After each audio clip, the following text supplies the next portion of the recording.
Ladies and gentlemen, welcome to the show. I am your host, Matt Morris. We are live right now on Rumble at Matt Morris TV and on YouTube at Matt Morris TV. It is Thursday, October 23rd. Ladies and gentlemen, today we are doing an early morning emergency broadcast. Today is going to be a pretty big day, and I'll tell you why. Right now, we are waiting. We are about 18 minutes away from an official White House emergency press conference that just got thrown on the schedule at maybe 2 in the morning late last night. And I'll tell you what they might be talking about.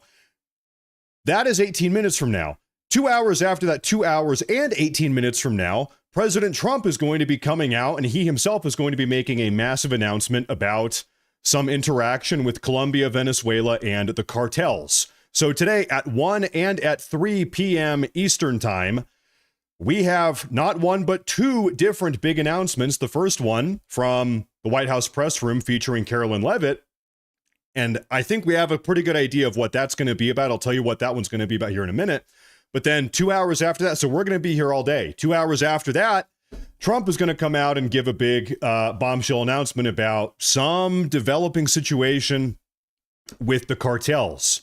And so, you know, for the last couple days, we have been talking about President Trump maybe ramping up his offensive maneuvers against Venezuela, against Colombia. The president of Colombia actually issued what is effectively a death threat against President Trump. He said that Trump needs to be taken out directly. Trump responded yesterday afternoon. I'll show you the clip. So today we have a lot to talk about. I have up here on the top left of the screen, I've got a schedule. Excuse me. I've got a schedule because you guys can see exactly when all of this is going to be happening. We are 18 minutes out, 17 minutes out from Press Secretary Carolyn Leavitt coming out and talking to us. Now, just so we can keep tabs on that, I've got up here in the top right section of the broadcast, we have a little mini feed of that. But right now, we have some stuff sort of to introduce this entire situation. The White House says that an announcement on drug cartels is going to be made at 3 p.m. Eastern time per the White House pool. So like I said, Trump himself, he is making a big cartel announcement in about 2 hours and 16 minutes. But before that, we've got this big announcement at 1 p.m. Now, there's a lot of stuff going on kind of in the political landscape right now. We saw, this is a report coming in a couple hours ago, the Venezuelan army has just started to deploy anti-aircraft systems along their northern coast. Significant deployments were seen in the coastal city of La Guaira. So it seems as if Venezuela here, which is led by narco-terrorist Nicolas Maduro, he has a $50 million bounty on his head put out by the Department of Justice, FYI, dead or alive. It seems as if Venezuela is getting ready for some type of imminent attack.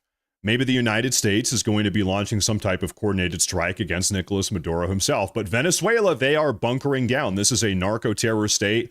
Venezuela, they are, as a nation, Maduro is personally responsible for hundreds of thousands, millions of deaths of Americans with all the fentanyl they've been shipping into the country.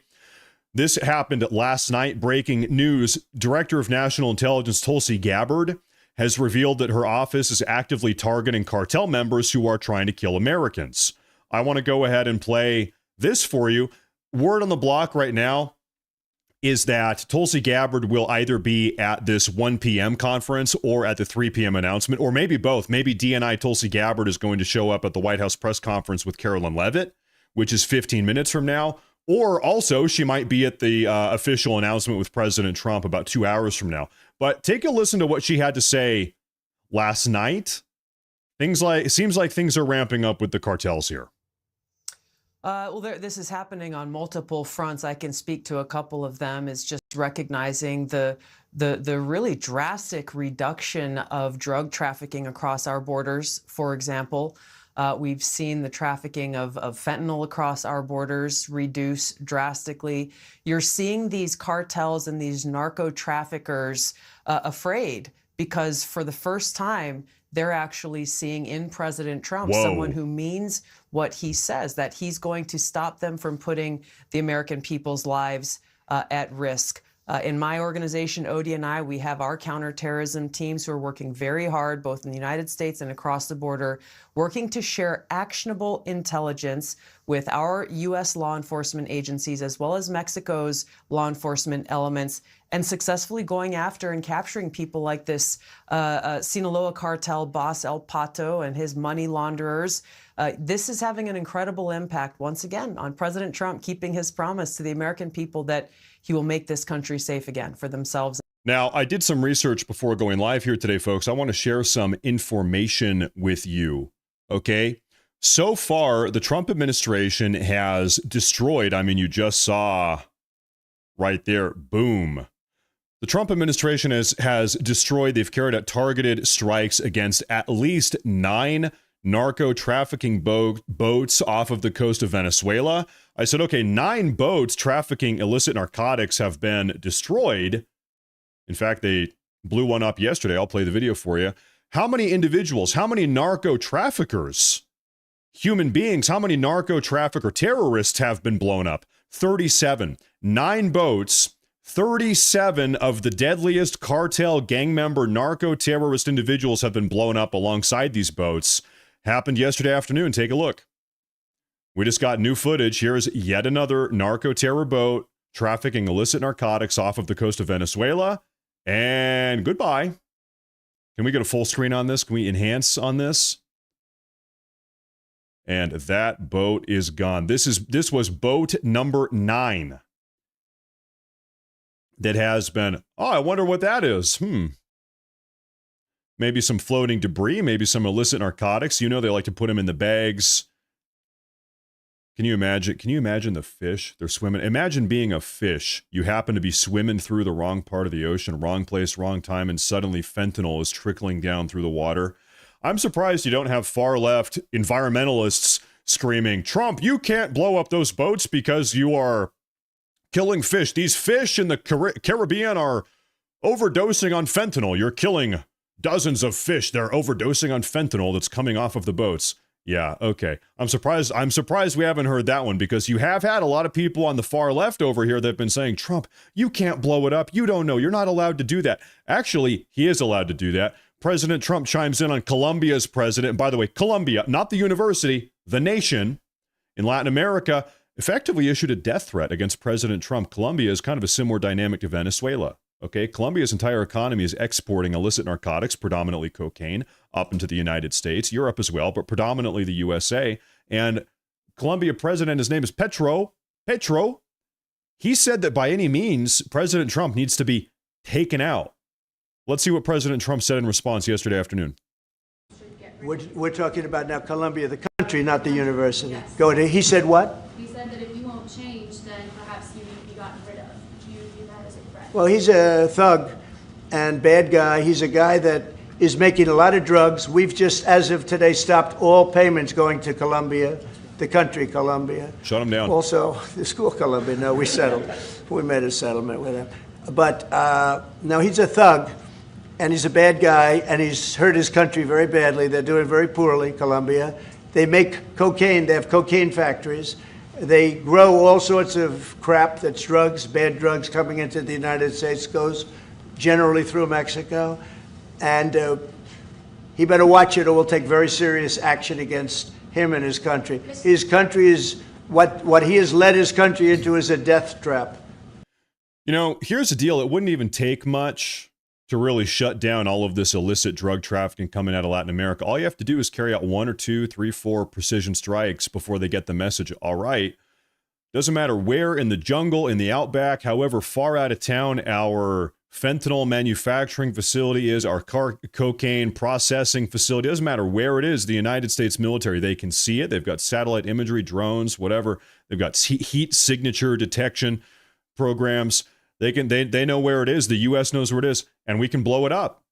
And I really do think all we would have to do is blow up 1 or 2 of these facilities, and then they would roll over and say, okay, enough is enough. Okay, because these facilities, there's a huge amount of input to get them up and running, operational. It takes a lot of effort. These are multi-million-dollar operations, facilities, warehouses, vehicles going in and out. You've got the personnel there, equipment, machinery. These are multi-million-dollar operations. You start blowing them up, listen, they're going to pretty quickly, they're going to realize, all right, it's just not worth it anymore. The only reason it's worth it for them to pump this poison out and ship it up here into the United States is because they've been doing so with complete and total impunity. Now, you guys know me, I'm a little bit of a Monroe Doctrine American. Are you guys familiar with the Monroe Doctrine? It says the Western Hemisphere, this is our foreign policy for the first 150 years of the existence of the United States as a nation. It's called the Monroe Doctrine. And it says the Western Hemisphere, this is our hemisphere. Okay, we are not the United States of America. This is our hemisphere. We are not going to tolerate any immediate threats, existential threats or otherwise, in our hemisphere. Western Hemisphere is ours. Well, we've got narco-terrorists, Nicolas Maduro, Petro in Colombia, shipping poison out of Latin America up into America. We've got cartel, human trafficking, terror networks just south of the border. I mean, hell, within our own country as well. Let's be honest here. We've seen them. You've got China trying to swoop in and take over Latin America and take over the Panama Canal. Listen, Thank God President Trump is doing something about this. This is a Monroe Doctrine moment. So if you say, Matt, are you in favor of blowing up narcotic manufacturing facilities in Venezuela? I'd say, yes, I am. I am in favor of that. Too many Americans have died. And if you disagree, I would ask you the question, how many more Americans need to die? How many more Americans need to die to this poison that's coming up in the country from Latin America before we say, okay, it's a problem. Okay, we got to do something about this. Do we need to have another 1 million Americans die? Does it need to be 2 million? Does it need to be 10 million? How many more Americans need to die to this stuff before we say, okay, enough is enough? I'm saying right now, enough is enough. I think something should have been done a long time ago. This is President Trump. He talks about carrying out military strikes against cartel operations in Latin America. Take a look. Yesterday afternoon. This is a national security problem. They killed 300,000 people last year. These drugs coming in. They killed 300,000 Americans last year. Wow. And that gives you legal authority. We have a national security. Once again, if you're saying no, if you disagree here, 300,000 innocent Americans died as a consequence of this illicit narcotic poison coming in, through the Gulf of America, across the Mexico-U.S. border. If 300,000 per year is not enough, how many more? Does it need to be 1 million per year? Does it need to be 5 million per year? How many Americans need to die before we do something about this? Really, I will say this. When you look at the people we're dealing with, and we know them. We know the people coming in. We know the boats. We know everything else. We're allowed to do it. It's in international waters. If we don't do it, we're going to lose hundreds of thousands of people. Now, they'll be coming in by land a little bit more because they're not coming in by boat anymore. There are no boats in the water. There are no more boats. We know the boat almost immediately. You know, it's pretty unusual when you see somebody with a fishing rod and 5 engines on the back of the boat. You know, you don't need that to go fishing. Yeah. Wait. Well, even more so, a Venezuelan fisherman is not even going to be able to afford some of these boats. These boats, some of them are hundreds of thousands of dollars, millions of dollars. These are expensive boats. These are speed boats they're sending out there. A humble Venezuelan fisherman, you think he has that type of money from Venezuela to buy a speedboat with 5 engines on the back? That's what, 60 feet long or however long this is? Yeah, I don't think so. And we will hit them very hard when they come in by land. And they haven't experienced that yet, but now we're totally prepared to do that. He says we are prepared to hit them by land, is what he's saying. And so, folks, today at 3 p.m., this is going to be a much longer broadcast. Normally, we might go live for 1 live event. Today, we're doing 2 live events, 1 p.m., really just in about 5 minutes here. Carolyn Levitt's going to come on out. We're keeping tabs on that up here in the top right. And then 2 hours after that, maybe 1 hour after she's done talking, President Trump is coming out himself, and he's going to give a big announcement about the cartels, some urgent announcement. Like I said, both of these 2 events here today, the White House press conference and the Trump cartel announcement, both of these events were thrown on to Trump's official calendar on his schedule at like 2 a.m. last night or earlier this morning. This stuff was thrown on in haste. Normally they do it much earlier. So I do think we're going to get some big emergent information here. Now, let's put a lid on this cartel story. We're going to talk about that more soon. There's another story here I want to talk about with you guys. We got some good news today. Ladies and gentlemen, let's talk about the state of California and Governor Gavin Newsom, everybody's favorite governor. This is the story of the day. I mean, the liberals right now are absolutely pissed off about this. Governor Gavin Newsom has just suffered a major loss. President Trump's power to federalize the National Guard in the state of California to support immigration enforcement has been upheld by the Ninth Circuit Court of Appeals. President Trump is in fact allowed, he is allowed to deploy the National Guard, to federalize the National Guard in the state of California to combat illegal immigration and far-left domestic terrorists like Antifa to carry out immigration enforcement. Now, we saw pretty much an identical ruling 2 or 3 days ago in Oregon State, in Portland, Oregon. Similar ruling coming out of the Ninth Circuit Court of Appeals. President Trump is allowed, in fact, to federalize the Oregon State National Guard and now the California National Guard as well. There's one more little snag here, though. Similar case in Chicago, Illinois. That Court of Appeals, that was a decision from the 7th Court of Appeals. They said you're not allowed to do that, Trump. So California, yes. Oregon, yes.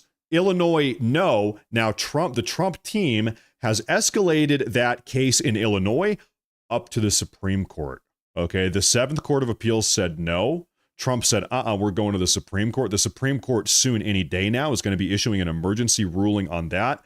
Now, that ruling from the Supreme Court, as it relates specifically to Chicago and Illinois, that ruling is going, as far as I understand, is going to have nationally sweeping implications. If the Supreme Court says, yes, Trump, you can do it in Illinois, what does that mean? Trump, you can do it anywhere in the country as you see fit. So it's great we just got a victory in California. It's great we just got a victory in Portland, Oregon. It's going to be even greater, even better if the Supreme Court rules alongside President Trump with this case in Illinois and Chicago, because that will have nationally sweeping implications. Trump, do as you see fit, brother. You are the commander-in-chief. Sir, you are the commander-in-chief. Okay? Anywhere, anytime. If there's a problem, do it. Okay? Now, folks, right now, Carolyn Levitt, she's scheduled to come on out here in about 1 minute. Sometimes she can be a couple minutes late. Okay, no big deal. I see that the official White House YouTube page. Thank you guys for letting me. You guys are on the ball. I've got a great audience. Thank you guys. Everybody, thank you for tuning in this morning. Today is going to be really a big day. We've got 2 big announcements. This will probably end up being a 3 or 4 hour long broadcast today. So everybody, thank you for being here. Make sure to like and to subscribe. It really does help a lot. In fact, I'm gonna be a little bit demanding. You guys on YouTube specifically, if you could do me a favor and like this video, this broadcast on YouTube. As far as the YouTube algorithm is concerned, more likes, the algorithm pumps it out even more. We can bring more people into the fold and help spread the awareness. Okay, so really, if you guys want to help a lot, that's the best thing you can do is hit that like button on YouTube and subscribe. And on Rumble also, you guys know how it works on Rumble. Shout out the Rumble guys. Thank you, everybody, for tuning in. Okay, so any second now, Carolyn Levitt is coming on out. I cannot believe we got this victory in the state of California. Now, we have some other big news I want to talk about with you guys today, but I'm kind of scared to get into it because I'm worried that Carolyn Levitt is going to come on out. I know the second I start talking about this next big story, I know Carolyn Levitt is going to come on out and I'm going to have to bite my tongue. But you know what? Let's go ahead and do it. It's going to be fine. Folks, the Democrats, led by Attorney General Letitia James, who here has heard of her? Beautiful woman, big, black, beautiful woman. Big and black and beautiful.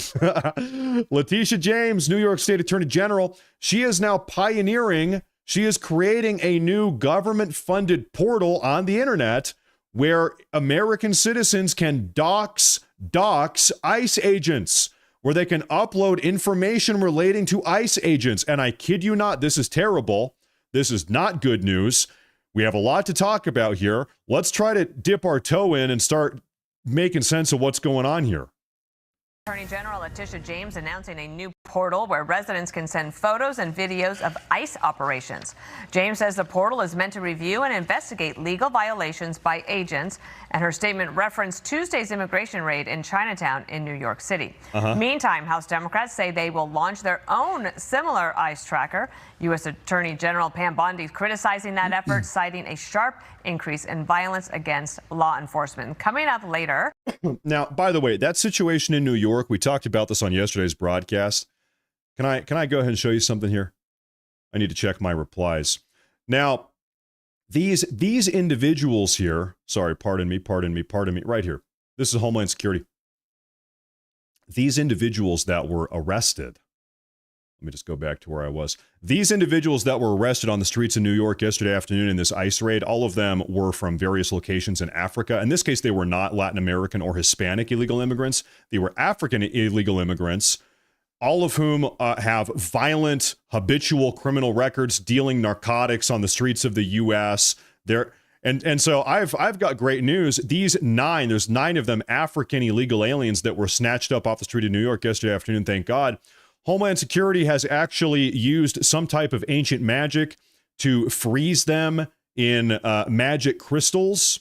And now Homeland Security has deported these African illegal aliens into the shadow realm, into the shadow zone, into the far reaches of the cosmic galaxy, into deep space.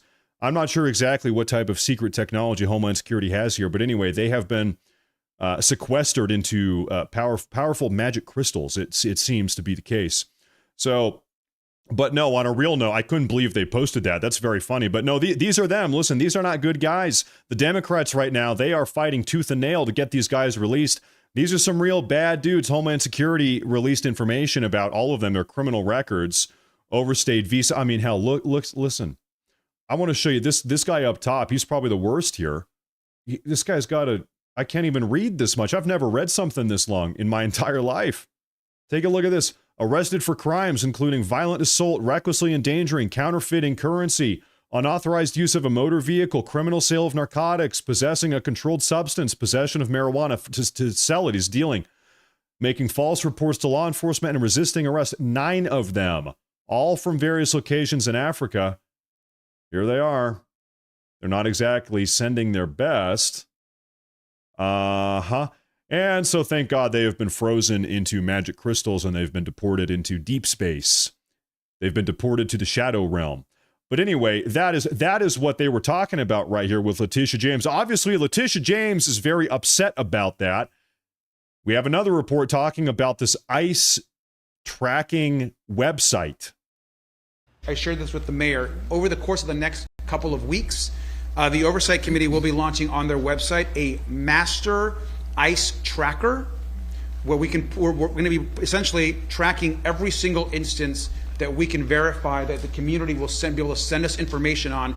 So what they want, they are, the Democrats, I kid you not, this is evil. They are making an official .gov ICE movement tracking website where Americans or illegal aliens across the country, probably a lot of illegal aliens, they are going to be submitting pictures, photographs, information, personal identification information of these ICE agents, location, name, time, date, when did it happen, submitting this information to a public database. It's going to be a taxpayer-funded .gov database aimed at doxing and harassing federal ICE agents. And also it's aimed at giving awareness for illegal aliens that have yet to be caught. It's trying to tip off illegal aliens. This is insane. Tulsi Gabbard chimes in on this.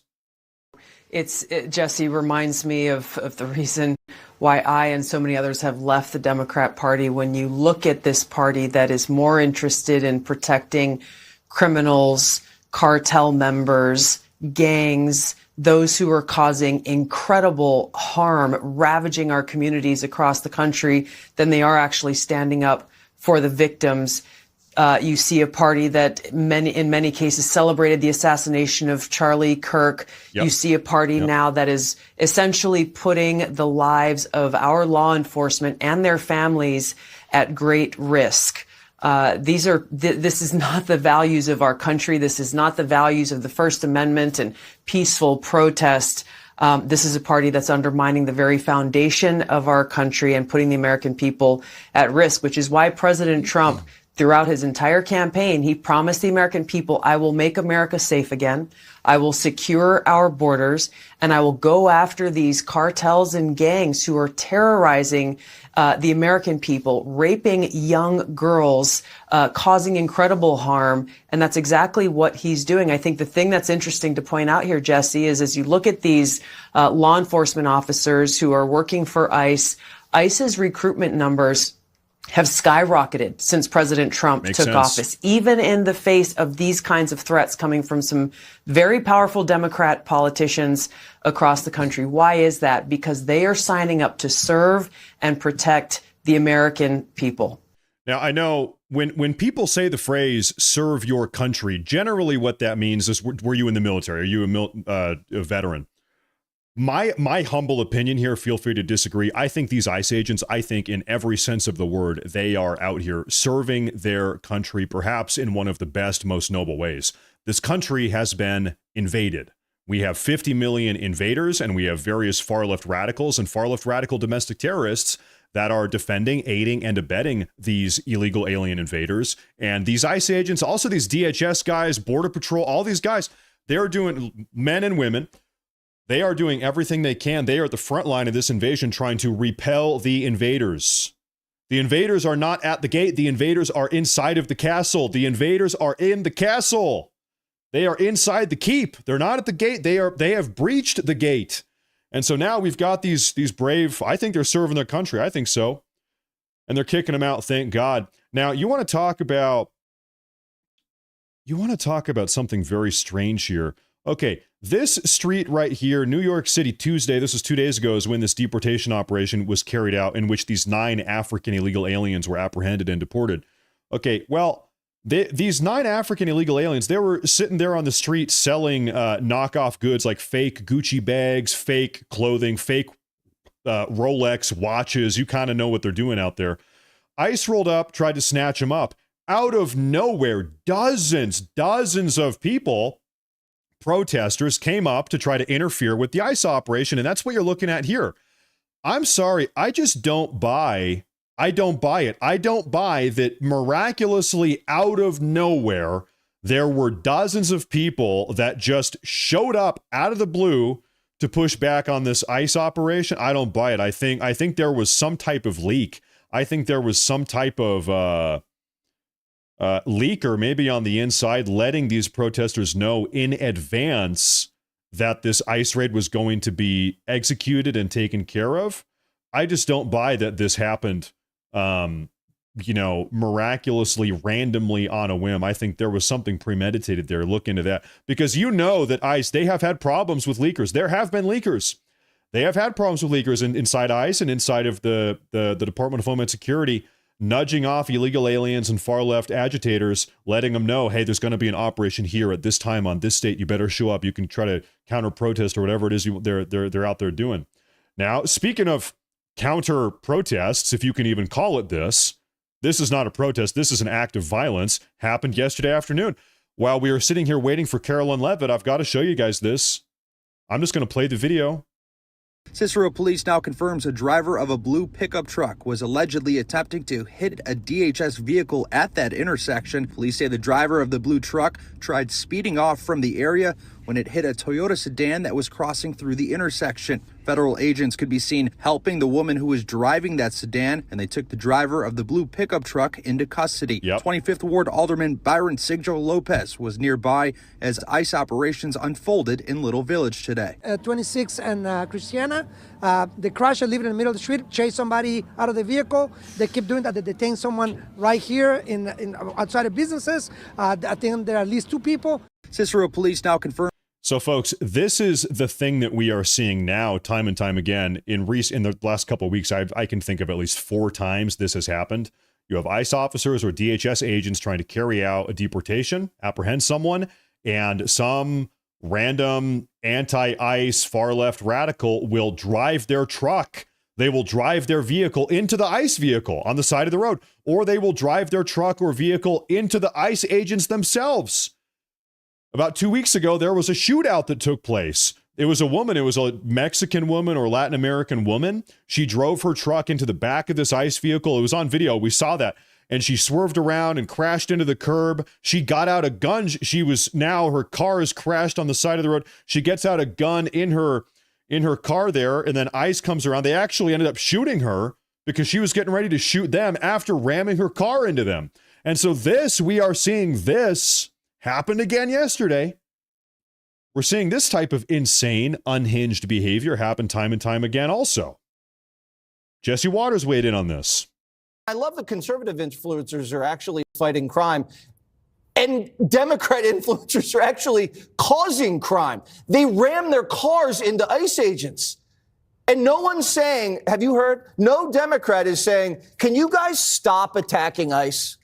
I haven't heard a single Democrat say, stop assaulting ICE agents. Oh. That's crazy.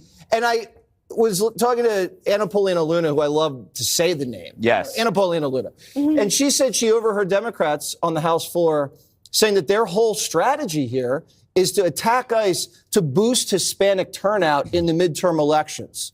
So they're only doing this. Casual conversation. They're only doing this for votes. They're putting ICE agents' lives in danger for votes. Always. They are strategically attacking ICE agents to boost Latin American voter turnout. I'm going to tell you something that I think blew everybody's mind. A couple months ago when the 2024 election took place, what did we find out? We found out that 54% of Latin American men in this country, it wasn't so high with the women, the Latin American women, but Latin American men voted for Donald Trump at a rate of 54%. 54%. What does that mean? A lot of these Latin Americans, they're coming in the country, a lot of them legally, some of them illegally. There is legal immigration still happening, though. They get in the country, they say, listen, I don't want this country, America, the country I have just immigrated to end up becoming like the country I just left. The reason I left Mexico, the reason I just left Guatemala, the reason I just left Honduras, Venezuela, whatever, is because I don't want to be there. I don't want to see America become the next Honduras. I don't want to see America become the next Mexico. That's why I left. And so even these guys, these Latin American immigrants are coming in here, the legal ones, they're saying, listen, we're voting for Trump. We do need a secure border. We do need deportations. We can't have everybody coming in. I do want to assimilate. I want to become a functioning member of society, but we just can't have millions of people coming across the border in a totally unregulated, unmonitored way. Now, Stephen Miller, we're still sitting here waiting for Carolyn Levitt. She's about 14 minutes late at this point. That's okay. Sometimes she can be late, but we're keeping tabs on this. The second she comes on out, we're going to segue over and see what she's got to say. Big announcement today. Stephen Miller, however, chimed in on this entire dynamic last night. Take a look. You have Democrats. I should turn up the audio here a little bit. Okay, start over. You have Democrats in New York City, for example, encouraging the rioters who are assaulting ICE officers, removing criminal aliens from their communities. You have Democrats trying to create tracking apps to tell the criminals, the fugitives, the rapists, the killers, the cartel members where and when ICE is going to be. Yep. You have Governor Pritzker trying to get ICE out of his city to protect illegal alien monsters who are committing crimes against children, against women, instead of protecting American citizens. This is a party that has embraced full-scale insurrection against the laws of the United States. You look at that arrest in Canal Street, for example, those 9 individuals, all illegal immigrants from Africa, almost all of whom were released into the country by the Biden administration. You have among them dozens of arrests, forgery, counterfeiting, drug dealing, narcotics trafficking, assault, battery, theft, domestic violence. And Democrats are saying these illegal aliens caught and released by the Biden administration not only should stay in our country, but they'll violently attack any federal officer who tries to remove them. And then more breaking news reported out by Fox's own Bill Malugin. 3 people just died in California, killed by an illegal alien on the road, driving a semi-truck that was allowed into the country, caught and released by Joe Biden, and put on the road by Gavin Newsom. How much more blood has to be spilled by Democrats, Sean, before this madness stops? That's a bad one. Did you folks see that? Ladies and gentlemen, a second Indian illegal alien truck driver has just had a terrible roadway accident. The video is just terrible. I'll play it. You don't see anybody, you don't see blood or anybody get blown up or anything, but I'll play the video. It's bad. It's going to make you scared to get on the freeway because you know that these people are out there. I'll give you a little bit of a breakdown. Per multiple ICE sources, Jashanpreet Singh, the semi-truck driver suspected of killing 3 people in a DUI crash on 10 freeway in Ontario, California, is an Indian illegal alien who was caught and released at the California border by the Biden administration in March of 2022. Go figure. DHS photo of him attached via federal sources. I'm going to go and play the video. It's not good. It's terrible. I mean, it's terrible. What has happened here? Just more totally senseless, totally avoidable loss of American life here. Take a look. Now take a look. This is exclusive. I'm gonna put this up on the big screen here. Here it is. Now take a look. This is exclusive dash cam video that is now the subject of several law enforcement investigations. Shows the moment a red semi-truck plowed into a number of vehicles on the westbound 10 freeway in Ontario just after 1 p.m. yesterday. The Terrible. CHP told the LA Times the driver of this big rig is a 21-year-old man who is now under arrest on suspicion of driving under the influence of drugs. 21-year-old illegal alien truck driver who got a commercial driver's license in the state of California despite being here illegally, who was drunk driving his semi-truck and now has killed 3 Americans.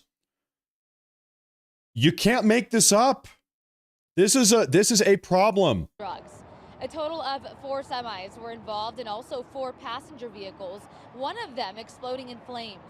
3 people were killed And there's your illegal immigrant right there. 4 others were taken to local hospitals. This horrific crash happened just east of the 15 freeway and shut down all westbound lanes for more than 12 hours. Thousands of drivers were trapped in the... Another one. Isn't it so bad that at this point we have to say another one? It happened again. Not only should it not happen once, it shouldn't happen at all. But now these problems are becoming so predictable. They're just habitual. They're happening time and time again. It's like, it breaks my heart that somebody in the live chat has to say, again? What a terrible downtrodden state of affairs. Again? It shouldn't even happen in the first place, let alone 2, 3, 4, 5, 10 times, which is about where we're at now. These American citizens, these people out here just going to work, commuting on the freeway.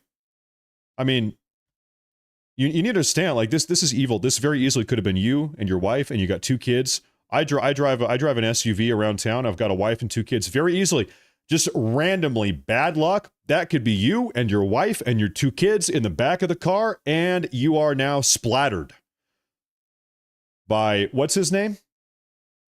Jashanpreet Singh, the illegal alien Indian immigrant who got a CDL commercial driver's license in California, who is drunk driving while driving a semi-truck. And now you and your wife and kids are dead. Because of radically progressive Democrat policy. Because of Gavin Newsom. This blood is on Gavin Newsom's hands. It happened in 2022. He's the governor. And it just keeps happening over and over and over again. Catastrophic. Absolutely terrible. Absolutely terrible. Now, there was something else I wanted to show you here, folks. We have a minute here. We are waiting for Carolyn Levitt to come on out. She's a little bit behind schedule. That's fine. She'll be out any second now. She is 20 minutes behind schedule. Okay.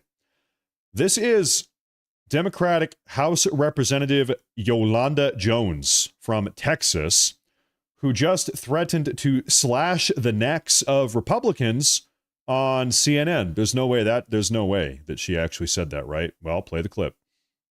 No, it absolutely doesn't work.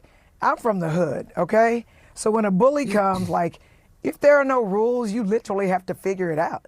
So Donald Trump has changed things, and people trying to do what's always been done is not going to work. And I think that's why Democrats are losing black people. That's why they're losing poor people, because poor people, all they want is for us to fight. So if you hit me in my face, I'm not going to punch you back in your face. I'm going to go across your neck. Because we can go back and forth fighting each other's faces. You've got to hit hard enough where they won't come back.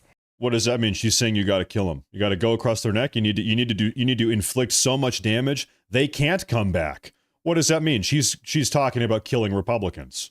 And so, for the same way I went to New York and spoke with Governor Kathy Hochul and said, if they're going to try to wipe us out in Texas, we need to wipe out every Republican in New York, in California, in Illinois.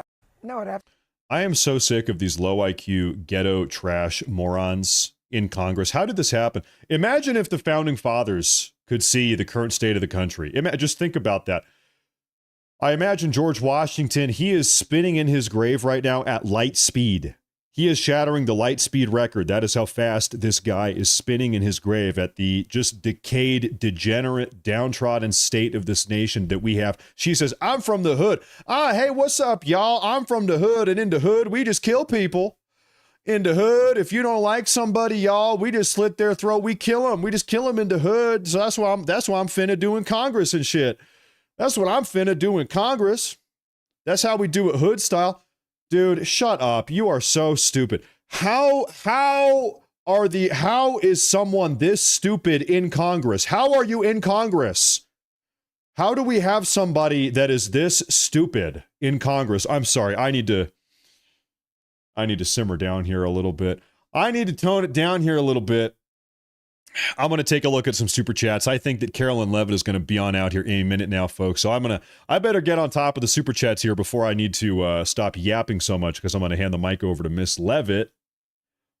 Here we go. Okay, here we go. This is from Pinking. He says, did you know the Supreme Court has a full-size basketball court on the 5th floor, known colloquially as the highest court in the land? No, I have to assume you're joking. There's no way that's true. There's no way that's true. Good joke, though. Hey, thank you very much. There's no way that's true. Here's another one here. It's from Retired. He says, Matt, please try to get membership to cover the Department of War coverage. I'll look into that. I don't really know anything about that. I'm not sure. But I'll look into that. Yeah, maybe that's a smart thing to do. I appreciate that. Thank you. Thank you very much. I appreciate that, Retired. I'm not sure exactly what I would need. This is Mama Baz. Thank you very much. Says, where is Pam? Why haven't these criminal lawmakers been arrested? The DOJ would already have us in camps in leg irons, or they would use an F-16 on us. Biden actually said that. I'll tell you what, I'm with you. I've had about enough of these sanctuary city mayors and sanctuary state governors. The insurrection has got to come to an end. These sanctuary cities have got to be put back in place. The sanctuary states have got to be put back in place. This is an insurrection. You have states and cities here across the country that have said, well, we're just not going to enforce federal immigration law or various other federal laws. They said, we're just not going to do it. Well, that's a problem. That's a big problem. In fact, we actually at one point fought a civil war over some similar problems. Okay, so it is a problem. We got to put these blue states back in place. Thank you, Mama. Thank you very much. Carolyn Levitt is coming out here any minute. This is Leon Smith. Welcome back to the show. Good morning. Good morning. He says, my heart goes out to the family that lost the loved ones in that crash. That's scary. The scariest part, of course, obviously, God bless the people that died in that crash. God bless their souls. Our heart weeps for the families of those people. It is what is most gut-wrenching about that is that it is entirely avoidable. It is completely avoidable. That did not have to happen. Some death, it is unavoidable. I hate to say that. Some death, it is unavoidable. It can't be helped. That's part of the cruelties of the world in which we live. A lot of death can be avoided. That death totally could have been avoided. Those people did not have to die, and they did, and it's terrible, and it's gut-wrenching, and it's heartbreaking, and we need to make sure it does not happen again. All of us need to do everything in our power to make sure that does not happen ever again, because, today or yesterday it was those people. Tomorrow it could be you, it could be me. Anytime you get on the freeway or get in your car or drive around town, an illegal alien from India right now could drive a semi-truck right into the side of your car. That seems to be, or you're walking down the road and an illegal alien Trende Aragua gang member shoots you in the face. This is stuff that happened. This is stuff that happens. Or, you've got an 18-year-old son and he's at a party and he drinks a little alcohol or smokes a joint. He's smoking marijuana. Boom, it's laced with fentanyl. He's dead. He's overdosed. He's dead. It's just problems like this that we didn't used to have as a country. Now we have. Now young Americans of all ages are dying just senselessly like this. Should not be happening. It's terrible. So thank God that Trump is in the White House. And finally, we are trying to do something about this. This is Nitsu for $5. He says, other California news, a group of 20-year-olds OD'd on fentanyl-laced. There you go. A group of 20-year-olds just overdosed on marijuana laced with fentanyl. Imagine my shock. That's terrible. This is an incredibly common phenomenon these days. And I hate to say that, but it is. Thank you. Thank you very much. Jake Kent says Democrats equals communist. I think a lot of them. I think so. I think a lot of these Democrats are communists. You saw the No Kings rally was sponsored by the American Communist Party. If the American Communist Party is one of the official sponsors and financiers of the No Kings March, which we saw last weekend, is it fair to call that a communist march, a communist rally? Yeah, I think so. I think so. I want to shout at everybody over here on Rumble. Rumble! Hey, everybody, there's a super chat here from Richard over on Rumble. He says, I decided that the Democrats don't do primaries. They pick a good pawn that will only do what they tell them to do, and they are in districts that are guaranteed to win. Well, we've talked about the racial gerrymandering. You're right as far as that goes. But also, look back. You're right. Look back to the 2024 election. Was there ever a primary to decide on Kamala Harris? Joe Biden drops out. The Democrats, they have an option. They could have a real quick primary. They could have an open convention. The DNC, the Democratic National Convention, had not happened yet. They could have an open convention with candidates on the floor debating. No. Nobody decided on Kamala Harris. None of the voters did, at least. She was anointed. She was coronated queen of the Democrat Party. The voters never had a say in who gets to replace Joe Biden. Voters never had a say. And it's so ironic because the Democrats, they are supposed to be the champions, the stalwart champions of democracy. That's what they say, at least. That's the title they wear. Well, where was the democratic process when they picked Kamala Harris? There wasn't one. You want to talk about a king? What about a queen? Kamala Harris was anointed. She was coronated. Peace. Peace up right there. All right, folks, I'll tell you what, Carolyn Levitt is about 28 minutes behind schedule. You know what? I'll tell you something. It actually kind of doesn't bother me that Carolyn Levitt is 28 minutes behind schedule, because at 3 p.m., we also have Trump giving his big announcement relating to the cartels.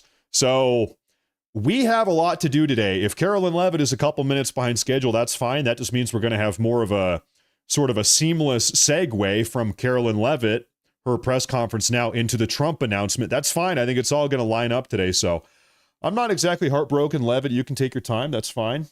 Mrs. Levitt, that's okay. That's fine. Now, of course, also, ladies and gentlemen, today is, good Lord, do the math in my head. This is day number 23. Day number 23 of the ongoing government shutdown. The Senate voted yesterday to keep the government shut down. Who was here for that broadcast? Yesterday, that was one hell of a broadcast. We were live here on YouTube and Rumble for about 7 hours, and they ended up keeping the government shut down. So, hey, this is day number 23. Officially, this is the second longest government shutdown in all of United States history, 23 days. The longest government shutdown, who's that? I don't know. It's not Carolyn Levitt. The longest government shutdown, the longest government shutdown is 35 days long. Curiously, something to make note of, that long shutdown, 35 days long, the national record, took place in 2018, going into 2019. It was in December and January of 2018. And the Democrats also shut down the government to try to kneecap, undermine, and subvert President Trump's first term. You're noticing a common trend here. If Trump is in the White House, the Democrats shut down the government. Now, this has happened two times. The two longest government shutdowns ever in all of U.S. We've been a country now for 249, almost 250 years now. The two longest shutdowns ever of this 250-year-old country have happened when Trump is in the White House and the Democrats are doing everything they can to shut him down. You can't help but notice the trend. Now, before Levitt comes out here, we have, good Lord, some big super chats. You guys are way too nice. Curtis, take a look at this. He says the DNC picked Harris because they wanted that $1 billion purse that was donated, not Kamala or Joe, the no $1 billion. Yeah, that might be the case. Well, what good did that $1 billion do? Did that help a whole lot? She got dominated. She got absolutely blown out. Colossal, total failure. Kamala Harris, what a terrible candidate. And I mean, maybe I'm going to give a compliment here that I really shouldn't give. Joe Biden back in the day, of course, he's old and senile now. Okay, that's the way a lot of, goes for a lot of people. God, might happen to me someday. So I'm not going to be too critical of that. But Joe Biden, if you rewind 20, 30, 40 years ago, Joe Biden was a smart guy. I don't agree with his politics, but I can say he was a smooth talker. He was a silver-tongued devil. He was rhetorically effective. He was an effective politician, even though I disagree with his politics. He was a sharp guy. Okay, I can't take that away from him, even though I don't agree with anything he had to say. Now, even Barack Obama, okay, he was a sharp enough guy. I don't agree with him, don't like him, but he was a sharp enough guy. Kamala Harris, she's just as dumb as a rock. Kamala Harris was as stupid as a rock. You know, I'm not going to try to guess what her IQ was, but man, that woman, she didn't have one insightful thought in her brain. She had nothing of value to say ever in her entire professional career. Completely and totally incompetent.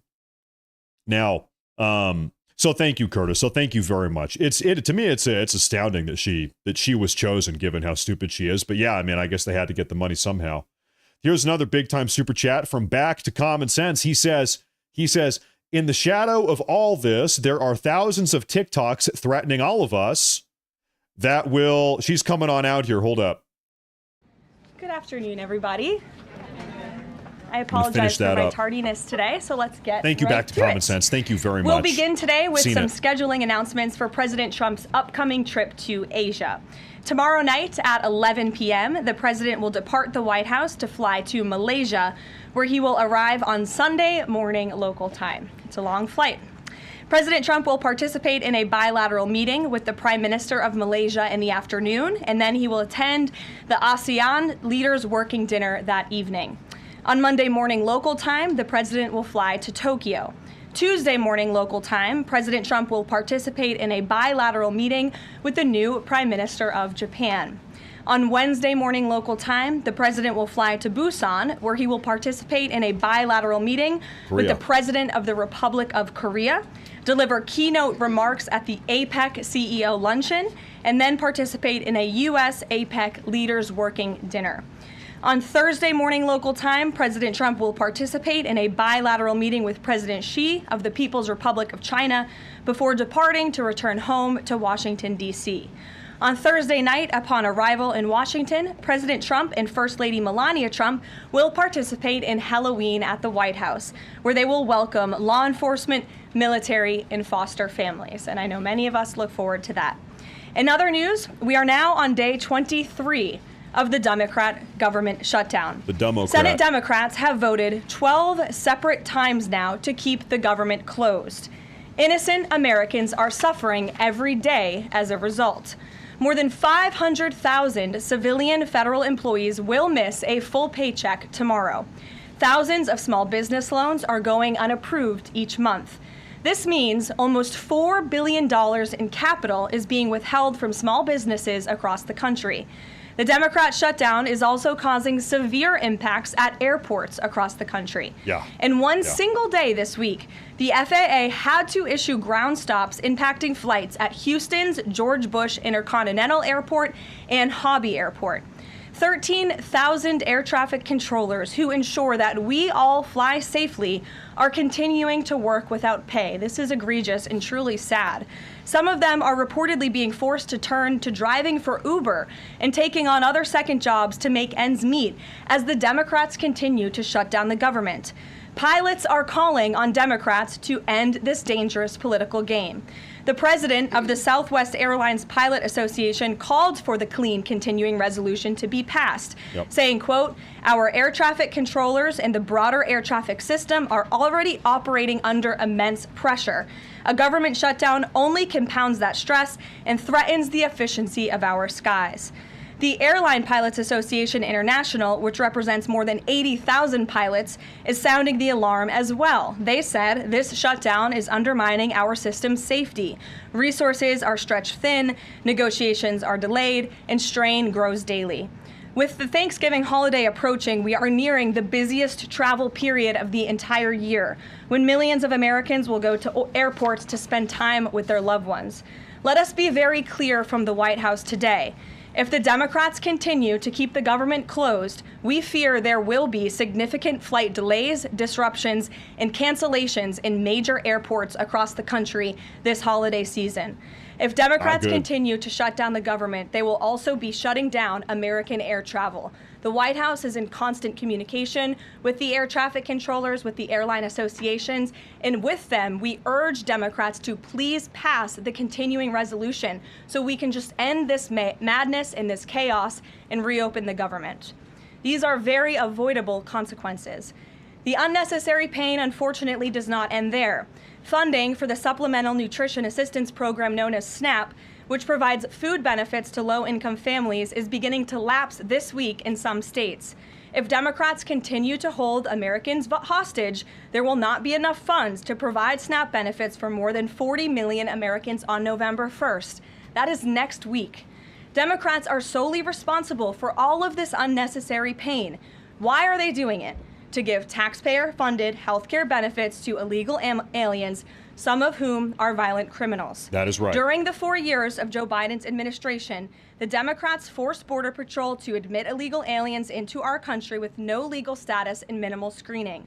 A significant number of these individuals are the worst of the worst criminals: rapists, pedophiles, murderers, and even members of the terrorist watch list. Despite having no legal status, paroled aliens were able to file for work authorization, receive Social Security numbers, and access other benefits like Medicaid that are meant for Americans.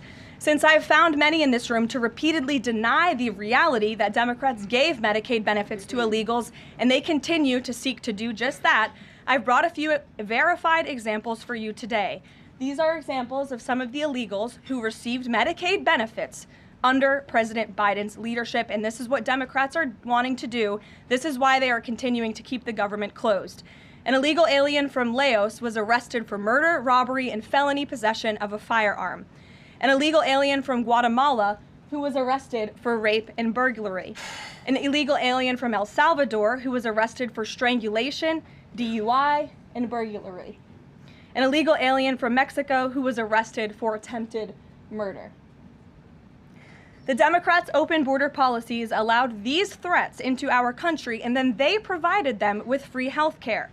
The president and Republicans, through the One Big Beautiful Bill, implemented a common sense reform to end this fraudulent scheme. But that's why the Democrats are continuing to shut down the federal government. They are trying to reverse this and restore taxpayer-funded health care for illegal aliens like these. Throughout this shutdown, Democrats have said this quiet part out loud. Senator Chuck Schumer, the leader of the caucus that is refusing to open the government, said, quote, "Every day gets better as the shutdown continues." Ask the air traffic controllers if every day is getting better, Senator Schumer, and they will tell you absolutely not. House Democrat Catherine Clark said, "There are going to be families that are going to suffer. We take that responsibility seriously, but this is one of the few leverage points that we have." Here is a House Democrat who is admitting that they are using Americans who are suffering as political leverage. And Senator Bernie Sanders said, "If you reopen the government, we lose our leverage." This is pure partisan games. A senior Democrat aide said the party will not end the shutdown, quote, "short of planes falling out of the sky." That is truly a disturbing statement. The Democrats clearly don't care about this suffering. They care about playing political games against President Trump. And this dangerous charade needs to end. The president, in Republicans' position, has been clear and unchanged. Pass a clean, nonpartisan funding bill to reopen the government. And then we can talk about all of the partisan issues that the Democrats wish to. If you're watching at home, we urge you to call your Democrat senators and tell them to put our country over their party and reopen the government today. Here in our new media seat, we have Brittany Gibson of Axios. Brittany, why don't you start us off for our Q&A today? Thank you for being here. Two questions, if I may, Caroline. First is, we understand that the president and Republicans will not negotiate on ACA extensions until the government reopens. If and when that happens, what does the president think should be, or what are his plans for preventing rising healthcare costs for Americans? It's a very good question, and I'll leave that to the president to negotiate that when Democrats vote to reopen the government. When it comes to lowering healthcare costs, the president is deeply committed to this. It's why he has spent so much time and effort negotiating with Big Pharma to lower the healthcare costs of prescription drugs. All of you have been in the Oval Office for multiple different announcements. We've had these most favored nations deals with these large pharmaceutical companies committing to lowering drug costs in this country. So it's something the president wants to do. And Brittany, one more point. I'll just point out the irony in Democrats holding the government and the American public hostage over a healthcare system that they created. The healthcare system was called Obamacare. Why? Because Democrats and President Obama implemented. And Republicans have always said it's a broken system, yes, but they caused it, and now they want to shut down the government to fix it. We need to open the government, and then we can have these very important conversations about healthcare. The second on H-1Bs and foreign students. During the campaign, President Trump said he wanted to make it easier for foreign students to work at U.S. companies, staple a green card to every diploma. But the changes from several agencies now on H-1Bs are adding more obstacles to that. The administration is being sued over those changes. Can you explain the changes in the president's thinking on H-1Bs? Administration will fight these lawsuits in court. The president's main priority has always been to put American workers first, and also to strengthen our visa system. We know for far too long the H-1B visa system has been spammed with fraud, basically, and that's driven down American wages. So the president wants to refine this system, which is part of the reason he implemented these new policies. These actions are lawful, they are necessary, and we'll continue to fight this battle in court. Garrett. Two questions on different topics, if you'll Sure. indulge me. On the pardon of Changpeng Zhao, and apologies if I'm mispronouncing that name, Binance has significant business interests with World Liberty Financial, the president's family's crypto company. How do you respond to the allegations from Democrats that this is a corrupt act? I would respond and say the president is exercising his constitutional authority to grant clemency requests. And the president and the White House have a very thorough examination of every pardon request that comes to the president's desk. It is thoroughly reviewed by the White House Counsel Office, and I spoke with our great White House counsel about the pardon after it happened. This was an overly prosecuted case by the Biden administration. Even the judge in the case admitted that the Biden administration was pursuing a egregious over-sentencing of this individual, and the previous administration was very hostile to the cryptocurrency industry. So the president wants to correct this overreach of the Biden administration's misjustice, and he exercised his constitutional authority to do so. And to the Democrats, I would just say there's nothing more corrupt than what President Biden did on his way out the door, pardoning his extremely corrupt son and many of his associates. On the ballroom, first of which will probably be several questions about this today, I imagine. Is it a big story? It seems that way. The president's cost estimate has changed several times. I think it's up to $300 million now. Given the nature of all this, will the White House commit to releasing all of the donors and how much they're spending and how much of his own money the president is putting on the line to this? We have released the full list of donors thus far. Perhaps there will be more people who want to generously contribute to this project. And the president, yes, has committed his own resources. And when he releases that information, which I'm very confident he will, you will all see that. We'll see a dollar figure from the president? Yes, he will. And I would also just add the president has been incredibly transparent. I would reject any notion otherwise when it comes to this ballroom project. It's something he personally has obviously taken an interest into and has talked with all of you in this room many times about. You have seen the model in the Oval Office. Last night he showed that for you. But when this plan was presented and when these renderings, as soon as they were complete, the president directed me to come out here and to share them with all of you. I did an entire opening remarks about what this ballroom project was going to look like. With any construction project, there are changes over time as you assess what the project is going to look like, and we'll continue to keep you apprised of all of those changes, but just trust the process. This is going to be a magnificent addition to the White House for many years to come, and it's not costing the taxpayers anything. The president is privately funding this ballroom addition to the White House grounds. Jennifer. Thank you, to Paula. follow up on that, one Thank thing you, that's not in the president's model is the East Wing bunker, the president's emergency operations center. Can you say if his update, that $300 million, does that include the cost for upgrading that bunker? Look, like any security enhancements that are made on the White House grounds, those will be made and maintained by United States Secret Service. As for the cost of the ballroom and the construction itself, all of that is going to be, like I've said, privately funded and paid for by the president himself and many generous patriots who have stepped up. Included in that funding? Correct. Okay, and then can you say, well, that's all right, I'll skip that one. Thanks, Ouija. They are so mad about this ballroom. Have you seen The White House this? has explained that the reason you didn't submit construction plans to the NCPC is because that commission, along with others, don't have oversight over demolitions, but only over construction. And so far, you haven't built anything. So can you help us understand, can the president tear down anything he wants without oversight? Could he demolish this building or say the Jefferson Memorial? So it's not the president who came up with that legal opinion himself. That's a legal opinion that's been held by the NCPC for many years. It's written, so we can get you that background and that research if you wish to include it in your reporting, because it is very important. They have ruled consistently, their general counsel has said, when it comes to phase one of this project, the tearing down of the current East Wing structure, a submission is not required legally for that. Only for vertical construction will a submission be required, and that's a legal opinion from them, and we are following that legal opinion. And again, I would just add, can any president do such a thing to the White House grounds?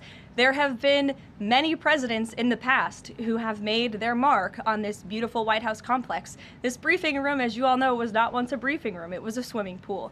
There have been presidents who have completely torn down the executive mansion. If you look at what President Truman did, some of the photos of the construction project that took place in those years. I think sitting here today, we're all grateful for those efforts and the modifications that happened at that time. And again, in due time, the East Wing is going to be more beautiful and modern than ever before, and in addition, there will be a big, beautiful ballroom that can hold big parties and state visits for generations to come. So it sounds like the answer is yes, he can tear down whatever he wants. And then secondly, that's not what we're saying. That's a legal opinion that's been held for many years. And interpreting it. No, it's something that presidents have done for years and years. In fact, I have some photos here. Thank you, Pat, to show you the construction that's taken place on the White House grounds. This is the construction of the West Wing in 1902.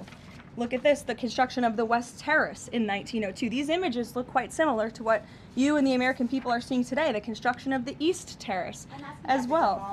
Look at the construction of the West Wing expansion in 1934. So look, this is a legal opinion that's been held for many years. Look at, this is 1950. It looks a lot like what you were seeing today. Can he demolish anything he wants? What do you think that oversight? rubble is? How did that rubble get there? Right, so I'm asking, and then back to the donors. Go ahead, Reagan. Many of them are... They don't think. That's the problem. It's being reported that the semi-truck driver suspected of killing 3 people in a DUI crash is an illegal immigrant who came in under the Biden administration.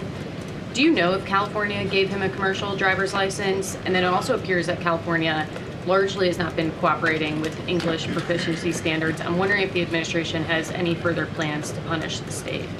Yes, I can confirm that California gave this individual a license, and it is something that the Department of Transportation has already looked into. I know Secretary Duffy, who's doing a phenomenal job, has spoken on this many times in the crackdown that the Department of Transportation is taking on these licenses that are wrongfully being issued to people who clearly do not deserve to uphold these positions.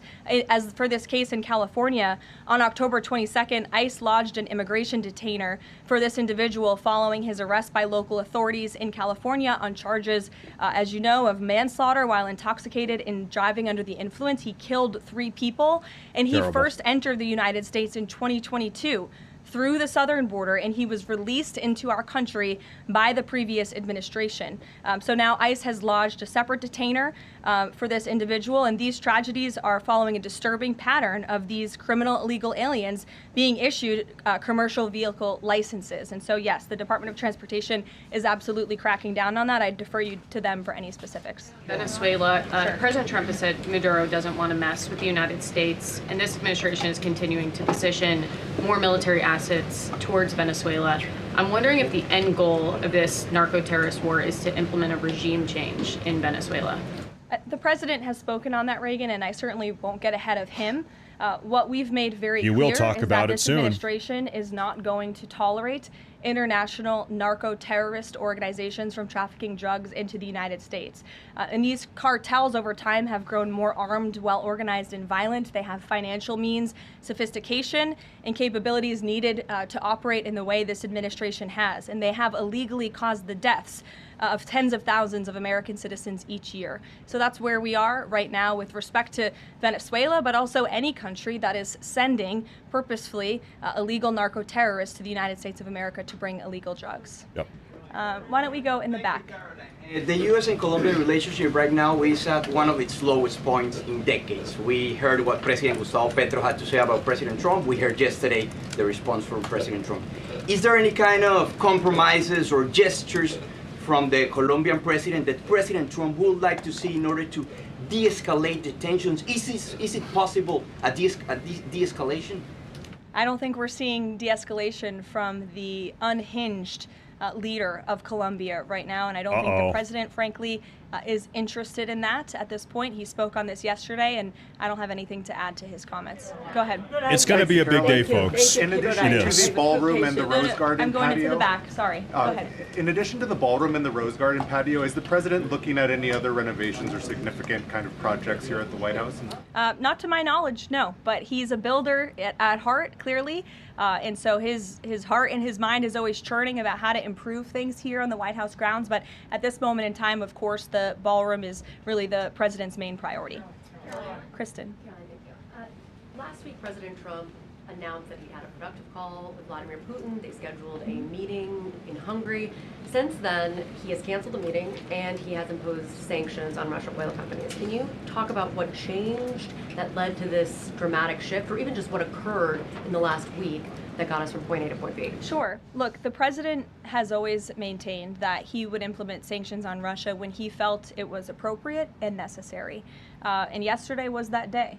I think the president has also long expressed his frustration with Vladimir Putin and, frankly, both sides of this war. And he's always said in order to negotiate a good peace deal, both sides need to be interested in a good peace deal. And he feels as though, unfortunately, from the Russian side as of late, he has not seen enough interest and enough action in terms of moving the ball forward towards peace. And so a meeting between these two leaders is not completely off the table. I think the president and the entire administration hopes that one day that can happen again, but we want to make sure that there's a tangible, positive outcome out of that meeting, and that it's a good use of the president's time. Of course, he's traveling to Asia next week. He has a number of events coming up here on the home front as well. He's been incredibly busy, as you all know. You're all tired from covering him and his movements every day, and so we want to make sure it's a good use of the president's time, and the president doesn't want to waste his time, and he said that. The call between the Secretary of State and Lavrov that led President Trump to believe that President Putin or the Russians did not want a peace deal. That was not the sole reason, no. I think the Secretary Rubio felt that was actually a productive call. But again, the president wants to make sure that a meeting between himself and President Putin will be a good use of his time. What exactly led to President Trump not believing, after his call on Thursday, where he said he did think he wanted peace and wanted a peace deal, to believing that Russians were not? Again, the president wants to see action, not just talk. And I think the president is extremely motivated by the success of his peace deal in the Middle East to get things done. And he wants this war to come to an end. He's been saying it now for 9 months being in office, and he's grown increasingly frustrated with the lack of progress from both sides of this war. Mary. For example. Two quick construction questions, if I can. You mentioned any construction project comes with changes. The president had initially said that this project wouldn't interfere with or touch the current structure. Now he says to do this properly, he realized that the East Wing had to be demolished. This is the people's house. Why not inform the public of that change and when it was decided that the East Wing would have to be demolished? He has been. Look, again, with any construction project, changes come, and we have informed all of you. We've been keeping you apprised of this project. We've shown you the renderings, and if you look at the renderings, it's very clear the East Wing was going to be modernized. Instead, in fact, I said that in the briefing when we initially introduced this plan to all of you and to the public. But the East and tearing down are two different things. Well, again, the plans changed when the president heard counsel from the architects and the construction companies who said that in order for this East Wing to be modern and beautiful for many, many years to come, for it to be a truly strong and stable structure, this phase one that we're now in was necessary. And the president wants to do right by the people's house. And so that's exactly what he's doing. It's going to be, again, like I said, much more stable, strong, secure, and more beautiful than ever once it's complete. And the First Lady's offices, where will those be? The First Lady's offices, the Social Secretary's office? Nobody cares about they this. Won't be back where they were. This is such a stupid left-wing talking point. Nobody cares about this. Raised some concerns about plans to import food from Argentina. How will the Trump administration support those farmers? Look, the president hears those concerns. He addressed them yesterday himself. President loves our ranchers, and our ranchers love our president. And in fact, the president did a lot for them in his first term here. They are struggling because of the many horrible policies of the previous administration. President loves our ranchers, and he also loves American consumers, and he wants to do right by both.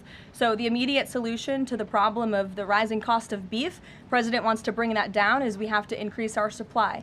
And so that's what he's doing with respect to these imports. But the president also is looking out for our ranchers with a long-term plan that was released by the Secretary of Agriculture yesterday. It's a 3-part plan. It's very extensive and detailed. I would encourage all of you to read through it. But there's really 3 points to this plan that the president has agreed upon and has entrusted Secretary Rollins to implement. Number 1, strengthening U.S. cattle production through increased grazing access, endangered species reforms, enhanced disaster relief, increased access to capital, and reducing costs for new and young ranchers. We want to incentivize more Americans to get into this noble profession. Lowering long-term costs by cutting inspection costs, increasing market options for consumers with Product of USA labeling, and ensuring consumers know that they are eating American beef. It's a good incentive for the American consumer.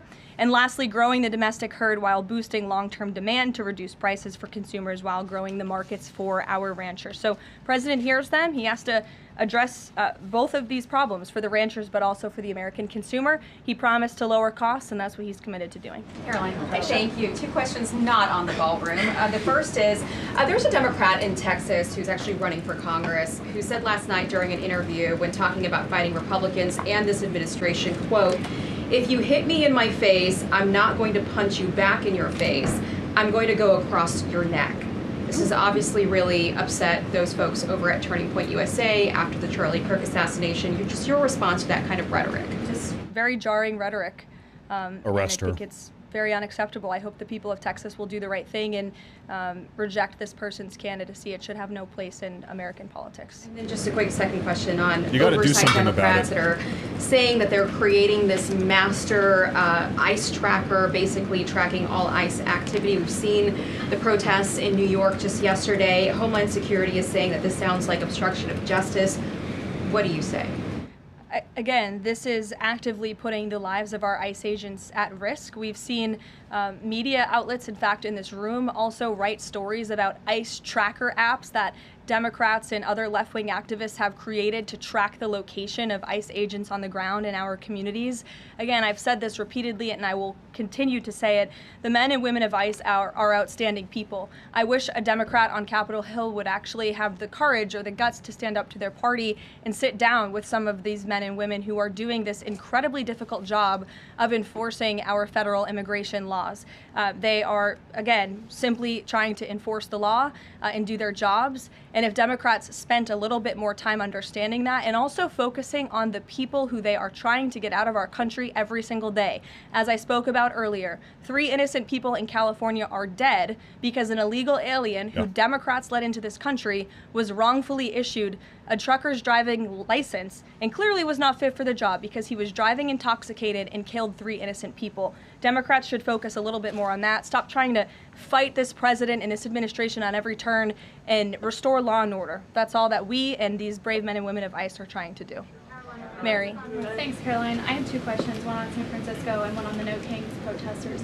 On San Francisco, the president said that he had a call with the mayor and he was planning on surging there, but now because the mayor really wants to fix it up himself, they're going to do that. Is this what Trump hopes happens in pretty much every city?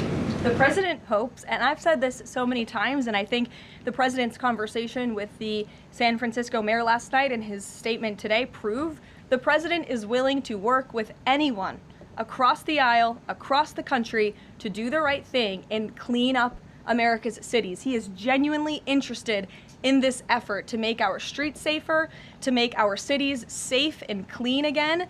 And he heard from the mayor last night who told him that he is going to earnestly try to make his city better on his own. The president heard him out. He said, okay, I'll give you a chance. We'll be watching, and if you need us, we are here. And if I feel as though you continue to fail your citizens, the federal government may have to step in. But we'll continue to watch San Francisco, and that law enforcement operation has now been paused. Thank you. And then on the No Kings protesters, I saw videos of people explicitly calling for violence against Stephen Miller, against the president, shirts saying we don't have enough assassins, calling for more political violence. Does the president want to see arrests here, and are we going to see arrests of these types of explicit calls to violence? I would think myself, the president, and everyone here at the White House certainly hopes that anyone who is making violent and illegal threats in that way against public officials will be arrested and prosecuted. Sure. Thank you. 2 questions. Would the president support the Senate ending the legislative filibuster to end the shutdown? This is something I haven't heard the president talk about much, so I don't want to speak on him for it. I'll let him answer that question himself. And do you have an update on the NASA administrator nominee? Do you plan to nominate anyone soon? Or does the president nominate anyone soon? Sorry. I'll leave that to the president himself. He'll make a decision in due time, and when he does, you will hear directly from him, as you always do. Back, we'll give our friends in the back a chance. Yes. As you mentioned at the top of the briefing, USDA has warned that it will run out of funds to pay full SNAP benefits next month if the shutdown continues. Senator Hawley is floating a bill that would ensure SNAP benefits are continued to pay during the shutdown. Would the president support such a move? And you also announced that the administration was using tariff revenue to keep WIC going during the shutdown. How long will that last? And is anything similar being considered for SNAP? Yes, the administration would absolutely support that legislation. We hope that it would come over the finish line, but the bill that will get everyone paid and put everyone back to work is the Clean Continuing Resolution. That's what the president and Republicans want to see. Ed, go ahead, Ed. Thanks, Carolyn. On the Russian sanctions again, how much pressure do you think this sanctioning these two Russian companies actually puts on President Putin? Because the last administration sanctioned 2 other oil companies. So how much economic pressure is this really? A lot. If you read the sanctions and look at them, they're pretty hefty. And I saw some international news out of China this morning that they're scaling back oil purchases from Russia. We know India has done the same at the request of the president. That's right. The president has also pushed European countries, our allies, to please stop their purchases of Russian oil as well. So it's full court press for sure, and we expect that these sanctions are going to do harm, as the Secretary of Treasury said yesterday. Could there be more? Is this just the first step, or could there be more sanctions? I'll leave that to the president to decide. Sure. Or heard the NBA gambling, involved in the gambling issue there. Does the president gamble? What does he think about that? You know, I'm not sure. I don't think he does. I've been with him quite some time, and I have not seen him gamble before. I don't think he's a big gambler, but you can ask him yourself next time you have a chance to, Ed. Go ahead. Thank you, Carolyn. I've got 2 Hi, quick Jake, questions. and then we'll go to you. Thank you. Okay. You're welcome. 2 quick questions. Back to the ballroom. It is a very spectacular ballroom, according Thank to the you. renderings. And if it's half as nice as the one at Mar-a-Lago, then future presidents are really going to appreciate it. They will. Thank you, Jake. For First of all, saying is there like an official name? Like, are we calling it the Trump Ballroom, or does the president have a vision for what the name for the ballroom is going to be? there will be an official name. I will let the president announce that once he firmly decides on it. Question is, looking at these renderings, and it kind of got me thinking, he's likely going to go down as the greatest builder of this era, and you've been in on a lot of those meetings with him. Has, to your knowledge, has the subject of rebuilding the Holy Temple in Jerusalem come up? It has not, no. It has not. Rebuilding the Jerusalem I don't. Temple. I'm sorry. Okay. Go ahead. Caroline, on the CZ pardon, could this clear the way for Binance to resume U.S. operations? I won't get ahead of that. That's something for Treasury or the Departments of Commerce to comment on, so you're welcome to ask them. And then one follow-up question. Any more details on the president's Walter Reed visit? The readout from his doctor mentioned advanced imaging. What procedure was he referring to? Advanced imaging is something that presidents receive and people receive when they go to the doctor, and so we provide a detailed readout of that physical, and I would encourage you back to that. Presidents and I don't know the exact imaging that took place, but as the physician's note said, the president is in incredibly good shape, and I think that's evidenced here every single day. Danny. Caroline. Back to the ballroom, I'm afraid. I just wanted to ask, because in July the White House said that it would cost $200 million. Yesterday the president said $300 million. Is $300 million now the operative figure, and why did it go up by so much? $300 million is the figure, and again, it's not going to cost the taxpayers a dime. So we look forward to this project continuing, and we will continue to keep everyone apprised on it. Perhaps the president will even bring you all out to see it one day at the appropriate time. You're also going to hear from the president directly in about an hour. He's hosting an event with the Homeland Security Task Force. This was a newly created federal task force that the president and his law enforcement team have put together. I would encourage you all to tune in to the remarks. They have really done a tremendous job at refocusing how federal law enforcement and local law enforcement work together. There will be some local sheriffs and law enforcement officials in attendance as well, and they'll be talking about the success and the many arrests they have made of drug traffickers and cartel members all across the country by just simply working together. So we will see you at the event. Thank you. Okay, ladies and gentlemen, I need to tell you something. Do not go anywhere, because during that Carolyn Levitt White House press conference, we are getting a lot of news. There's a lot going on in the world right now. It seems as if any minute now, maybe it's happening right this very second, the United States is soon, if not already, going to be carrying out targeted strikes on the mainland of Venezuela. And so we have a lot to talk about here, folks. Do not go anywhere. Please make sure to like and subscribe. The show is just getting going. And then, of course, also, we have all this to talk about, but also President Trump is coming on out in about 1 hour, less than an hour, and he's going to be talking about cartels, this entire situation with Venezuela, and also some of the, cracking down on drug trafficking. So, ladies and gentlemen, coming out of the pipeline right now, this is all breaking news as of like the last 30 minutes. Okay, I've been sitting waiting to talk about this because Carolyn Levitt was up there. Breaking news, U.S. Air Force B-1 bombers are currently flying over the Caribbean Sea while private jets are escaping from Caracas, and Trump is preparing an important statement for the nation 1 hour from now. Right now, we are seeing private jets flee Caracas as the capital of Venezuela. They're fleeing the nation. 4 private planes have departed Caracas in just the last 30 minutes. The activity is described by flight watchers as something they don't remember seeing ever before. This is coming after the news that President Trump is holding a televised roundtable with his national and homeland security teams at 2 p.m. Eastern. It's actually 3 p.m. Eastern, to be clear, is when that's happening. It's 1 hour from now.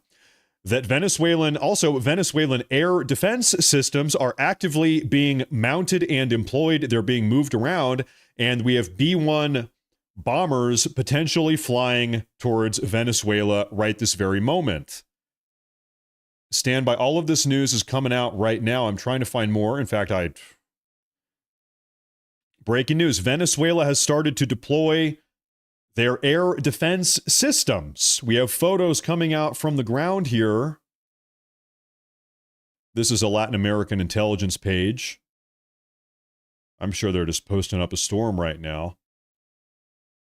So Venezuelan air defense systems are being deployed. We have more here. I'm seeing a report come out right now. Breaking reports are indicating that U.S. strikes on Venezuela are imminent and could occur within the next couple of hours. Folks, it's going to be one hell of a day. We've got President Trump coming on back out here in about 1 hour. He's going to talk to us and let us know what's going on. Seems like airstrikes, targeted strikes are about to happen on Venezuela. We've got more pictures coming out. Take a look here first.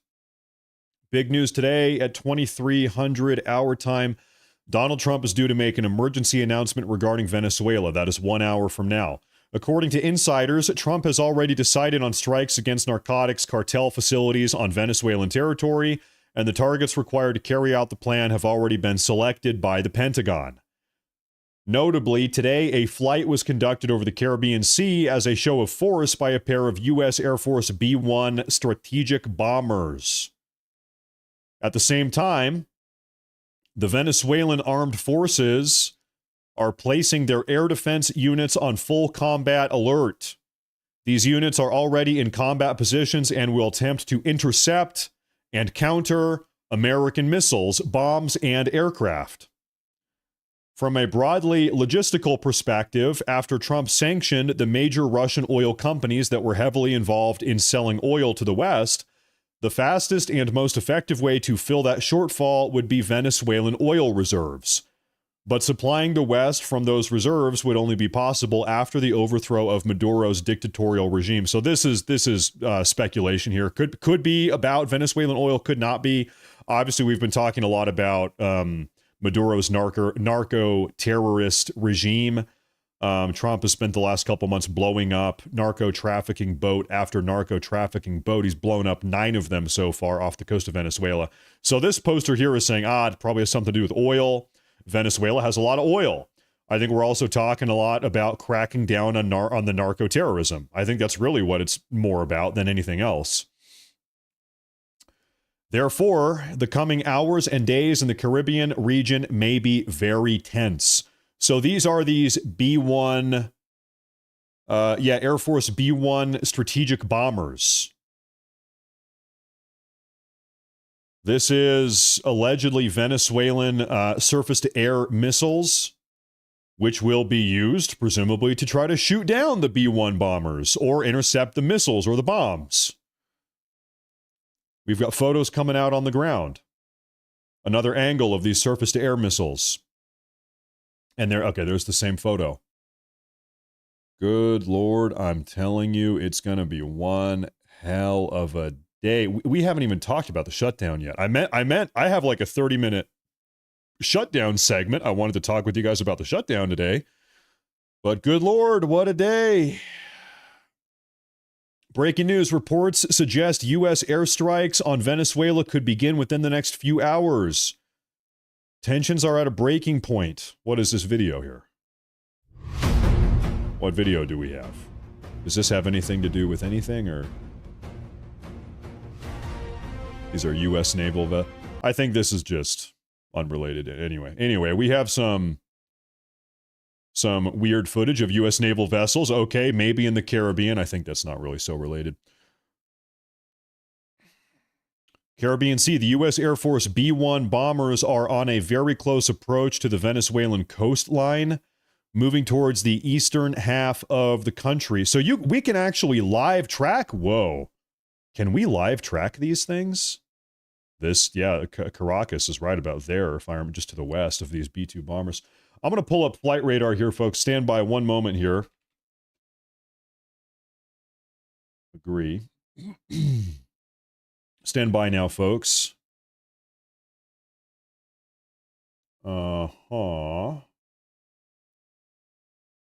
Filters. I'd really just only... Oh, I need to log in. Folks, today is going to be heating up, it looks like. Stand by here for one moment. Thank you. I'm pulling up Flight Radar 24 to see if we can actually, if we here together, if we can live track these B-1 bombers. Let's see if we can do this here together to see where they are. Okay. We're looking at the United Kingdom right now. So the website is a little bit laggy here, so hold up. I'm going to zoom out. We got to go all the way across the Atlantic down here. Now, I'm going to, let's stop tracking business jets, helicopters, gliders, drones, grounded vehicles. Really, I just want to see military or government. Really, I suppose that's all. That'll help a little bit. So this is off the coast of Venezuela. So actually, I don't think right now, publicly, we are able to track. What are you? This is a U.S. military Lockheed Martin. Looks like some type of transport plane. You know, I was going to say it would seem a little bit crazy if we could actually track the United States military B-1 bombers. You know, they would presumably turn off their transponders so that everybody couldn't track them. I guess, you know, maybe allegedly at one point we were able to track them, but then they turned off their transponders. Okay, fair enough. They won't show. Yeah, I mean, it makes sense. Yeah, they're going dark. These are the type of planes that you know, the Pentagon would not want to be tracked. Exactly. However, it seems as if at some point earlier today, we did have some tracking on them. This is a U.S. Air Force B-1 bomber. So this is a little bit further off the coast. Was being tracked on flight radar. So it must have gone dark.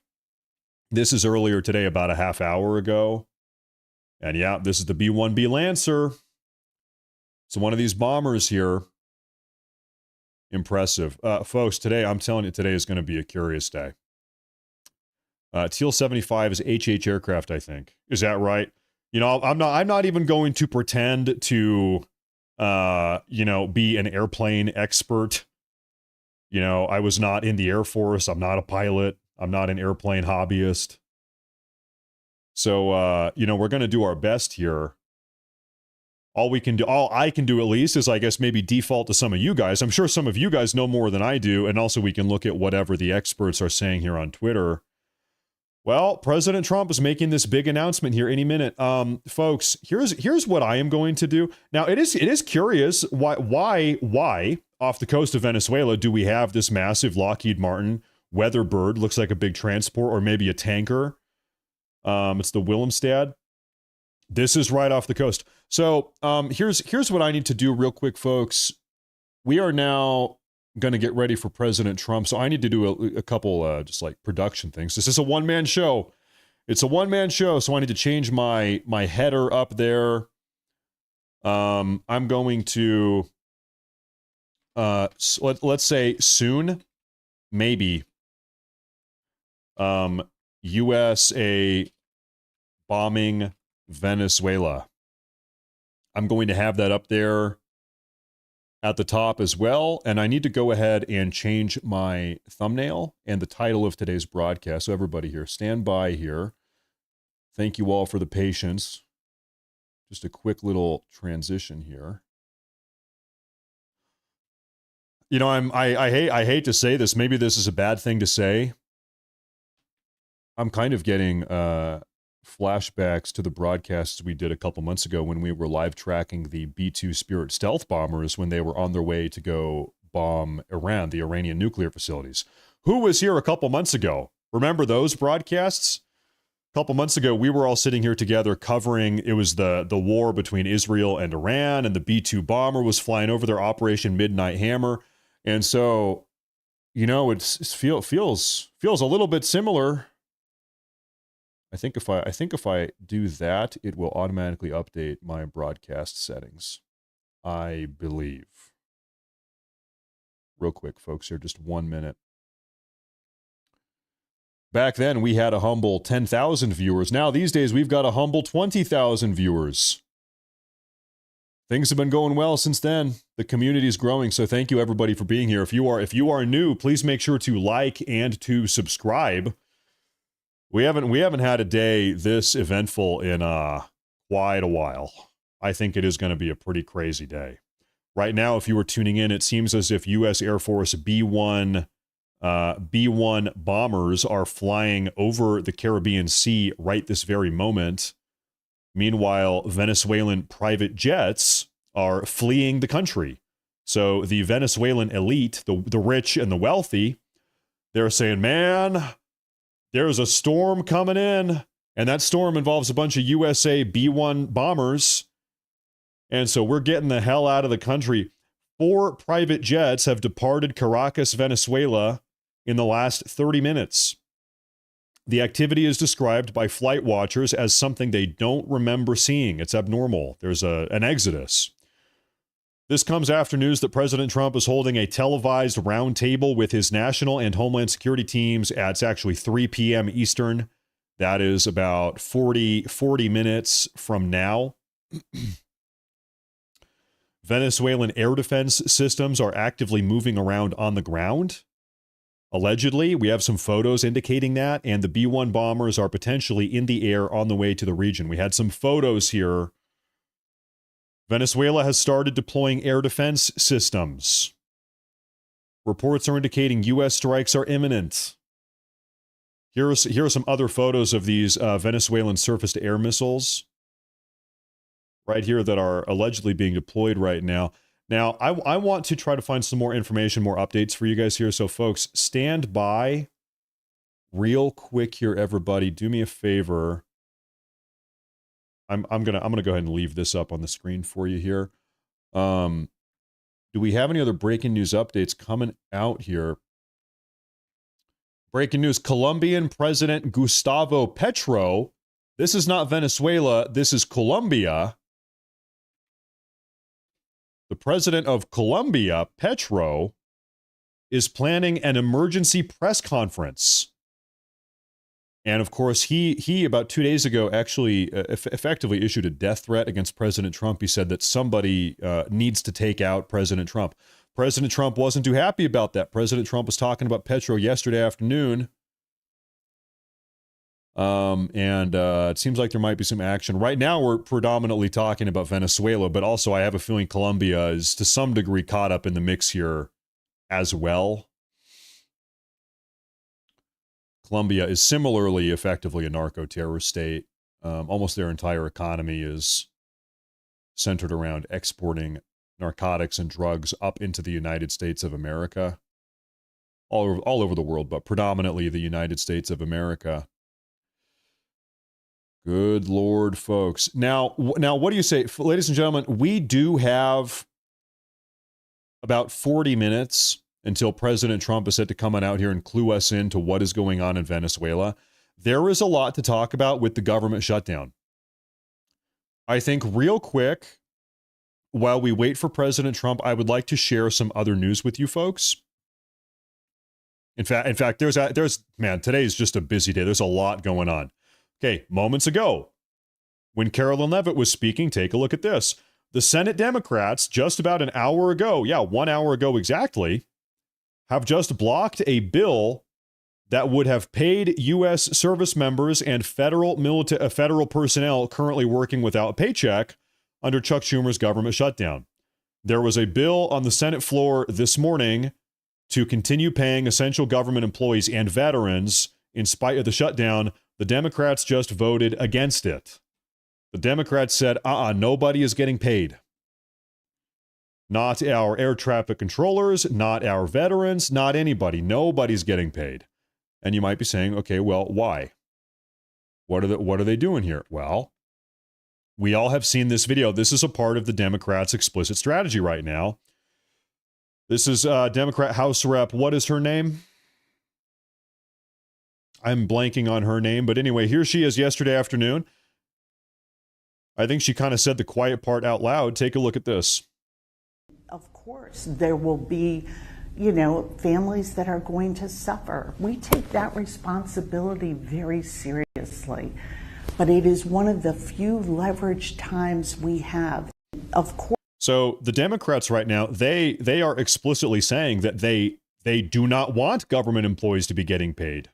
They do not want veterans to be getting paid. They do not want air traffic controllers getting paid. And the reason why is because they are planning on leveraging the suffering of these Americans in order to try to extort money out of Trump, the federal government, extort money out of all of us, federal taxpayers, to subsidize health care for a bunch of illegal immigrants to the tune of $1.5 trillion.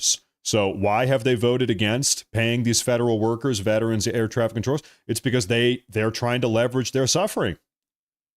That's what's going on here. Now, tangentially, we were listening to Carolyn Leavitt. We had a lot of questions about this whole Trump renovation of the White House. Bad news for the Democrats. A CNN clip from 2010 has just resurfaced talking about Obama's $376 million White House renovation fully funded by U.S. taxpayers. Now, what the hell is this one going to be? Sounds like they're building another wing to the White House, but we appreciate you keeping your focus. You can't even imagine, TJ. It's going to happen for the next 2 years. All of the banging, the jackhammering, the dust, the confusion, the noise of all places to do construction is happening right here, the front lawn of the White House. It's a 4-year renovation project. Estimated cost, $376 million. Well. A 4-year-long renovation project under Barack Hussein Obama to the tune of $376 million. Well. And in that case, by the way, it's worth noting, the taxpayers paid for that. The taxpayers paid for Obama's renovation. That's a bookmark. That's a bookmark for this. Okay, good. I'm happy this is getting traction. 53,000 likes, over 1 million views. Good. Because this is ridiculous. Oh, look, it's Don Lemon. How could we all forget about Don Lemon? I didn't even realize that was Don Lemon. I wonder how he's doing these days. How is Don Lemon doing these days? Imagine that. Anyway, however, with President Trump's renovation of the East Wing, he is privately funding it. Taxpayers are not paying for that. With Barack Obama, he said, we'll have the taxpayers pay for it. That is just astounding. House Minority Leader Hakeem Jeffries chimes in on this whole renovation. Take a look at this. More likely, this is part of what Donald Trump has been doing since day one of his presidency, running the largest pay-to-play scheme in the history of the country. Really? And probably soliciting donations from people who've got business before the United States government. And all of this is going to have to be investigated. It will. All of this will have to be uncovered. It will. And these people are going to be held accountable, no matter how long it takes. These people will be held accountable for helping pay for the renovation of the East Wing. Held accountable for what? Making the White House better? Held accountable for what? Building a big ballroom? What is he accountable for? What? That's going to be the reality of the situation. And that's our warning to all of these people participating in this scheming to manipulate taxpayer dollars and, of course, to destroy the people's house. The White House belongs to the American people. It doesn't belong to Donald Trump. So you guys know that Barack Obama not only spent $360 whatever million renovating the White House lawn, but also, and paid for by taxpayers, Barack Obama literally built a basketball court. The White House at one point had a tennis court. He paved it over. He built a basketball court. The second he got into the White House, Barack Obama used taxpayer money to build a basketball court so he could play pickup basketball games on the White House lawn. I kid you not. Feel free to fact check me on that. And he made the taxpayers pay for it. President Nixon had a bowling alley. There was a swimming pool at one point. They paved over the swimming pool. Listen, what Trump is doing here, the White House needs to have a big gathering place. They need to have a room like a ballroom. They need to. You got people coming and going. Really, there's not a big, good, grand meeting place for people at the White House. You can't have more than 80 people or so, 80 people in the same place at the White House lawn. There's not enough space. You need something like the ballroom. So good thing President Trump is doing it. Sometimes you're having a big gathering. Okay, good. Now, you want to talk about this Democrat bill. The Democrats just shut down that bill in the Senate a couple hours ago, this morning, which was aimed at my brain just totally froze. I need to reboot. Maybe I need another cup of coffee here. Goodness gracious. I'm doing too many live broadcasts these days. I am doing too many live shows these days. Man, I need to take a break. Anyway, this Senate bill that was in front of the Senate this morning was aimed at continuing payments for veterans and necessary federal employees, like air traffic controllers, for instance. We see this on CNN. What do they have to say about this on CNN? The Democrats voted that down. They shut that down. Some Republicans, Senator, have pushed a bill that would pay government workers who have not been furloughed as part of the government shutdown. Those who have been furloughed would still be without pay. Is this something you would support?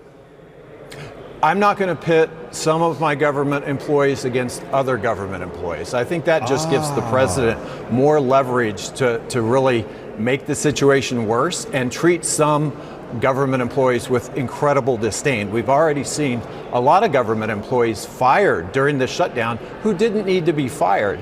This is an administration that's very hostile to government employees. I have a lot of those folks in my state, and I'm not going to turn my back on any of them. This is a Democrat senator. He says, what's his name to be clear? This is, okay, we actually don't have his name. I'm sure somebody in the audience. Senator Martin Heinrich, Democrat. Okay. So the Democrats have orchestrated and totally manufactured this shutdown. He says, well, I'm not going to vote to pay necessary, important federal employees, veterans, of course, included in this category, but also 13,000 air traffic controllers. Very important federal employees like this because, well, I feel like that would be implicitly treating the other federal employees with disdain. Hey, dude, the Democrats are treating all of them with disdain already. You have manufactured the shutdown. You have created and manufactured the shutdown totally unnecessarily. Does not need to be happening right now, but you're doing it anyway nonetheless. So this logic just does not exactly check out here. These people are out of their damn mind. Oh my good Lord. This is coming from MSNBC about the White House renovation. Do this with some sensitivity to the fact that you're not a king. You know, you can't just do what you want to do when you want to do it. That's an adolescent response. That's actually not fair to adolescents, right? That's infantile. You know, just to do it because you can is in some ways a definition of why we had the American Revolution. And I can hear conservatives saying, oh, you know, construction project leads to fears about democracy. You know, just take a deep breath on that. It is a particular, the way the president's done this, that reflects and illuminates a universal. And to go back to what you were just saying a minute ago about the Senate, more and more, I don't know if anybody here agrees, I miss John McCain. I miss John McCain. You know what's funny? The only people that really miss John McCain are Democrats. Does a single MAGA, America First American, Donald Trump voting American miss John McCain? Do they say, man, I wish the Republican Party was how it used to be with John McCain? There's not a single America First voter. And of course, he's dead. Rest in peace. Bless his soul obligatorily. We don't exactly need more John McCain style Republicans. We don't. That's not exactly what we need. The Democrats wish the Republicans Party was still in this John McCain, George Bush era. And the reason why is because they were easy to beat. The Democrats got to do whatever they wanted. The Democrats got to act with complete and total impunity. They could run the show. They were calling the shots. The Democrats got away. You guys need to remember, listen, I don't know, maybe this is controversial to say, but it's true. For generations, for decades, the Democrats were running this country effectively. Even when Republicans were in the White House, the Democrats, the progressives, I'll call them progressives in this case, they won for 60 or 70 years. The Democrats, the progressives, they won literally every single cultural battle. Every single one of them, from abortion to gay marriage to trans to whatever, all of it. They won every single battle. The conservatives, they effectively failed at conserving anything. They didn't conserve a damn thing. And so now all of that has changed now that President Trump kind of hijacked the Republican Party and rebuilt the Republican Party in the image of America First. Now it's kind of less so the Republican Party. Now it's more so the America First Party. And thank God for that, because now we are finally racking up some victories. The days of losing have come to an end. But it must be acknowledged, the progressives in this country for 60 years, 70 years, they racked up cultural victory after cultural victory after cultural victory. All they did was win. Thank God that has come to an end. All of us over here on the conservative, the Republican, whatever side of the aisle you want to call this, America First side of the aisle, we have realized, hold up, wait a minute. We are actually allowed to win. We actually don't have to lose. If we get together, we actually can win. And so we've started winning under President Trump's leadership. Thank God for that, because all we did for a long time was lose, lose, lose. Now, folks, I'm gonna look here. If you can bear with me, let's do a little bit of an informative deep dive. This is a Latin American intelligence Twitter page, pretty big, coming out of Venezuela. Let's see what they are saying here about what is going on in Venezuela right now. So I'm trying to. We're gonna do a little bit of a deep dive here, folks. This webpage is tracking surface-to-air missiles that are being moved on the ground in Venezuela right now. I'm sorry, today's broadcast is a little bit schizophrenic. It's a little bit knee-jerky. We're kind of all over the place. This story, that story, that story, this story. There's a lot going on today. So thank you, everybody, for being here. I really appreciate it. There's a lot to talk about today, so we're going to keep pivoting around. President Trump is going to come out and speak to us in about 25 minutes. It seems to be, if you're tuning into the broadcast right now, seems like the United States of America is about to start carrying out targeted strikes on the Venezuelan mainland in an effort to destroy Venezuelan narcotic manufacturing facilities. Now, Venezuela, they got the heads up. They know that this is happening. And so Venezuela is right now mobilizing surface-to-air missiles all along the coast. This is in Barcelona, Venezuela. This is in Puerto La Cruz. They are mobilizing their surface-to-air missiles.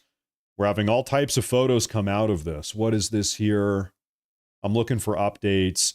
Now we have more images coming out off the coast of Venezuela. On the coast of Venezuela, surface-to-air missiles are being positioned.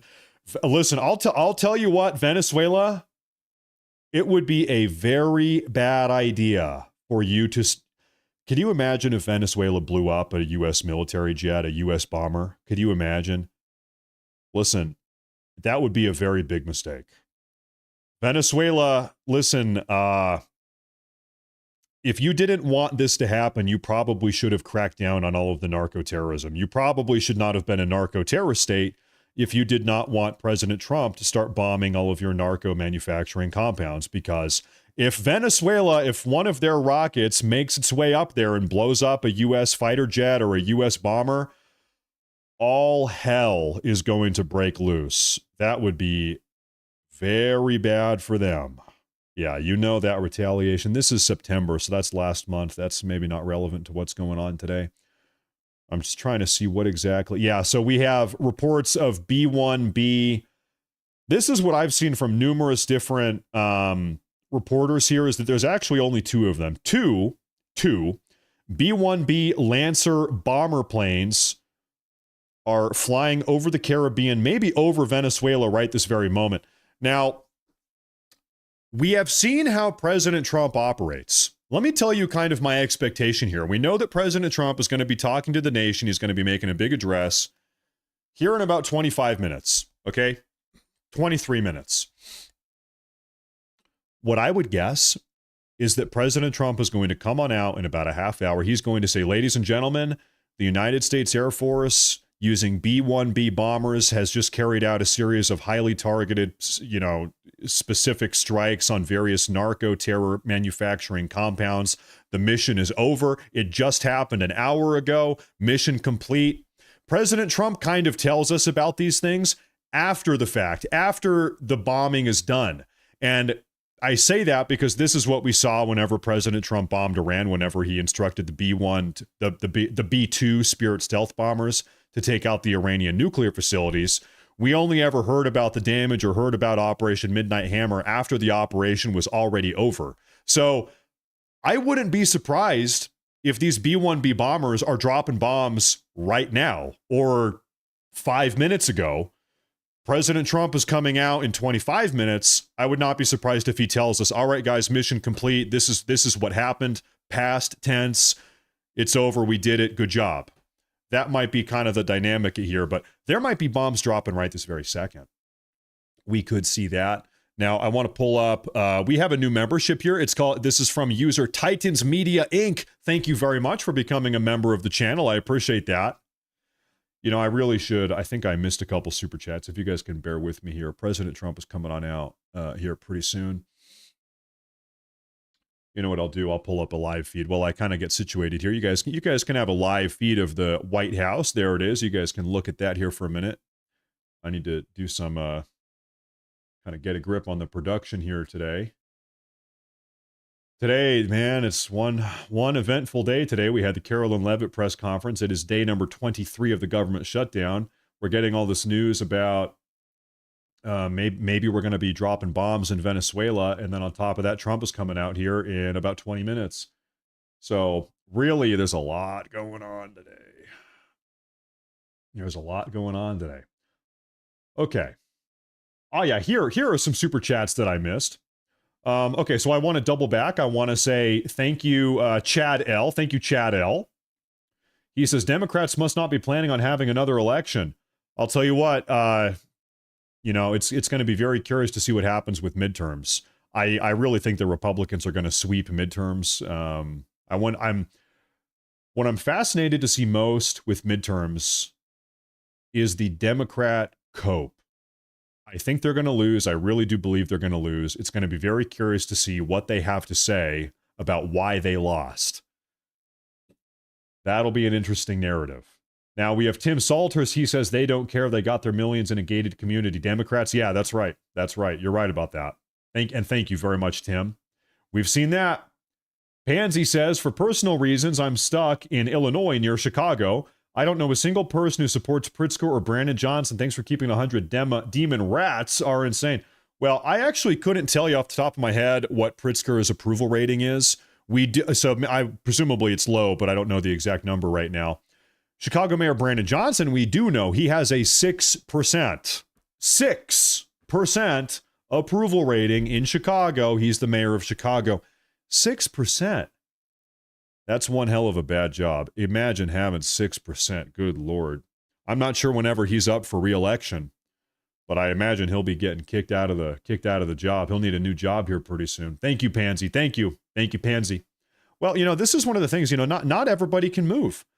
Not everybody has the means to move, the money to move. They can't get it's very hard to pick up your life and move somewhere else. You've got kids, you've got family members, you're invested in the area that you live. And this is one reason why we can't just let all the cities or all the suburbs or even half of the states like Oregon, Washington, Illinois, we can't just give up and let these states become third world hellholes, because there are genuinely good people that live there. There are good, patriotic, conservative Americans that live in California. In fact, 40 or 45% of Californians, they are great, patriotic American people that love this country. They want the country to be successful. They are as frustrated. They're probably more frustrated with California than we are, because they're the ones that live there, right? We can't just keep on giving up territory and ceding ground and surrendering. We got to take these states back. There's a lot of good people, even in these blue states. I know good people that live in Portland, Oregon, and they don't have the means to live. They don't have the money to leave, or their family lives there, or whatever. That's where their job is. Not everybody can just pick up and leave. So we need to make Portland great again, make Chicago great again, make Seattle, San Francisco, Los Angeles, whatever, When we talk about making America great again, that's the entire country. It's not make red states great again. It's not make conservative states great again. It's make America great again. That includes implicitly, we got to make California great again. We got to make Illinois great again. We got to make Oregon great again. We need to make, Washington State and Maine and Vermont and whatever. All of it, the country, America, has to be great again. Somebody said, shut up, Nazi. Oh, no, somebody called me a Nazi on the internet. What should I do? Man, that's never happened before. Somebody, ladies and gentlemen, somebody just called me a Nazi on the internet. What should I do? Well, anyway, I'm just going to get on with my life. The real King Sally, he says, they don't miss any Republican. They miss their beloved Republicans who voted with them across the board. Yeah, these Democrats, they miss the days during which Republicans were losers. They miss the days when Republicans had no spine. They miss the days when Republicans would just surrender and capitulate. When they say, man, we miss John McCain, we miss the Bush era, we miss how the Republicans used to be. What they mean when they say that is that they miss when the Republicans were a bunch of pushover losers. That's not the dynamic anymore. That is not the Republican Party these days. Sorry, sweetheart. We're not doing that anymore. And then, of course, Bierna says, did Caroline ever make it been cutting the lawn? Yeah, Carolyn Levitt spoke for about an hour. Yeah. And so now President Trump is going to be coming on out and speaking to us in about 16 minutes. In about 16 minutes, President Trump is going to be coming out making a special announcement. Presumably it has to do with what is currently going on in Venezuela. If you are new to the show, if you're new to the broadcast, you're saying, hold up, what is going on here today? Matt, break it down. I'll tell you right now. It seems as if the United States of America is about to start carrying out targeted, coordinated strikes against various narco compounds on the Venezuelan mainland. We have report after report that U.S. Air Force B-1 bombers are flying over the Caribbean Sea. They are maybe even flying over Venezuela at the moment. We are seeing that in Caracas, Venezuelan private jets are fleeing the country. There is an exodus out of Venezuela. People are trying to get the hell out of town because they know something is coming. We have also on-the-ground reports seeing that Venezuelan surface-to-air missiles are from the Venezuelan military are being deployed, rolled out. They're being set up. Venezuela is bunkering down. They are getting ready. They're going to try to blow these American B-1 bombers out of the sky. That's what seems like that's what's happening right now or soon. President Trump is going to be coming on out and addressing this, presumably here in about 15 minutes. I'm going to go ahead and read through this report here again. Big news. Donald Trump is due to make an emergency announcement regarding Venezuela in about 15 minutes. According to insiders, Trump has already decided on strikes against narcotic cartel facilities on Venezuelan mainland, and the targets required to carry out the plan have already been selected by the Pentagon. Notably, today, a flight was conducted over the Caribbean Sea as a show of force by a pair of U.S. Air Force B-1 strategic bombers. Pause here. Do you remember with Operation Midnight Hammer, which is when the Trump administration bombed the Iranian nuclear enrichment facilities? The Trump admin, they sent some B-2 bombers this way over the Pacific, and then they had another batch of B-2 bombers like the day before flew across the Atlantic, through Europe, down through the Middle East. And anyway, they conducted a feint. Is it possible that these B-1 bombers we're talking about right now, these are a distraction? These are a feint. These are a bait. You know what I'm trying to say? Because we saw a very similar tactic with the Trump administration when they were carrying out these targeted bombing strikes in Iran. There was a distraction over here. Hey, everybody, look over here, look over here, look over here. Meanwhile, the real bombers are over here, you know? So we might be seeing something kind of like that happening now. Some similar type of dynamic. At the same time, the Venezuelan armed forces are placing air defense units on full combat alert. These units are already in combat positions and will attempt to intercept and counter American missiles, bombs, and aircraft. Very curious. Very curious. Things are heating up in Venezuela. We have reports of 2 B-1B Lancers. These are these bombers. Cool looking plane, can't deny that. Cool looking little jet there. Very interesting. You know, if you just pull up Google Maps, do we have Google Maps here? Stand by. It is much easier for the United States to bomb Venezuela than it is for the United States to bomb Iran.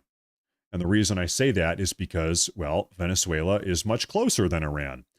We have many more like vectors of attack. We can fly in from different angles here, and it's also just much closer. I think when I say easier, I mean logistically it's easier to carry out these strikes than the strikes with Iran a couple months ago. Of course, we have Puerto Rico, which is a U.S. territory, really not even that far. This is probably 300 or 400 miles off the coast of Venezuela. It's easier to execute this type of strike here. And I'll tell you what, if you guys have ever looked at Google Maps here, Venezuela really is a pretty big country. I think it's maybe even a little bit bigger than Texas. So Venezuela is pretty big, but there's something I want to show you. Almost all of the towns and infrastructure on the north coast of Venezuela is the capital, Caracas. Well, if you start heading south in Venezuela, this is just all dense, uninhabited jungle, rainforest. I mean, look at this. I'm zooming in. There's nothing out here. So you can imagine, if you're a narco manufacturer, if you're a cartel terror organization, these jungles, you've probably got a lot of weird, illicit narco terrorist activity down here in these jungles. So, you know, it might even be a miscalculation to say that all of the narco manufacturing facilities are up here on the north. They might be buried down here in the jungle. God knows where. Who knows where? You know, you might have narco facilities down here on this river down here. Who the hell knows? Just dense, untouched, never-ending jungle. Never-ending jungle. Wouldn't that be funny if we just randomly zoomed in and we found a narco compound? Oh, there's one. Wouldn't that be funny? We're probably not going to be so lucky to find a narco compound just on a whim here, but you know, most certainly the U.S. government, they know what's down here. They've got all the technology, all the infrastructure. They know what's going on out here. And you know that if the bombers are already flying, they already have their targets. They're not out here blindly looking for something. They already have their intel. They already have their targets. That's right. The U.S. Department of War knows exactly what is going on out here. I'm gonna pull back up this White House feed. I'm gonna do a little bit of janitorial business here. I have too many internet tabs here. I'm gonna try to close some of these now, folks. President Trump is coming on out here any minute. Excuse me, my apologies. It'll be about 10 minutes until Trump is coming on out. Now, we do have a big old super chat here over on YouTube. Where'd it go? There it is. He says, this is, I think we might have, wir haben ein deutsche Zuschauer.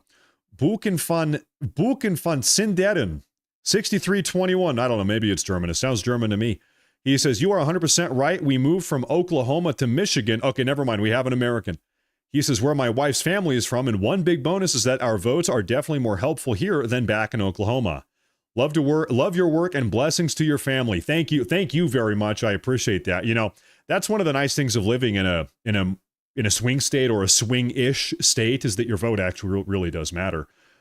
You know, my entire life I've lived either in Oregon or in Washington. Now I live in Idaho, and frankly, as a conservative voter, my vote doesn't really matter in any of these states because Oregon is blue, deep blue. It's not going to flip, not anytime soon. Maybe someday. Washington is most certainly not going to flip. And Idaho is already deep red. So similarly, my vote kind of doesn't matter. It's either deep blue or deep red. And so it kind of doesn't matter. But hey, that's the way that it goes. Man, the joy, the excitement of living in a swing state, right? It must be exciting. I've never known how that feels. Living in a purple state. Martin, I want to say thank you, Martin. Thank you very much. I see this. He says, I live in Turlock, California. Our district is red. District Trump has a lot of support here. You know this better than anyone else. California, there is a retake California movement. There's a group of conservatives in California. They're trying to retake the state. There's a similar movement going on in Oregon. I'll tell you what, I really do think that within the next 10 to 15 years, maybe sooner, I think definitely Oregon will be red. Oregon will be a red state within 10 to 15, 20 years. Could be sooner. California will follow suit. I think California will be red also. Within 20 years, California will be red, maybe 10. Washington State, our most northwest state outside of Alaska, I'm not so confident. I'm not so confident. I think Washington is probably going to stay blue for a little while, but Oregon and California, I do have some confidence. I have some confidence. Washington, I don't know. I don't know about that. You think we can find any strange traffic over here on flight radar? I'm gonna reload here. Let me just do a quick little peek around on flight radar 24. Now, do we see anything crazy? Okay, so right now we are tracking military or government planes. We don't see anything. And of course, you know, a lot of the military planes, especially if it's U.S. military carrying out bombing runs, they would turn their transponder off. We would not be able to publicly track them. What about business jets? We have some business jets in the air outside Caracas. I'm going to zoom in here. Are they leaving or are they... this individual flew over from Guyana City up to Caracas. Looks like they're not landing yet. We actually don't know where that guy came from. And this guy started there, flew over to the east, and is coming back. Well, I'm not sure. Who the hell knows? That's a Gulfstream G100. But anyway, I was looking for military aircraft, and I think all of them have gone dark, so to speak. Now, what if we zoom out here? Do we see any other U.S. military aircraft anywhere in the Gulf of America or in the Caribbean Sea? You see some helicopters up here in Puerto Rico. These both appear to be Puerto Rican helicopters. These are not... no, that's a U.S. helicopter there. And likewise. Now, for the last month or so, maybe 6 weeks, we have had a U.S. naval presence off of the coast. I think we've had 2 or 3 U.S. naval vessels, maybe more off, just kind of, loitering off the coast of Venezuela, maybe more than that. And it seems like today's the day. It seems like Trump has given the order. That's what it seems like. And so President Trump is going to be making his appearance here in about 5 minutes. And he's going to be cluing us in on what this dynamic is. Now, we also heard that Trump is going to be today at this upcoming conference, this big announcement. He'll be talking about domestic issues, our ongoing domestic crackdown on cartel operations. It's an ongoing process, but also very likely we're going to be hearing about what's going on with Venezuela. right this very moment. Like I said, I would not be surprised if President Trump gets up here in about 5 minutes and says, ladies and gentlemen, the people of America, we have just concluded. We have concluded our targeted strikes on Venezuela, meaning it's over. It's done. He already did that an hour ago or a half hour ago. I would not be surprised if the bombing runs are already done and Trump comes out and says, ladies and gentlemen, we have blown up 8 different narco trafficking compounds. Would not be surprised. And the reason why is because a couple months ago, that is the exact fashion in which Trump announced the targeted strikes against all of the Iranian nuclear enrichment facilities. We didn't know that the strikes had taken place until it was already over. And also one big thing I haven't mentioned about that, Trump wants to make sure that all of the U.S. military planes and our pilots, that they are safely back home. If the strikes are about to happen or if the strikes are ongoing and Trump comes out and says, ladies and gentlemen, strikes are happening right now or they're about to happen, well, that gives Venezuela, it gives Maduro, the narco-terrorist, opportunity to try to shoot him out of the sky. So you actually really do want to wait until the operation is over. We carried out the strikes. Everybody is back home safe. Everybody is safe. All of our American military personnel, they are safe. The strikes were a success. And it's all good.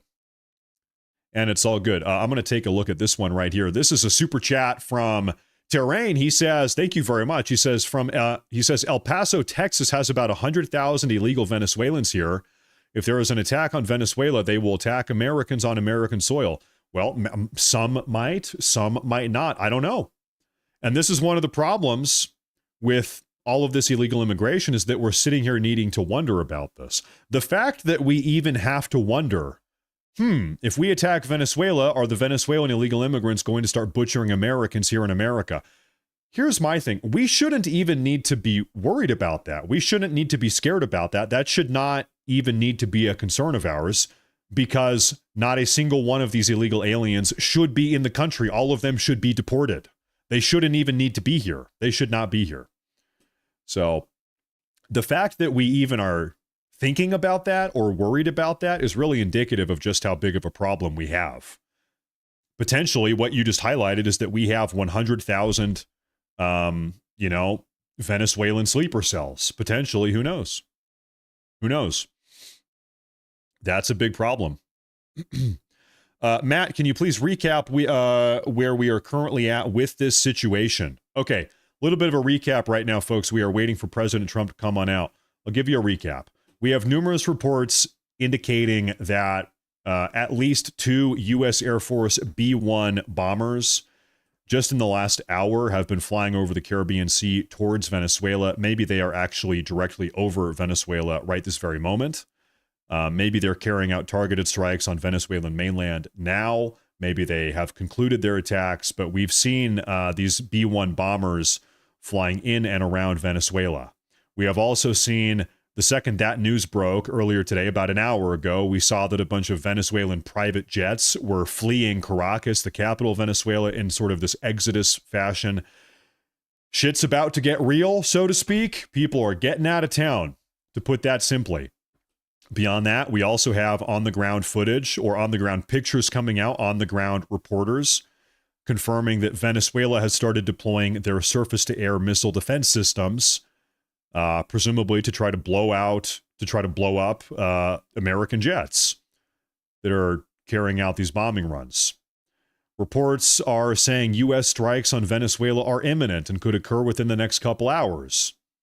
We have this longer write-up here. I think this is a pretty good one.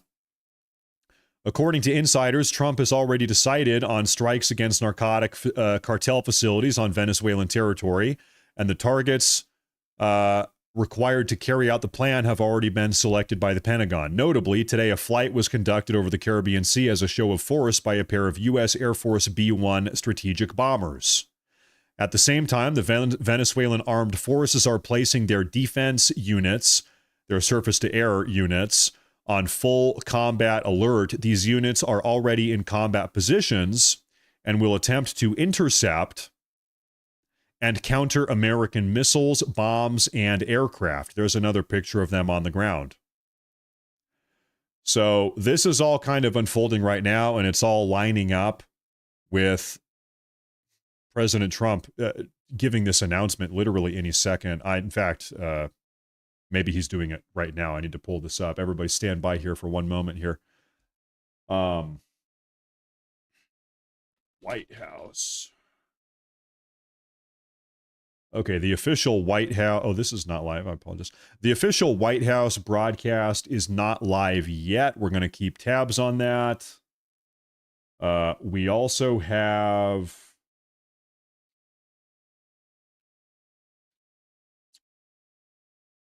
the Associate Press. Okay, so whenever President Trump goes live with this announcement, do not worry. I'm tracking everything. We are good. We're not going to miss anything. You guys are tuning into the right broadcast here today. I want to say a couple things real quick while we have a second before President Trump comes out. He's coming out any second now. First off, everybody, thank you for being here. If you are new to the show, please make sure to subscribe and to like today's broadcast. Hit the like button down below. Subscribing, it really helps a lot. We are live right now on Rumble and on YouTube. What do we have? Almost 25,000 people tuning in today. Good Lord, everybody, thank you for being here. It really does mean a lot. I want to say also real quick, thank you everybody for the super chats, everybody tuning in. I really appreciate that. If I ever miss a super chat, it's not because I don't like you, and really, I do feel sad. I feel bad every time I miss a super chat. Mad Million, thank you for being here. There's a good super chat. Thank you. I do my best to cover all the super chats. I really do. Sometimes there's so much going on and it's so hectic and we're covered. There's just today is one of those days. So I really do apologize if I ever miss anything. I really am sincerely apologetic about that if I ever miss anything. I really appreciate the support. Thank you everybody for being here. Now, Trump is coming out any second now. We're going to hear what the hell is going on. We might have some bombing operations going on in Venezuela today. They might have already happened. Now, you know what would be very curious while we have a second here? No promises. I am going to look around. Can we find any on-the-ground Venezuelan live broadcasts? Oh, no, that's probably a long shot. I'm going to look. Venezuela. Is anybody on the ground reporting live from Venezuela? Well, I'm not seeing anything on YouTube. What I will do real quick is check TikTok. Alan J.K. Mackey says, my grandfather is Venezuelan, 99% love the U.S. and would love to go home with the new government there. They would be thankful to the U.S. I'll tell you what, it seems like the Maduro regime, his narco-terror regime is not exactly so popular. Here's the thing with Venezuela. Venezuela genuinely does have everything they need to become a very successful, wealthy first world country. The oil reserves, the untapped oil reserves that they have. I mean, all the experts say that Venezuela has the most oil of any country on the face of the planet. All they have to do is have a competent government, a competent leader, and build out the infrastructure, make a couple trade deals, and start pumping that oil out of the ground, and everybody in that country could live the life of a king, effectively. But they have not done that. In fact, under Maduro's leadership, they've decided to become a communist third world narco-terror hellhole. You might remember this was about a decade ago. Some of you probably will remember this. Yeah, probably about a decade ago, Venezuela had a total crisis where people were starving in the streets. People were eating toilet paper. You remember that? There was no food, complete and total supply chain collapse. People were eating toilet paper. That was about 10 years ago. So it's been in a rough spot for quite a while now. And so, I'm not a Venezuelan. I don't have any ties to Venezuela, but just on a human empathetic level, I hope that, things improve for them. I hope that for everybody. I hope that everybody has a good life on a human level, so hopefully Maduro and his narco-terror regime that hopefully their days are numbered here. Also, but if you look at this from sort of the America First point of view, if anybody here is interested in American history, there's something called the Monroe Doctrine. The Monroe Doctrine was the primary piece of American foreign policy for the first 150, maybe 180 years of our nation's existence. And what it said was that the Western Hemisphere, pole to pole, North America, South America, this is America's backyard. This region of the world, the Western Hemisphere, we are not going to allow any direct threats to America. We will not allow it. This is foreign governments. This is terrorist activity. This is whatever. And so this was, like I said, for the first almost 200 years of our nation, this was our guiding foreign policy principle. We are not going to allow any hostile regimes, terrorist organizations, whatever, in the Western Hemisphere, as it is a threat to our existence as a nation. This is our hemisphere. Well, you might have noticed over the last 50, 60, 70, 80, 90 years, we've started really focusing on other hemispheres, what's going on in Europe or the Middle East or Asia, and we've sort of let a lot of evil, hostile regimes, terrorist organizations, terrorist governments manifest what is effectively in our own backyard. We've been so preoccupied with other people's backyards, so to speak, that we've let a lot of problems spring up in our own backyard. And now, yeah, it is causing problems. We have violent cartel terror organizations just south of our border in Mexico. The Mexican government is effectively aiding and abetting those cartel organizations. That is a problem. China is expanding their influence into Canada, into Panama. They're trying to do the same thing in Greenland, all throughout Latin America. That is a problem. We have Colombia and Venezuela, which are both effectively narco-terror states. And even worse, they are communist narco-terror states. These are problems. And so Trump is the first president that we have had in a very long time that is like, listen, wait a minute. We need to wake up. We've been asleep at the wheel here. We got to wake up and sort of start extinguishing some of the fires that have been taking place in the backyard. We got to pick the weeds that are in our own backyard for the first time in decades, for the first time in generations. This is the new Monroe Doctrine, is what some people call it. So, if you really start, I just want to see if President Trump is going live here yet. White House, nothing yet. If you look at this idea of the Monroe Doctrine, the Western Hemisphere, it's our own backyard. We cannot allow these threats to manifest in our own backyard here. It's a national security issue. If you look at what Trump has been doing for the last 9 months through that lens, everything Trump is doing makes a lot more sense. Why is Trump focused on the Panama Canal? Well, he's combating Chinese influence in perhaps the most important maritime trade location in the entire world, the Panama Canal. Not only did we build it, but China is looking to push influence on Panama Canal. That's a problem. That's a national security threat. We cannot tolerate that. Why is Trump focused with building the Golden Dome and incorporating Canada potentially into that dynamic? Well, Monroe Doctrine, trying to push out Chinese influence. Why is President Trump talking about Greenland and trying to purchase Greenland? Well, once again, Chinese influence. It's called the new Monroe Doctrine. And so when you look at what Trump is doing, not just here in the Western Hemisphere, but also, making new trade deals with India and the European Union to try to pull these other countries away from hostile nations like China and Russia, potentially. A lot of it makes a lot more sense if you really think about it through that context. I remember, this is early on into Trump's second term here, maybe 7 or 8 months ago. You had all of these just totally incompetent liberals that are saying, Panama Canal, what, is Trump stupid? Who cares about the Panama Canal? Greenland? What, is Trump so stupid? Who cares about Greenland? Why are we even talking about Greenland? Well, listen, it might have something to do with all of the influence that China, a very adversarial nation, is looking to exert in these locations. Have you thought about that? No? Okay. Well, thank God Trump is thinking about that. Trump is really the first president we've had in a very long time, maybe ever, that actually takes China seriously. I see the comment, we are all Charlie Kirk. Can I tell you something here? I was actually thinking about that comment, oddly enough, in the shower 2 days ago. We are Charlie Kirk. We are all Charlie Kirk. That comment has become very powerful. You hear that comment everywhere. We are Charlie Kirk. And, I think for me, I'm talking about me personally. In some ways that is true, and then other ways that is not true. I do think all of us American conservatives, we are Charlie Kirk insofar as the far left wants us dead. We are all Charlie Kirk insofar as the radical left, they were happy to kill Charlie Kirk. They celebrated his death, and they would be happy if you and I and all of us died as well. Insofar as that goes, we are all Charlie Kirk.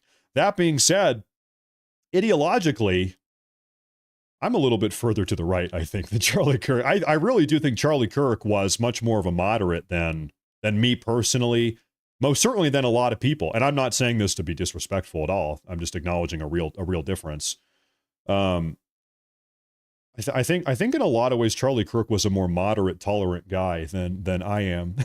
In a lot of ways, I won't even deny that. Maybe I'm admitting a personal flaw here. Who knows? Maybe it's a problem I have. I don't know. But really, that is the truth. So in some ways, yes, and in some ways, no. Now, by the way, we just got a live feed from inside of the White House here. This is the Associated Press. And so, there's DNI, Tulsi Gabbard. We're going to have a good speech here any minute now. Trump is coming out. Tulsi Gabbard is early to work. I have to say something real quick. I'm not endorsing Tulsi Gabbard to be president. I'm not saying whatever, but don't take this out of context. But I just want to acknowledge real quick, Tulsi Gabbard is putting in work. Tulsi Gabbard, in my opinion, is probably the single most effective member of Trump's cabinet. And she's so underrated, nobody really gives her the credit she deserves. This woman shows up to work, she keeps her mouth shut. She doesn't care about the fame or the accolade or the praise or the attention. She just goes to work. She goes to work, she does the work, she provides results, and then she goes back to work. She says, here, look at everything I found out. Here's the report, here are the results. Okay, great. And then she goes back to work and does it again. This woman is just providing results. That's all she does. She really is doing a good job. Whether or not I think she should be president someday, maybe not. Honestly, I don't know. But I think she is perfect. She is in the perfect position right now. She was built to do what she is doing right now, right here. She is a great director of national intelligence. And nobody really talks about her. Nobody gives her the credit she deserves that I think she deserves. So, hey, a little moment for Tulsi Gabbard here. She's doing one hell of a job. She really is. She really is. You see some other members. I don't need to name names here, but maybe some of them come to mind. Some other members in the administration, they really like to get in front of the camera and talk and yap, but they don't really provide a whole lot of results. Maybe they could do a little bit more of. They could spend a little bit less time yapping and a little bit more time working. Okay, let's put it that way. I'm not going to name names, but you guys fill in the blank. Tulsi Gabbard, I wish she would yap a little bit more. I want to hear from Tulsi Gabbard a little bit more. I'm saying, Tulsi, listen, yap it up. Every time this woman opens her mouth, I get excited. I'm thinking, man, what is she going to tell us this time? She's doing good work. She is. She is. Okay, folks, the official White House page on YouTube here has just gone live 60 seconds ago. So this is beginning any second. We have some nice music, some nice holiday music here in the background. Tulsi Gabbard is vibing out. Tulsi Gabbard is, even when she's getting ready to give this announcement, she's still there doing work. She showed up early. She said, man, I need to show up early so I have time to do some work before we have to give this announcement. And then after the announcement, I'm going to go back and do even more work. There's Kash Patel. Okay. So we've got some people here. Everybody's in here. Okay. Give it a minute. They're coming on out. There she is. We got a full room here today. She's in the chat. You think so?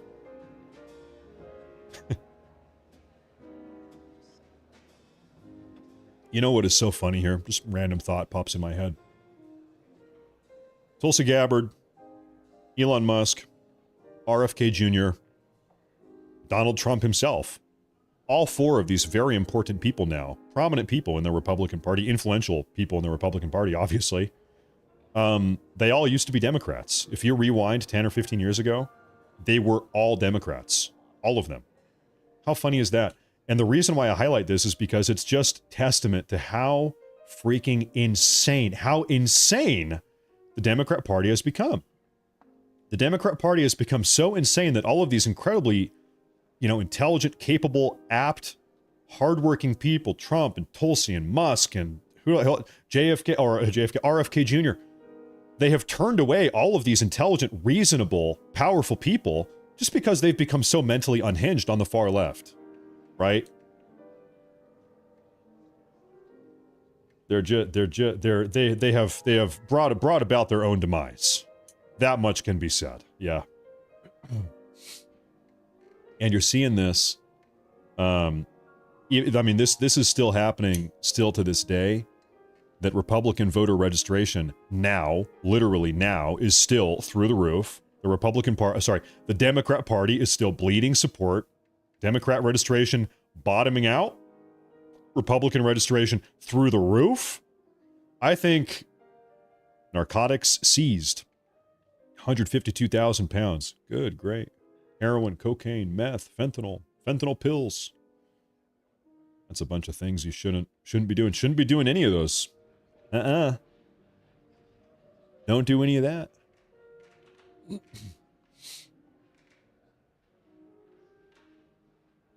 This is the official White House broadcast. They're going live here any minute. I gotta tell you, back in elementary school and middle school, all of the anti-drug rhetoric, it really stuck with me. I never tried any of that. In fact, I'll tell you something funny. I am probably the only young man to come out of Portland, Oregon. You guys know that's my hometown, Portland, Oregon. I lived in that area, suburbs, for the first 25 years of my life. I am probably the only person ever to come out of that city without ever having smoked marijuana even once. Never even tried it. I never even tried it once. And for a long time it was legal. It's been legal. I could have done it. I never even would have broken the law. It was legal. It's been legal there. Recreationally legal for a long time. Never tried it. I do enjoy a nice beer sometimes. A nice Stella Artois. Okay? I'm guilty. Once or twice a week I have a beer. I have one beer. Okay. There's my problem. A nice Stella Artois with my wife on the couch in the evening. Okay, that's my thing. Now we have a big super chat here from Greg Adamite. 4020. Greg Adamite, thank you for coming back. Welcome back to the show, sir. He says, the left is done after not funding essential government workers, and the Jeffries and his friends of twisting the truth. They really think we are stupid. Great show today, brother. Greg, I just can't fathom what they're doing, because we have all seen the polls. We have all seen the national polls. We've all seen the approval ratings. Trump's approval rating amidst this shutdown, 23 days in now, his approval rating is up. Trump's approval rating has gone up during this shutdown. And the congressional Republicans, for that matter. The Democrats, the congressional Democrats, just when you thought it couldn't get any lower, it got lower. These guys on the left, they're just a bunch of headless chickens running around. You can make a bunch of analogies. They're like monkeys throwing shit at the wall. Sorry, pardon my language. Sometimes I get a nice message. I'm not kidding. Sometimes I get a nice message from one of you in the chat, and I can tell the profile picture, and it's a nice grandma. It's a nice grandma. We've got a lot of nice grandmas and grandpas tuning in, and I'll have some grandma, she'll message me, and she'll say, Matt Morris, I love your broadcast, but I don't like it when you swear. You need to stop swearing. And I can't help, I think of my own grandma. Rest in peace, bless her. So I say, you know what, you're right. You're right.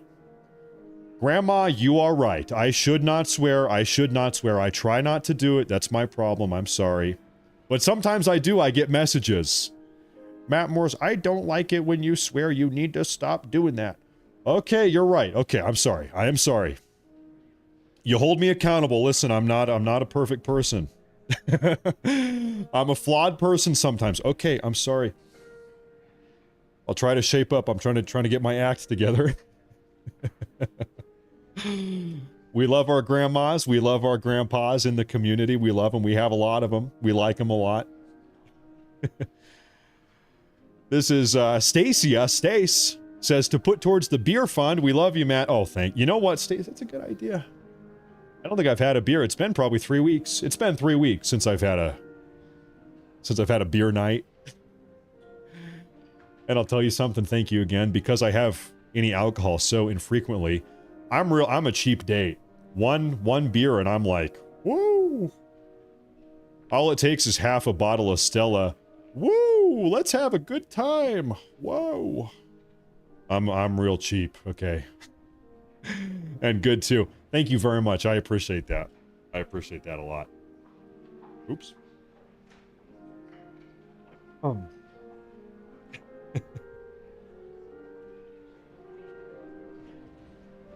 Oh, there's Kristi Noem. Okay, I think all the hot shots are coming in. There's Department of War. There's Pete Hegseth. There's Susie Wiles. There's Stephen Miller. There's Pam Bondi coming in. And I think the man himself is going to come on in here in a minute now. I'm going to make my camera a little bit smaller here. We had a super chat here from Avelsgard. He says, God bless you, Matt, and your dear family. Thank you for what you do. I'm a grandma. Shout out the grandmas. We love our grandmas. We love our grandmas. We love our grandpas. How can you not? How can you not love a good grandma? Love your grandma. I'll tell you what, listen, hey, if you have a grandma, not everybody is so blessed to have a grandma still. If you have a grandma, call her. You got to call her today and tell her, Grandma, I love you. We love our grandmas. You got to call her today. Thank you. Thank you very much. Thank you very much. I appreciate that. Thank you very much. Stacia, again, thank you. NASA says, you think the House should eventually pass a punitive CR and then the Senate stop the filibuster if the commies remain so stubborn. We were talking about this the other day, just how absurd the concept or the notion of a filibuster is. How incompetent is this? You know, and the thing is, it's totally inconsequential. The filibuster, it doesn't even accomplish anything. It is just purely, literally a waste of time. Purely a waste of time. It is just delaying whatever is inevitable, you know. It accomplishes nothing. I do think if I could snap my fingers and get rid of the filibuster, yeah, I would. I would in a heartbeat. So, you know, maybe they should pass some resolution to get rid of the filibuster. I don't know. Maybe they should. Maybe there's some Senate maneuver they could engage in to get rid of it. It is a curious thing. I wonder really when was the first filibuster? When did the first filibuster take place? Stephen Miller is on his smartphone on Twitter, trash talking illegal aliens. He's busy. He's on Twitter right this moment, trash talking illegal aliens. You gotta respect it. You gotta respect the hustle with that guy. Okay, when did the first Senate filibuster take place? I'm curious about that. Oh, you know what? It's been a while. 1837. During a debate over a resolution to expunge a censure of President Andrew Jackson from the Senate record, senators opposed to the measure, led by Henry Clay, used extended speeches and procedural tactics to obscure the proceedings. So, how funny is this? You guys know I love Andrew Jackson. There was an attempt in the Senate to censure Andrew Jackson.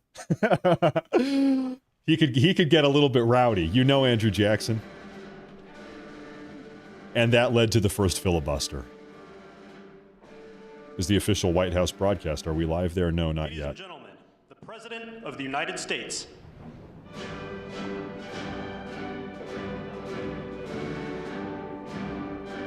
He's coming out. There he is. There he is. All right. Thank you very much. Thank you. Please. Here we go, folks. Oh, it's a great honor to have all my friends here. It's like old home week. What a job you're doing. And thank you very much for that. We want to turn up the audio a little bit here. thanking the people that have done such a great job at the White House. They have been doing really incredible work during a shutdown. I don't even know if they're supposed to be working, but they wouldn't miss a day. So I just want to thank everybody for that very much. And we're here today to discuss a sweeping, unprecedented, and historically successful operation that my administration has carried out in recent weeks to arrest, prosecute, and permanently remove members of foreign drug cartels from American soil. And the people gathered around this table are the ones that are doing it, and in this room. Some of them sitting a little behind. In fact, some of them I'm surprised are not actually at the table. You people should be very insulted by that. But you've done a great job back there. On my first day in office earlier this year, I signed an executive order to officially designate the drug cartels and savage transnational gangs as foreign terrorist organizations. It was my honor to do so. And on that same day, I also signed an order directing the creation of the Homeland Security Task Force to bring together all federal, state, and local partners to achieve the national policy goal of eliminating the cartel presence in America once and for all. And the results are, and it's early, and the results are spectacular. Led by ICE and the FBI, this task force includes the Department of Justice, the Department of War, DHS, the intelligence community, ATF, the DEA, the U.S. Marshals, and the state and local agencies in every part of our country. Other than that, we don't include too many people. That's a hell of a group, isn't it, huh? When you think of it, that's not a group you want against you. Certainly not at one time. In addition to the task force members, we're pleased to be joined by representatives of law enforcement at every level, the highest level, actually, but every level, including National President of the Fraternal Order of Police, Patrick Yos. Where's Patrick? Patrick, thank you, Patrick. Thank you for the endorsement, too. That really hit it off. I would have gotten 98% anyway, but it was still good to have your endorsement. Thank you, Patrick. I don't forget those things. President of the National Sheriff's Association, Chris West. Chris? Thank you, Chris, very much. Great, good job. Major Cities Chief Association Executive Director Laura Cooper. Laura, thank you, Laura, very much. Major County Sheriffs of America Executive Director Megan Noland. Megan, thank you. Thank you very much. And President of the National Border Patrol Council, my friend, and a very good speaker, by the way. Whenever he gets up and speaks, I say, that guy can really speak. I don't know. I don't want him to run for office. I want him to stay where he is. Paul Perez. Paul. Thank you, Paul. Where is Paul? Hi, Paul. What are you doing over there, Paul? Good job. Good speaker you are, though, Paul. I mean it, too. You've made some incredible speeches, and all from the heart, too, right? Some great ones. Today, you'll hear details from my national security and homeland security teams about the extraordinary historic achievements of this new Homeland Security Task Force since it became fully operational last month in all 50 states. The job they're doing. What we inherited from this past administration is like disgraceful. Yep. In a matter of weeks, the task force has made the largest number of arrests of cartel leaders, operatives, and gang members in American history, more than 3,000 and counting. That includes members of the ultra-violent New Generation Cartel, the Sinaloa Cartel, the LNFM Cartel, MS-13 Cartel, and you know MS-13, the gang, and Tren de Aragua, another beauty. That's a group of real garbage we have to deal with, that we shouldn't have to deal with. Yep. These are, in addition to the massive numbers of dangerous criminals my administration arrested nationwide since January 20th, numbering over 120,000. It's a record, and 120,000 criminal arrests. Thank you very much. Unfortunately, for 4 long years before I took office, the last administration allowed the cartels and their operatives to frankly take over our country, to freely infiltrate America and all the communities nationwide. Along with transnational gangs, these groups have unleashed more bloodshed and killing on American soil than all other terrorist groups combined. These are the worst of the worst. It should now be clear to the entire world that the cartels are the ISIS of the Western Hemisphere, in addition to their monstrous violence, such as cutting off heads, burning their enemies alive, and burning innocent people alive, too, by the way. The cartels control large swaths of territory. They maintain vast arsenals of weapons and soldiers, and they use extortion, murder, kidnapping to exercise political and economic control. Thank you very much, Joe Biden, for allowing that to happen. Biden surrendered he just surrendered our country to the cartels. Don't worry, it gets better. We're taking it back.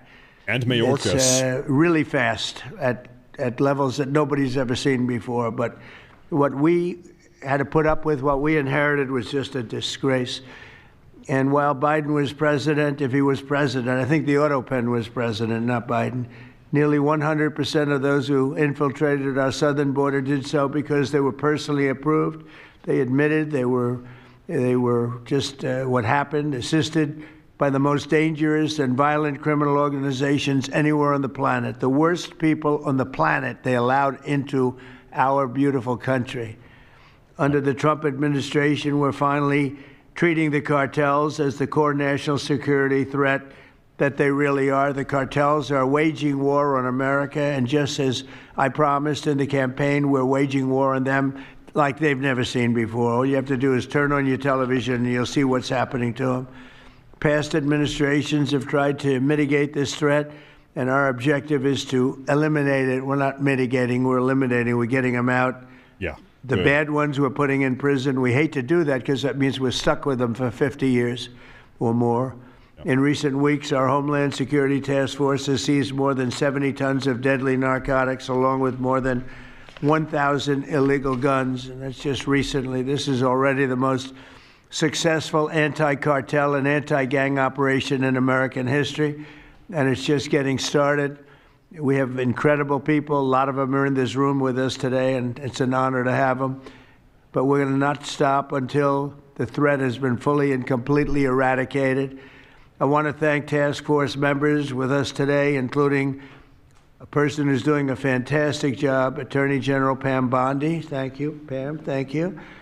Secretary of War Pete Hegseth. Sounds so much better than Secretary of Defense. I don't know. Do you guys agree with that? I don't know. It sounds, we won the First World War, the Second World War. I would say everything before and everything in between. And then we got woke and we said, well, let's call it defense. I think we like it this way better. It's funny. That's something I thought it would be maybe controversial. And it's only controversial that we changed the name in the first place. It's not controversial at all. It's been unbelievably well accepted, Pete. Hasn't it, right? It's been pretty amazing. I thought it would be controversial. People want to have our country back. People want to do exactly what we're doing right now. We're getting a lot of credit for it, and we should. I want to thank, though, Pete. You're doing a great job. Pete Hegseth. Secretary of Homeland Security, Kristi Noem. Kristi, thank you very much.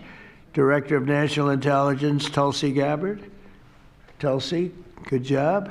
And the heads of all of the law enforcement agencies all throughout the room. You're really amazing, the job you've done. To provide additional details on our mission, I would like also to ask General Bondi to say a few words, followed by Secretary Noem, Secretary Hegseth, Director Gabbard, Homeland Security Advisor Stephen Miller. Stephen, you're such a superstar, Stephen. They called Stephen the other day a very bad name, and I said, you should sue them, Stephen. I think he will. I hope he does. FBI Director Kash Patel and Deputy Attorney General Todd Blanche. And I just want to say it's an honor, the job we're doing, and these people are doing absolutely incredible. I'll just add a couple of things. In Memphis, as you know, where the numbers are down in half already, and it's only been about 2 weeks. You're doing a fantastic job there. Thank you. Incredible. Nobody thought it was possible. It was really it was a very sick city. It was horrible what happened there. People would go from, if you're on the board of FedEx, they would ride you 1 block to the hotel. They said you couldn't walk it because it was too dangerous. And they're already feeling better about it. But the best example right now is Washington, D.C. We went from one of the most unsafe places in the planet, I hate to say, but in this country, to a totally safe city. It's nothing's crime-free, I guess, but this is about as close to crime-free as you're going to get. And you guys have done an incredible job with that. Every one of you have worked so hard on this one. And it's our nation's capital. And people would go to the nation, they'd go from, I always say, Iowa, Indiana.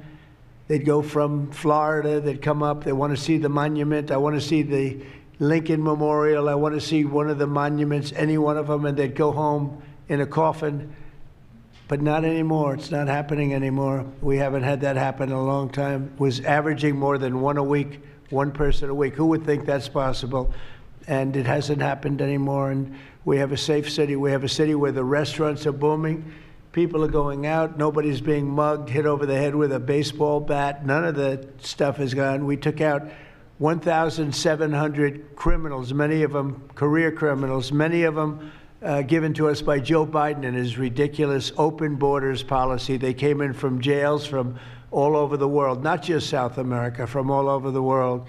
Jails, they came in from mental institutions and insane asylums all over the world, drug dealers, and we got them the hell out of here. They're either that, or if they're so bad, as I said before, we put them in jail because we can't take a chance that they come back. Yep. But I want to just say that Washington, D.C. is such an example of what could be done. And now the same thing's happening in Memphis. We're just halfway through the process, and already the numbers are far superior, far better than what we would have thought at this time. And Chicago, I just saw the number. Last week, it was last weekend, 4 were murdered, 11 were shot. And then I have this guy Pritzker, is a very weak governor. Let me be nice. I'm going to be very nice. He's extremely weak. He's pathetic. I have Pritzker get up and say how great they're doing in Chicago. They're doing very poorly. So 4 were murdered, 11 were shot. I would say, and that was not a bad week for him. Okay, that was not a bad week. He's had somewhere 18 or 19 were murdered. And you know what his excuse was? Yeah, but that was a long weekend. Okay, can you believe it? He said that was a long weekend. He's bad. And the mayor is worse. I mean, that mayor is worse. Low IQ, very low IQ. And we don't need low IQ people. We need people that are going to take care. And I love Chicago, and I love those beautiful women, black women, beautiful women wearing MAGA hats. And they're all over the place in Chicago. They want protection. They don't care if it's the National Guard. We love big black women.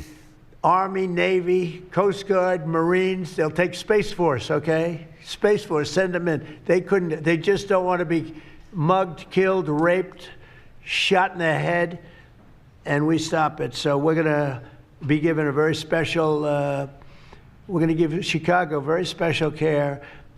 As you probably know, maybe you heard, we were going to do a big surge in San Francisco, but I got a great call from some incredible people, some friends of mine, very successful people. Mark, everybody knows him, and Jensen, everybody knows Jensen, NVIDIA, and others called me from San Francisco, and they said, we're working really, really hard with the mayor, and we're making progress. Would it be possible for you to hold off the surge? And I had 4 or 5 calls, and I think they're making progress of their own. That would be the greatest. I mean, if they could do that, that'd be great. And they have great competence in those people. I mean, incredible competence, some of the smartest business leaders. And they're working very well with the police department. They're doing a good job. So we are holding off that surge, everybody, and we're going to let them see if they can do it. I said, I think we can do it much faster. I know we can do it faster. I think we can do it better than anybody. We can take criminals out that they're not going to know about, and probably they don't have the legal authority maybe to do what we can. But I'm okay with it, and we're going to let San Francisco, has the potential to be, it was a great, great city, has the potential very quickly to be a great city again. And these are the companies that are there that are all working, and those are the people that asked me, could you do away with the surge, and let's see how it works. And we'll do that. If we need to, we'll do it. But it's possible that we won't need to, and we will be focusing on other places like Chicago, and we'll have Chicago taken care of very quickly. But just remember, 11 people shot, 4 people murdered, okay? And that was this weekend, and that was Chicago. And then you'll see Pritzker get up and talk about, well, we have it under control. They don't have it under control. Just the opposite's getting worse. So we'll take care of, as soon as we give the go-ahead, which is all I have to do is give the go-ahead. We won the big court case the other day on the National Guard. That was a good case. Yep. Same thing with Portland, speaking of that, because that's where we won it. But, I mean, I looked the other night, Saturday night, Portland is like burning to the ground, and these people are saying it's just friendly stuff. The whole place is burning to the ground. So we'll take care of that one. That's like an insurrection more than it is anything else. That's crazy. Portland's crazy. And then you listen to these radical left people talking about it's really okay. You're seeing things. You're really seeing things. So we're going to take care of Chicago. We're going to take care of Portland. We're going to take care of Memphis. We're proud of D.C. There's nothing to take care of anymore, but we're not going to let it ever go bad. It's never going to happen again, our nation's capital. And with that, I'm just going to tell you that Pam Bondi has done a fantastic job. And Pam, would you say a few words, please? Thank you, President Trump, and thank you for your leadership. And this is all about collaboration. And around this table, I'm looking around this table, we all work so well together. I don't think another administration in our nation's history has worked so well together. We talk constantly, Secretary Noem, Tulsi, Pete, constantly, but also all of our agencies working hand in hand, and that's why this is so successful. And these people around this table are working 7 days a week, 24 hours a day, even though the Democrats have tried to shut down the government. Terry Cole, I'm laughing because you're around the clock, you're all over the world. Director Patel, you're unstoppable what you're doing around this country. Gowdy Serralto, U.S. Marshal, Rob Sakata and Dan Driscoll wearing your ATF hats. Rob, I was on the texting, Todd Blanche and I were on the texting you at 1 a.m. on cases. I mean, that's how committed all of these people are to just keeping all of our citizens safe. And that's what it's all about. And this project is the brainchild of Stephen Miller. And you are doing so much to keep our citizens safe, our kids safe, and get these drugs off our streets. Like the mayor of San Francisco and I are going to be meeting on fentanyl in a few weeks and working hand in hand on that. Secretary Noem spoke to him. But the results of this last month have been historic. As the president said, in the last month, think about this, 3,200, more than 3,200 violent gangs and drug dealers have been taken off the streets. Off the streets. Now, Director Patel and all of these agencies have also been working so hard on getting the leadership. But we are getting all the gang members off the streets and the drug dealers, Sinaloa, CJNG, MS-13, and more, TDA. 91 tons of drugs have been seized as a result of this task force. We tried to put this in perspective for you. This would be filling 4 18-wheelers. 4. Wow. All the drugs just in the last month that have been taken off the streets. 58,000 kilos of cocaine. Think about a big backyard swimming pool. That would fill 1.5 swimming pools. Just the powder cocaine that has been removed, saving lives this last month. Don't tell Kamala Harris about that. Around the table, 2,300 kilos of fentanyl powder and 2.1 million fentanyl pills off the streets. And as the president said, more than 1,000 illegal guns. The Biden administration was, for way too long, all of these great law enforcement officers surrounding the table were not able to do their jobs. What they've said is now they've been uncuffed. They can do their jobs now. We've been watching transnational gangs grow in our country, become organized, set up infrastructure in all of our states, but no longer under President Trump.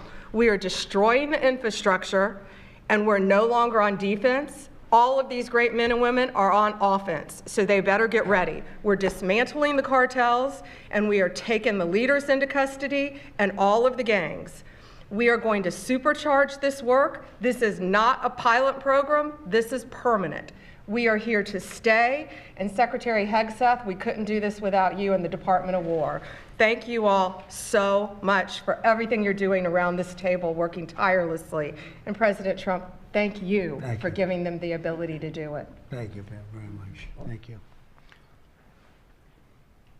Mr. President, since the year 2000, we have lost over 1 million Americans to drugs, to overdoses, to these cartels that have proliferated that kind of a disease on our people and have gone to war with our next generation of Americans. When you signed the executive order that was protecting the American people from invasion, what you did is that you took these cartels and gangs that we've known for decades and you declared them to be what they really are, and that's terrorists. You declared war on them, and you didn't say we were just going to fight them. You said we are going to destroy them. And everybody around this table is so honored to be here to work with you to destroy these terrorists that have been killing Americans for years and getting rich off of it. I'm so proud of the work that was done just in the September surge. You referenced that earlier. We had over 400 operations that went down in those first 43 days of the Homeland Security Task Force in operations that brought, as Pam referenced, 3,200 terrorists to justice, got them off the streets. Sir, we also have had over precursors and chemicals that were brought in. We've had the work at the southern border. We've got Border Patrol here at the table with you. Fentanyl has been cut down by 50% coming into this country over our borders. We've continued to work not just nationally, but internationally and on our maritime borders as well. The ICE agents that have so much violence against them and threats against them, sir, they get up every day ready to work with this task force to be able to keep people safe. And then we've got Coast Guard, who's been doing just a ton of our incredible interdictions out on the seas and the waters in cooperation with operations that you've targeted in the Caribbean with the Department of War. And sir, I just want to thank you for the leadership you put at this table, for your cabinet members, for Stephen Miller, for putting this in place to make sure that what you did when you consolidated the Homeland Security Task Force, you took 1,000 other task forces that were already established in the federal government and you streamlined them into this room, into this group right here, so that we can look at each other in the face every day and say, what's our problem? How do we address it? How do we fix it? And then we go to work together with our arms linked to do exactly what you told us to do. And that's not just protect the American people from invasion, but to kill these terrorists. You gave us the task to eliminate them, destroy them, so that they can't destroy the next generation of Americans. So thank you, sir. Thank you for the people you put around this table. Thank you very much. That's a great job. Thank you. Pete? Yes, sir. Well, thank you, Mr. President, for your leadership. Chief, likewise, Tulsi and Todd and Dan and Pam and Christy and Stephen and Cash. I mean, I could go around the table. From the Department of War, we are thankful and grateful for the incredible effort that your agencies put in. And we could not be more proud to stand shoulder to shoulder with you, not superficially, not kind of over here, but front and center on the Homeland Security Task Force, right there with you. Because our department has spent over 2 decades defending other homelands, and we're very proud to be defending our own. And if you talk to the troops downstairs on the southwest border, that's right, Mr. President, morale is sky high and continues to be, because they're proud to be defending their own communities, their own state, and their own country. So when that executive order was signed, the mission was clear: protecting the American people against invasion. And so the Department of War went straight to the southwest border. We still have 10,000 troops there. We have national defense areas. We're standing alongside the Border Patrol, and we've locked that border down, 100% control of the southwest border. You stop the invasion. And then we're proud to be going on the offense, counter-cartel operations. And it's not counter-cartel, as was mentioned. These are designated terrorist organizations, foreign terrorist organizations. Our generation spent the better part of 2 decades hunting Al-Qaeda, hunting ISIS. Well, as the president said, this is the ISIS, this is the Al-Qaeda of the Western Hemisphere. Yep. They intimidate, they terrorize, they extort, they poison the American people. The president's right. Every boat we strike is 25,000 Americans whose lives are saved because of the drugs that were headed in our direction. So our message to these foreign terrorist organizations is, we will treat you like we have treated Al-Qaeda. We will find you, we will map your networks, we will hunt you down, and we will kill you. And you've seen that evidence in the maritime domain, whether it's in the Caribbean or in the Pacific with the last 2 strikes. We know exactly who these people are. We know what networks they work with, what foreign terrorist organizations they're a part of. We know where they're going, where they originated from, what they're carrying. And they know we know. And that will soon start to change the calculus of these boats. So the critique of this is, of course, as often is the case, wrong. We know our authorities. It's locked tight.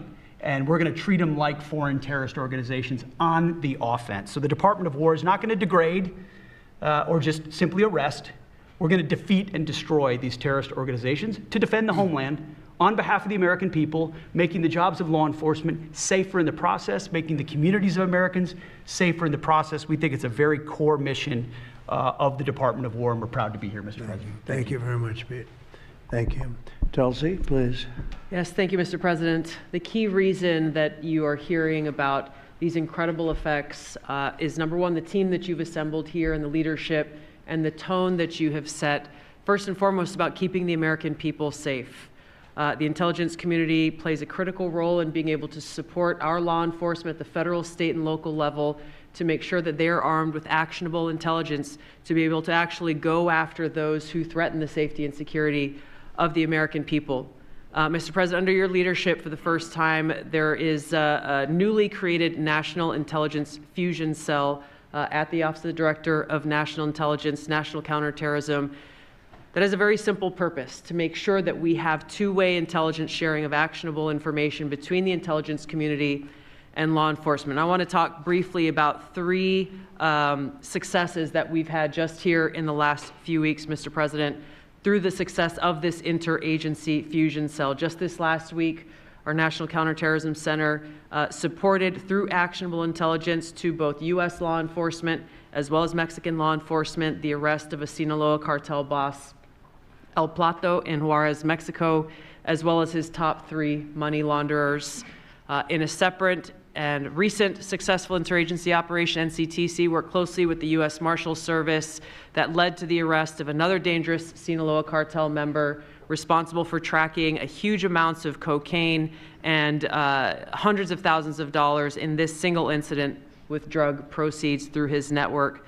And I'll say the last example I'll share is probably the most insidious, was providing intelligence to the Mexican law enforcement that led to the arrest of a CJNG cartel-affiliated baby trafficker called La Diabla. Her whole money-making operation was centered around luring pregnant women, performing illegal C-sections, harvesting organs, and selling newborn babies.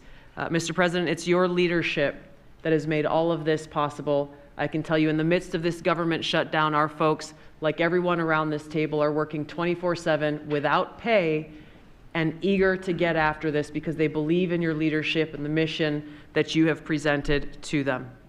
Thank you, Mr. President. I'll hand this off to Homeland Security Advisor Stephen Miller, the leader of this task force. Let me just say, Mr. President, that this country was going to die without you. This country was going to actually die without you. That's what we were facing in 2024. We've been invaded for 4 years. Our communities were sinking. Our public safety had gone to zero. Cartels were running entire communities. Sex trafficking, child trafficking, labor trafficking was out of control. Overdoses were out of control. The cartels were claiming more and more territory. City services were buckling. This was a country on the verge of dying, and you alone saved it. And when you stepped forward originally in 2016, you started the movement to make America great again, and that means make America great again in every way, and that means safety and prosperity and peace and freedom from cartels and crime and gangs. And your vision and your leadership in declaring war on the drug cartels is the single most successful public safety initiative in American history.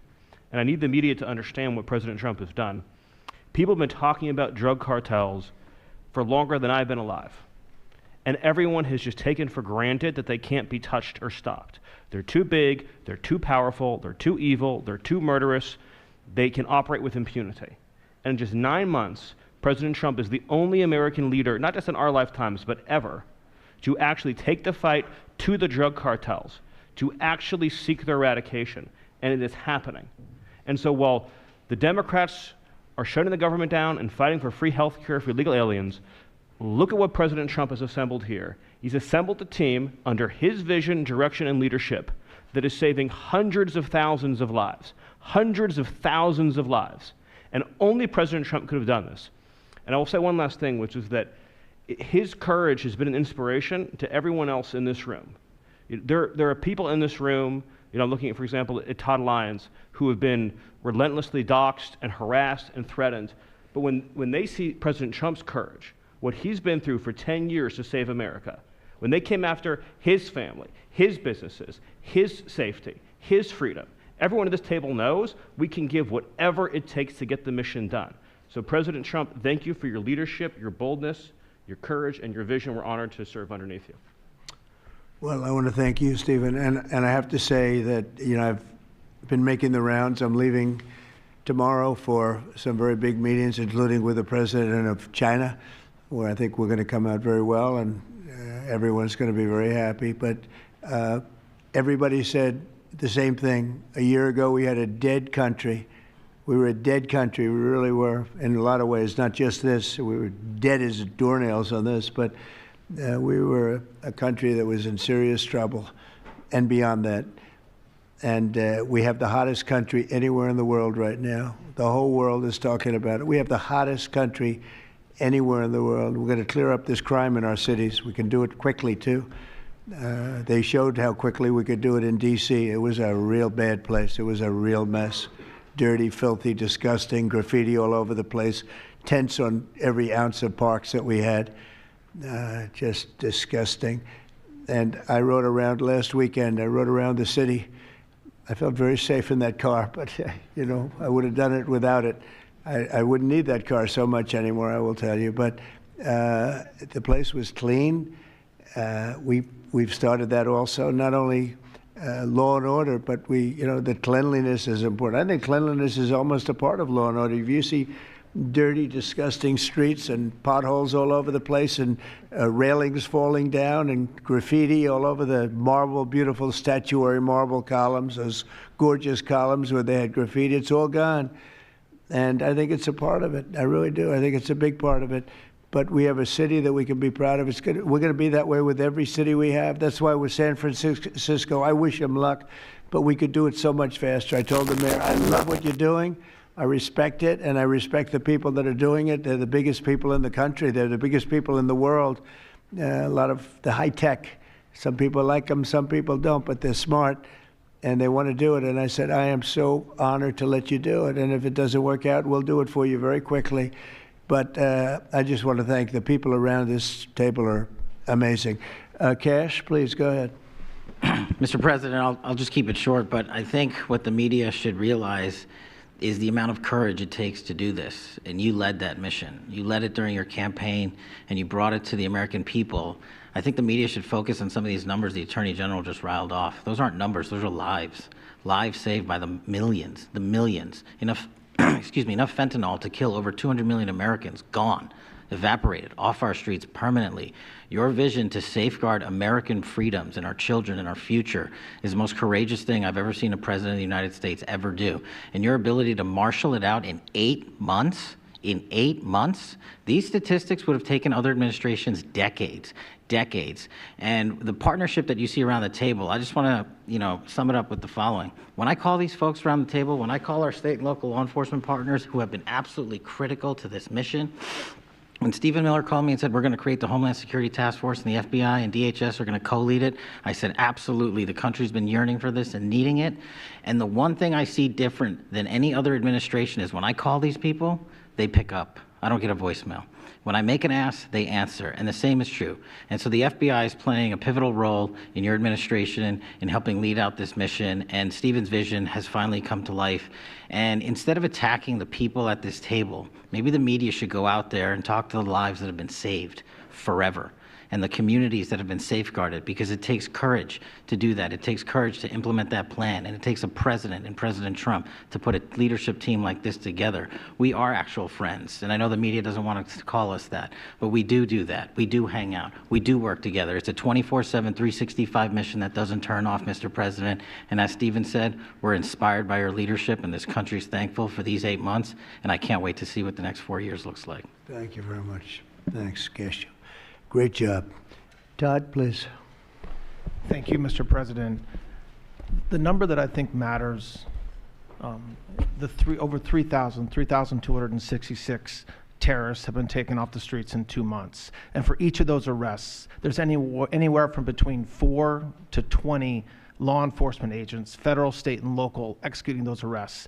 And that means every one of them are putting their lives on the line to make these arrests, to make our communities safer. And so what I will say to them is thank you, but also what I will say to them is that to the extent that there are politicians, as recently as today, suggesting they are doing something wrong. We have governors, district attorneys, mayors, and even congresswomen suggesting that our federal law enforcement and the state and local law enforcement that are helping them are doing something wrong. That is disgusting and something that we will not tolerate. That every day Attorney General Bondi and I talk with all of our partners, making sure that they know that if any one of our federal agents, our state or local agents working under the HSTF banner are even touched by any of these terrorists or rioters, they will be prosecuted to the fullest extent of the law. When politicians aid these terrorists by trying to give them comfort or protection or suggesting that somehow our men and women are doing the wrong thing, same problem. We will not tolerate it, Mr. President. So thank you to all of our state and local men and women that are helping us, and our federal law enforcement officers that are literally putting their lives on the line every single day. We will always protect you. Thank you, Mr. President. Thank you very much, Todd. A really good job you're doing, too. Thank you. He's doing a good job. Any questions maybe pertaining? Mr. President. Venezuela. How about pertaining to this for a little while? And whoa. Would you have any questions of these incredible people? Mr. President. Yeah, go ahead, please. Go ahead. Thank you. Mr. President, thank you. Good to see you. If I could just ask both of you, including Secretary Hegseth, there's reporting the U.S. just sent B-1 bombers near Venezuela to ramp up some military pressure there. Is that accurate, and can you tell us more about that mission? No, it's not accurate. No, it's false. Oh. But we're not happy with Venezuela for a lot of reasons, drugs being one of them, but also they've been sending their prisoners into our country for years under the Biden administration. Not anymore. We have a closed border. We had actually nobody for the last 4 months, I guess 5 months. They say they report nothing. They report zero. I don't know if that can be possible, but we'll accept it, right, fellas? But we have closed borders. We have people coming into our country, but they only come in legally. We have the strongest borders we've ever had. We might have the strongest borders of almost any nation right now. And that's a big difference from what it was 2 years ago when everybody was pouring in. But we're very unhappy with Venezuela because of what they've done. They've emptied their prisons into our country. Nobody can do that. Only a stupid person would have accepted it. And that's what we had running our country, very stupid people. So we're not happy with Venezuela, I will tell you. Yeah. Mr. President. Mr. President. Thank you, President Trump. Go ahead. You okay? Yes. On fentanyl. We're going to lose Sorry it. about that. On fentanyl, we have President some Trump. good medical help right over. That's all right. On fentanyl, according to CDC data, nearly 330,000 Americans died over the past 5 years from fentanyl. That's 1 in every 1,000 Americans who died. It's more than that, but that's all right. Yes, it's I more. know you think it's even more. I'll be discussing that with President Yes, Xi. so that's actually my question. I figured it I was. was wondering, since it mostly comes from China and has caused such carnage in the U.S., what are you going to say to convey the seriousness? And also a second question for you or Secretary Hegseth. Is there any evidence that China is now smuggling fentanyl through Venezuela to bypass U.S. and Mexican port controls? They are doing that, yes. But they are paying right now a 20% tariff because of fentanyl. That's billions and billions of dollars that they're paying. We're actually, on November 1st, the tariff on China goes to 157%, which is record-setting territory. And we don't want that because it's not sustainable for them. They can't sustain that. We don't want them to have to go through that. So I'm meeting with President Xi, and I would say we have some big issues, like with the farmers and various other things. But the first question I'm going to be asking him about is fentanyl. And if you think about it, they make $100 million. Think of this. They make $100 million selling fentanyl into our country, $100 million. They lose $100 billion with the 20% tariff. So it's not a good business proposition. It's $100 billion approximately that they have to pay. That's a big penalty to make $100 million. So I think they want to do something. They want to put it on the list. It's on the list. It's one of the things we're talking about, and I'm putting it right at the front of the list. So they pay a very big penalty for doing that, and I don't think they want to be doing it. And we'll see what happens at the end of next week, because I'll be meeting next week, as you know, along with we're stopping in Malaysia, we're stopping in South Korea, we're stopping in Japan. I'm meeting with President Xi actually in South Korea. So it'll be the first thing on the list. Yeah, please. Yes, Mr. President, on the drug boats, sir, has there been any discussion about capturing one so that you can show the amount of narcotics? We know everything about them. Yeah, Jennifer. We know everything about them.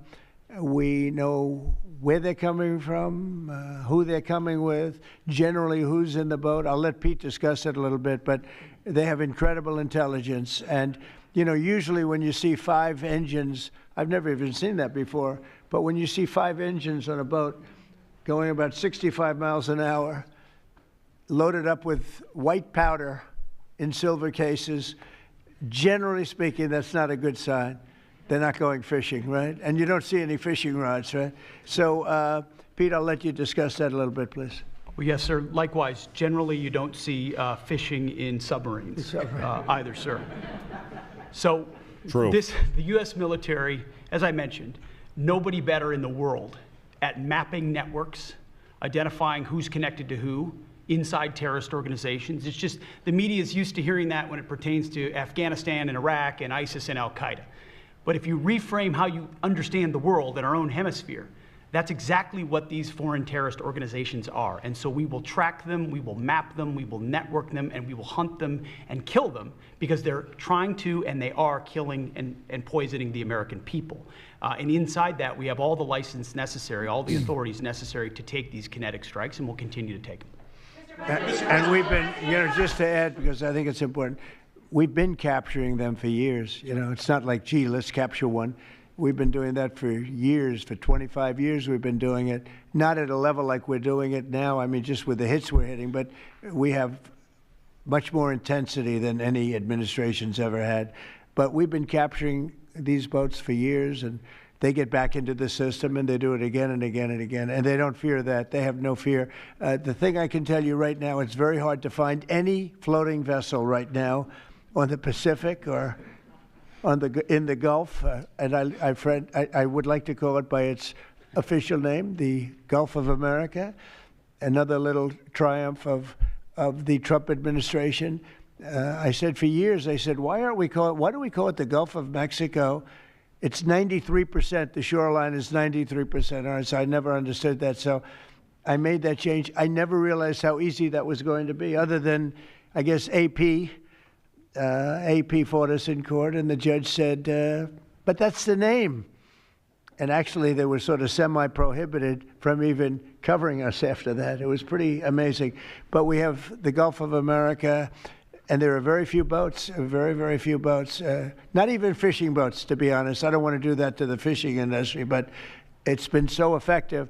And our sea drugs, as they call them, they use the term sea drugs, the drugs coming in by sea, are like 5% of what they were a year ago, less than 5%. Wow. So now they're coming in by land, and even the land is concerned, because I told them that's going to be next. You know, the land is going to be next, and we may go to the Senate, we may go to the Congress and tell them about it, but I can't imagine they'd have any problem with it. I think, in fact, while we're here, I think it's a good idea, Pete. You go to Congress, you tell them about it. What are they going to do? Say, gee, we don't want to stop drugs pouring in. They're killing 300,000 people a year. I think that's the real number, 300,000 people a year. So between that and my discussion with President Xi, I think we have never made progress like we've made. The sea drugs are almost dead, and they can't come in that fast from the land. And the land drugs are much more dangerous for them. It's going to be much more dangerous. You'll be seeing that soon. So that's the way it is. Yeah. Go ahead, please. Yeah, go ahead, please. With the glasses, go ahead. Thank you, Mr. President. Good. I wanted to ask, what's your reaction to Representative Dan Goldman calling on NYPD to arrest ICE agents who he says are acting illegally? He says they are illegally assaulting people and illegally detaining people at immigration courts in New York. Well, you know, I know Dan, and Dan's a loser. You understand. He's a guy that doesn't have what it takes. He's been trying so hard, and they're exhausted. I mean, it's so ridiculous, right? A suggestion like that. So, you know, they're just trying so hard, and it's not working. They've even now started imitating me, of all people. They want to imitate me. And they start using foul language, but they use too much of it. You know, you can't use the F word 7 times in one sentence. It doesn't work. It might work once every 7 news conferences, but you can't do it. You can't do it 7 times in one sentence. So I don't know. They're really they're in big trouble. That party. Go ahead. Mr. President. Some alleged smugglers have survived some of these recent strikes and been sent back to their home country. If they're terrorists, why not just arrest and detain them? Go ahead. 2 points on that. First, when I served in Iraq in 2005 and 2006, we used to, in sort of a gallows humor way, talk about the Iraqi catch and release program, the reality that we would catch a lot of people, hand them over, and then they would be recycled back through and we'd have to recapture them or attack them again. And that's why changing the dynamic and actually taking kinetic strikes on these boats ought change the psychology of these foreign terrorist organizations. To those 2 that survived the shot on the semi-submersible, think again, compared to Iraq and Afghanistan, the vast majority of people that we captured on the battlefield, we handed over to the home country. Did we always like how it shaped out? Sometimes we did, sometimes we did not. But 99% would go to the Afghan authorities or the Iraqi authorities. So in this case, those 2, they were treated by American medics and handed immediately over to their countries where they came from, hopefully to face prosecution, which is a very standard way of handling something like this. And you'll do that with future survivors, anyone else who survived? We've got protocol of how we'll handle it. Not that guy. He's so hopeless. Go ahead. Wonder who that was. Yesterday there was a vote at the Knesset on annexing the West Bank. Do you see it as a challenge to your peace efforts? Could you say that louder, please? Yes, yesterday there was a vote at the Knesset in Israel on annexing the West Bank. Do you see it as a challenge to your peace efforts? Will you answer that, please? Because I cannot understand the words you're saying. Speak English. Where are you from? Where are you from? You're from France. Beautiful accent, but we can't understand what you're saying. That is good. The West Bank is, don't worry about the West Bank. Israel's not going to do anything with the West Bank, okay? Ooh. Don't worry about it. Is that your question? They're not going to do anything with the West Bank. Don't worry about it. That's big. Israel's doing very well. They're not going to do anything with it. Yeah, please, go ahead. That's big. Thank you, President Trump. Are there any safeguards in place to protect Americans from fentanyl and cartels when you leave office in 2028? Any protocols that could be put in place in case a future administration comes in that wants open borders? And I also have a question for the Secretary of War as well after your answer. Well, the if that's biggest okay. thing we can do is make sure they don't come in, because open borders, they would destroy. It's amazing that our country is even surviving with what we went through, coming in by the millions and coming in from the wrong places. You know, I know all these people that run these countries, and they're smart. They're very street smart, and they're not sending their best, you know. They're not sending, they're taking them out of their prisons and their mental institutions, as I say over and over again. They're the drug dealers. They're the drug addicts. They're people that don't work.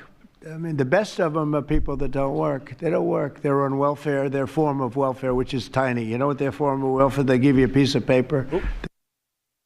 But they want people that work. They don't let those people come out because they want those people. You know, they cherish those people. Those are the people that make their country run. They give us all of the people that don't work and are murderers. 11,843 murderers came in. 11,800, many of them committed, more than 50% committed more than one murder. Now, why do we want them? Why would Biden and that group of thugs that he had working for him, why would they accept these people?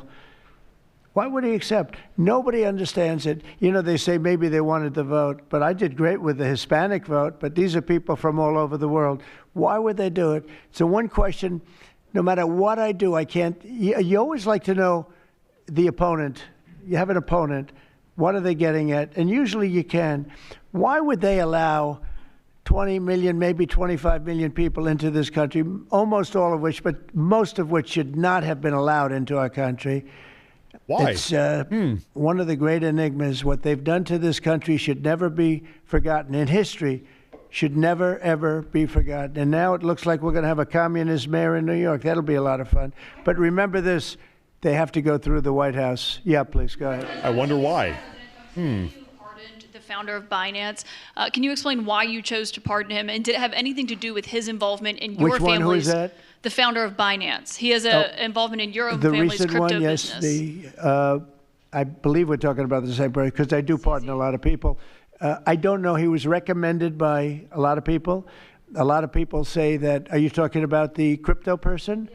A lot of people say that he wasn't guilty of anything. He served 4 months in jail, and they say that he was not guilty of anything, that what he did, well, you don't know much about crypto. You know nothing about nothing, you fake news. But let me just tell you that he was somebody that, as I was told, I don't know him. I don't believe I've ever met him. Lord. But I've been told by a lot of support. He had a lot of support. And they said that what he did is not even a crime. It wasn't a crime, that he was persecuted by the Biden administration. And so I gave him a pardon at the request of a lot of very good people. Yeah, please. Yes, Daniel. President, thank you so much. This is the kind of question I like. Yeah, right here. the numbers from this task force are jaw-dropping. I wanted to know, this is a question for you and both Stephen, since it was said this is your brainchild. What are the lessons to be learned from the success of the task force, and what are your continued goals with this task force now that you have about 3 years left? Well, the best thing we have going is we have such talent around this table. I could go over every one of these men and women, and we have unbelievable talent. They've got the naturals, like somebody that hits a baseball or a golf ball or that you see more, it's more evident. It's beautiful because it's sports. You can tell somebody right away, are they good or are they not? These people are the most talented people at what they do. And when we started talking about this, Stephen and all of us, it seems so easy. What is surprising to me is how quickly we can straighten out a large city, a big city, a mean city, a city that's sick, that got very sick with guns all over the place, with bullets shooting all over, where you take your life in your hands if you go out and buy a loaf of bread. That's not America. That's not our country. And those people don't care how you do it. They just want it done. They really do. When you go to the people in the street, they don't know. Is it National Guard? They just want it done. They want to be safe. And we've gained a great following of Americans, real Americans, people that want to be safe. But I think the biggest thing we say is we have tremendous talent. We were able to recognize, like a football team, like a baseball team, we were able to recognize the talent. And the talent is largely in this room for the whole country. It's largely in this room. There's really nothing like it. And that's why I think we had D.C. done, not perfectly, but pretty much done, at least normalized in 12 days. Would you say 12 days? On the 12th day, it felt different. And we took a lot of bad people out, never to come back again. Then most of them never to come back again. But there's great talent, and there's also great courage. I've been watching what goes on. And then you have the radical left lunatics, and what's that all about? I mean, they're fighting us because we want to stop crime. Where do these people come from? They're paid money. I guess they're paid a lot of money. But like I saw that ridiculous march the other day, I say, these people are not representative of our country. And not all of them, of course, but many of them are total lowlifes. These are lowlifes. These are people that are paid agitators, and they're not representative of our country. So I don't know. I can just tell you that our country has tremendous spirit right now. You know that better than anybody because you cover it well. But we have a lot of people that are very happy right now with the direction. They did a poll the other day. The direction of our country is better than it's been in 37 years. And I'm upset because I think it should be better than that. I actually said we should be better than that. So, thank you very much for your question. Brian? Mr. President, yes. Thank you, Mr. President. You guys have done an amazing job in Memphis. Some of those numbers are staggering, and we've gotten message on social media wanting to thank you for that. But I think, can you talk about the number of missing children Yeah. you guys have discovered in Memphis? That's amazing. Well, it's hundreds of thousands were lost through Biden and the Biden administration, and we are getting a lot of them back, but they're either dead, they're slaves, they're captured in some form. But think of it, hundreds of thousands we're talking about. Terrible. Not even believable. And they came in through the border, they were sold, they were bargained for, and this was all Biden, meaning Biden and Obama, the same mentality, frankly. I think it's the same mentality. Let me tell you, Barack Hussein Obama was a lousy president. A lot of bad things happened. Remember when they used to talk about Trump with the jail cells? Well, he built the jail cells for the children. He built those jail cells. Remember that came out? But, sir, they were built in 2014. You remember when that came out? After me going through that stuff for about 2 weeks, and then they found out it was Barack Obama that built those jail cells. Yep. No, these people they were bad leaders. I hope we don't have it again. I hope we don't have it again, because, our country's come back a long way, but it can only withstand so much, and we don't want to ever go through that again. We never want to have open borders again. We don't want to have men playing in women's sports. We don't want to have transgender for everybody. We don't want that. We want to have a great country with low interest rates, nice housing, great education, a strong military, the basics. Yes, please. Thank you, Mr. President. In last night's New York City mayoral debate, Zohran Mamdani said he would close Rikers Island if elected. What kind of impact would that have on public safety? Well, it's not good. I guess it's not a very nice place, but you need it. You need something. You have a lot of additional people in New York City that should not have been here. They came here through the open border, through Biden's. I don't know how they even do it. New York City's always been tight for money, and then they spend, $8 billion, and nobody complains about it, on people that just showed up and they just came out of nowhere. Where did they get the money? All of a sudden, they have money. I tell you what. We have to keep our prisons very fair and very safe, but you get a lot of criminals. We have a lot of additional criminals. I used to talk about it. They used to say, well, only good people come in from foreign countries. I said, that's not right. I didn't know that for a fact, but It had just started, right? The open borders and people flowing in by the millions. They make our criminals look like the nicest people on earth. That's the only good thing. They make our criminals look like nice people.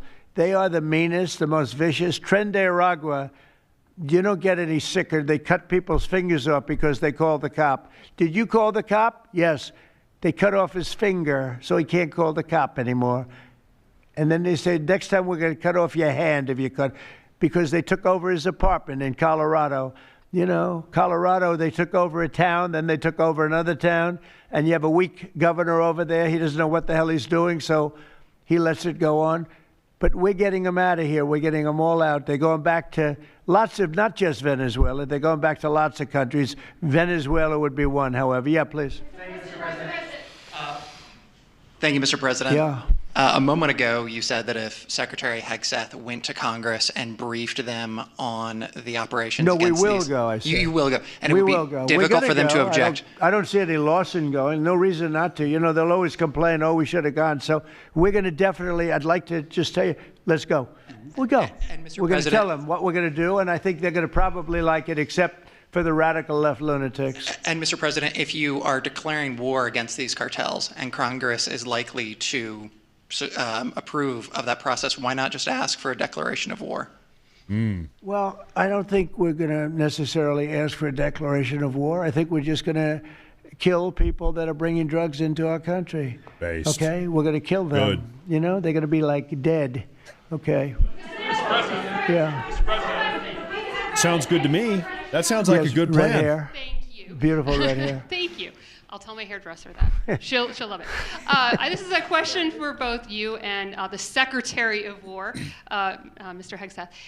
Who are you with? I'm with the Center Square. We're a newswire service. With everything that's going on between the narco terrorists in the Caribbean, and then also with more Chinese, Iranian, Russian ships also taking part in Venezuela. Are you have any plans of expanding operations out of Roosevelt Roads and in fact placing some home porting some ships there? Yeah, go ahead, Pete.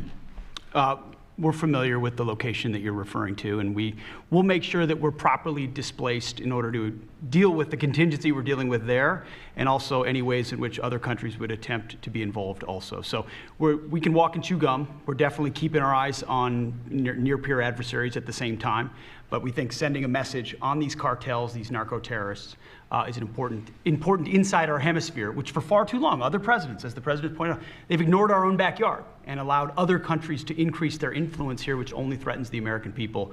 We're changing that. One big thing that has happened, though, because you mentioned expansion and expand our efforts. So when I was running for office, second term, everybody was talking about the fact that nobody wanted to join the military, nobody wanted to join the great police force. They didn't want to join New York's finest or any of our police forces. They didn't want to join anything having to do almost like with the country, with the uniform. We are setting records with the Army, Navy, Air Force, Marines, Space Force, Coast Guard. We're setting records. We've never had anything like it. And I'll tell you when it started, November 5th. We didn't even have to wait till January 20th. They saw spirit.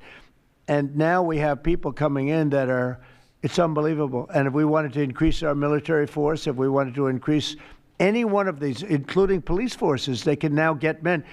People didn't want to be policemen and women. They didn't want to be firemen and women. They didn't want to go into the military. We were having tremendous recruiting problems, and now we're setting records. We literally, last year at this time, you were doing stories that the recruitment was a disaster. We couldn't get men and women to go into the military. Now we have such an overabundance.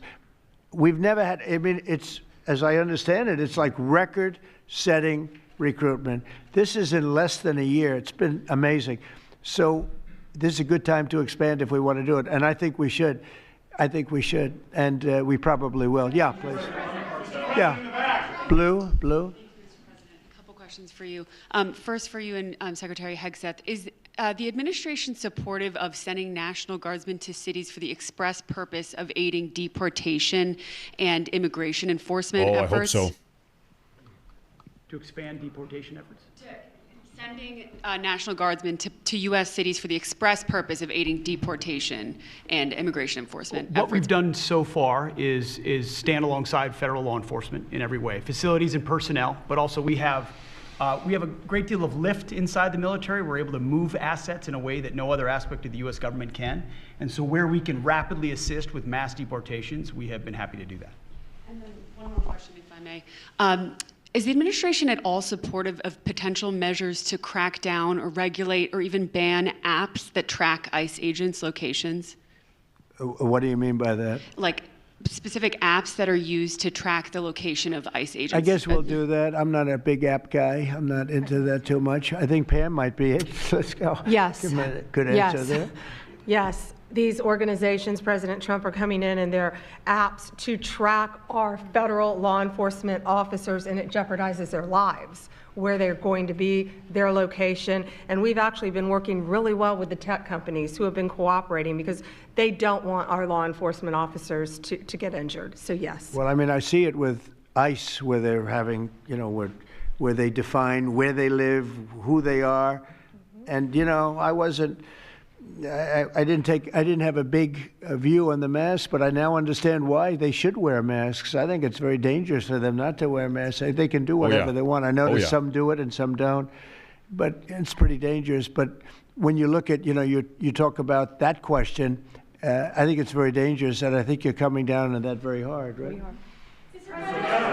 Yeah, please. Sir, Mr. President. Go ahead. Thank you, sir.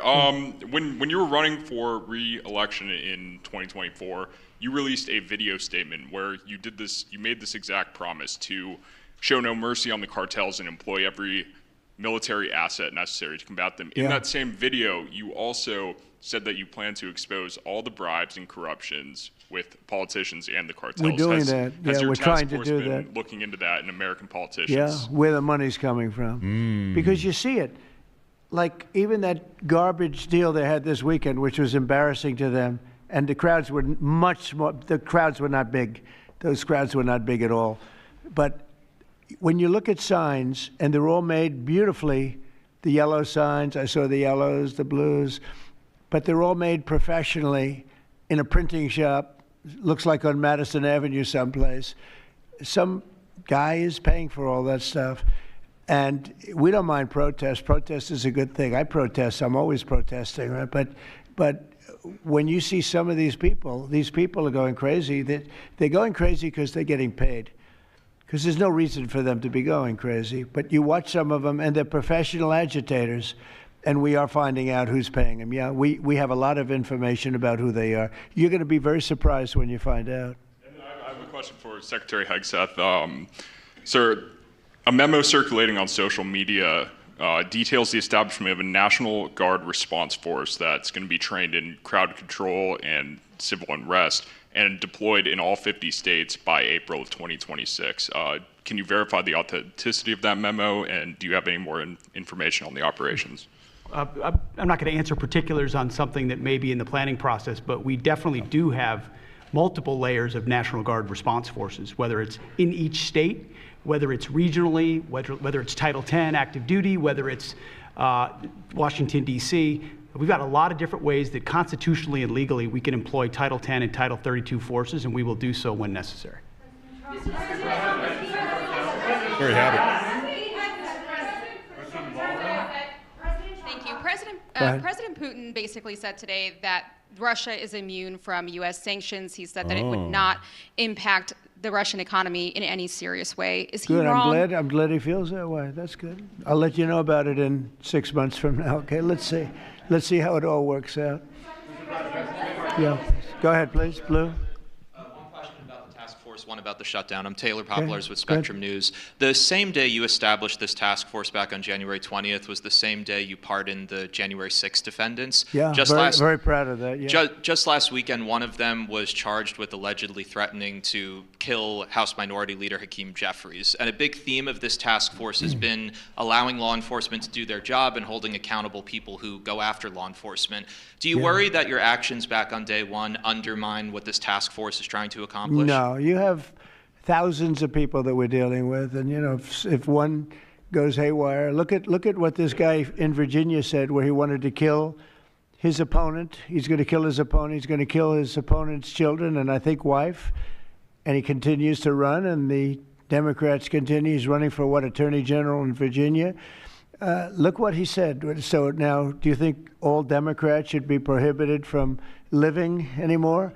I mean, think of what he said. He's going to kill his opponent, and he's going to kill the children of his opponent, and I think the wife. I said, this guy's sick. That is a sick guy. And how do you vote for somebody like that? But I don't view that every Democrat would say that, because not every Democrat would say that. So you can't, you could have one person, but I don't know of the incident. I can say we're very proud of what we did. We had the courage to do something that should have been done. The problem, sometimes the Republicans are too nice. They're a very nice party. The Democrats play a much dirtier fight. Very true. It's amazing. You go after dirty cops like Comey, and you go after, these are dirty cops. Letitia James is a dirty cop. You go after these people, and they say how horrible you are, and yet I got indicted 5 times and impeached twice. Nobody says anything about that. They say, they actually said the other day, he's trying to indict somebody. I got indicted 4 or 5 times, Todd, maybe more than that. Yeah, I think you could say 87 times if you really think about it, right? With the charges, a bunch of phony guys, but nobody says anything about that. But they mentioned it the other way. No, the Democrats play a very dirty game. It's all they're good at. They're good at a couple of things: cheating on elections and playing very dirty. And they have one good trait: they stick together. They stick together. They stick together through the worst policies that anybody's ever seen. It's unbelievable how they stick together. And I respect them for sticking together, but it's a dead party because their policies are no good. Okay. Brian, we'll do a few more and we'll go home. Wonderful. Everybody's going to go home. I'm going back to the Oval Office, however. Speaking of Democrats, there's a report that there's a grand jury on Adam Schiff for apparent mortgage fraud. If he is indicted, should he step down as a U.S. Senator? Yes. Well, I'm not going to comment on that. I will just say Adam Schiff is one of the lowest forms of scum I've ever dealt with in politics. He's a horrible human being, very dishonest person. I have no idea what's going on. You tell me that he's going to be indicted. I don't know. You could ask Pam. I don't know if she could say it. Probably you are allowed to say it, but I wouldn't know about that. I can only tell you he's a very bad. I think he's actually a sick person. Do you want to talk about that? We're not going to comment on any grand jury that's open. We can't legally. I don't know. So that's a yes. So he's By the way, screwed. I hope it's true, but I don't know anything about it. He's screwed. Yeah, please. Oh, millions of dollars, yeah.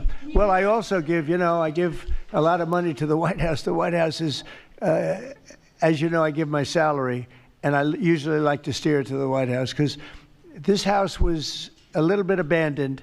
First of all, for 4 years, you had a guy walking around that didn't know where the hell he was. And this house was not taken care of the way it was supposed to be. I take very good care of property. I was very good at that. And you'll notice the floors downstairs, I paid for them. Marble, the most beautiful marble you've ever seen. The white floors down in the palm room, which they look like they came out of, I don't want to lose because they're big supporters of mine, Home Depot, so I'm not going to say bad, but they did come out of a box from Home Depot about 30 years ago. They were all broken, but now they have the most beautiful floors, the most beautiful lights and chandeliers. I think most of you, Brian, you've seen that, right? Yes. How beautiful is that? And I take care of it. So I spend millions of dollars on this building, taking care of it. It was not properly maintained. And now it's starting to gleam like it should. It should really gleam. And you should go down and visit the Presidential Walk of Fame. Have you seen it? It's quite good. I'm sure that a lot of people coming to the White House, it's hot. It's very hot. But it's really a tribute to the presidents, past presidents of our country. Yeah, please. Mr. President. Yeah, behind you, please. Yeah, go ahead. Thank Go you. ahead. So on Monday, a question for you as well as Secretary Noem. On Monday, Mayor Karen Bass of LA and Representative Robert Garcia, they held a press conference and they called for an investigation into DHS, accusing them of unlawfully arresting U.S. citizens and racially profiling and only arresting people because, in Robert Garcia's words, they look like me. He's a Hispanic individual. Do you have a response to that? Are you asking me that question? You as well as Secretary Noem. They are arresting bad criminals, and they're really good at it, too. I look at the numbers, they always like to say that, oh, you're arresting this and that. Then when you check it, you find out, geez, almost every single time, and, obviously every once in a while they may get one wrong, but they always correct it. They're able to correct it. But they are arresting really bad people. They're arresting people that kill, people that would cut your throat and not even care about it. These are brave people. Oh, yeah. And it's very dangerous. And if they go even a little bit too far, they get into trouble, which is a shame. I protect them, but they get into trouble. But they're arresting very serious criminals, and they're getting them out of here. Okay, one or two more. Doug, do you have a question? I'd love to have Doug have a question, our great photographer, because he's such a great guy, and he might be the most talented person over there. I don't know. Go ahead. Let's hear your question. This guy's a real beauty. On the cartel strategy, hearing you talk about it as a war, hearing Secretary Hegseth talk about defeating and destroying and the comparisons to ISIS and Al-Qaeda, those efforts took American troops being engaged in foreign countries. Oh, okay. Do you think that's ultimately where this is headed with the cartels, having American troops in countries like Venezuela? No, the cartels are very bad. They had a lot of bad people coming in. They were interviewed recently, and they were asking people what their problem was, and one guy said, yes, I'm up for murder. Didn't know what he was saying, obviously. I'm sure his lawyer was not thrilled with his statement, but no, they're rough people coming into those cartels. Those cartels are rough.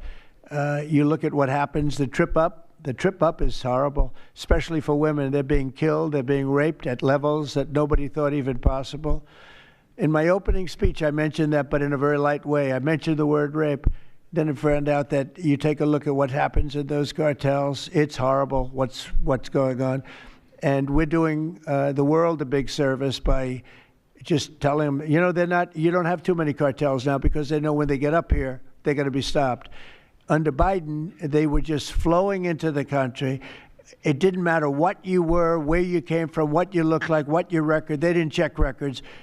Millions of people came into this country that should not be in our country right now. We've gotten a lot of them out. So yes or no? It's the single biggest problem that we were given. Inflation, I've already taken care of. Economically, the country is the strongest it's ever been. Thank God for tariffs. If we didn't have tariffs, we'd be a third world nation. But thank God for tariffs. We're the richest nation in the world now because of tariffs. And we're able to economically protect ourselves, and we're able to really protect ourselves from a national security, situation. But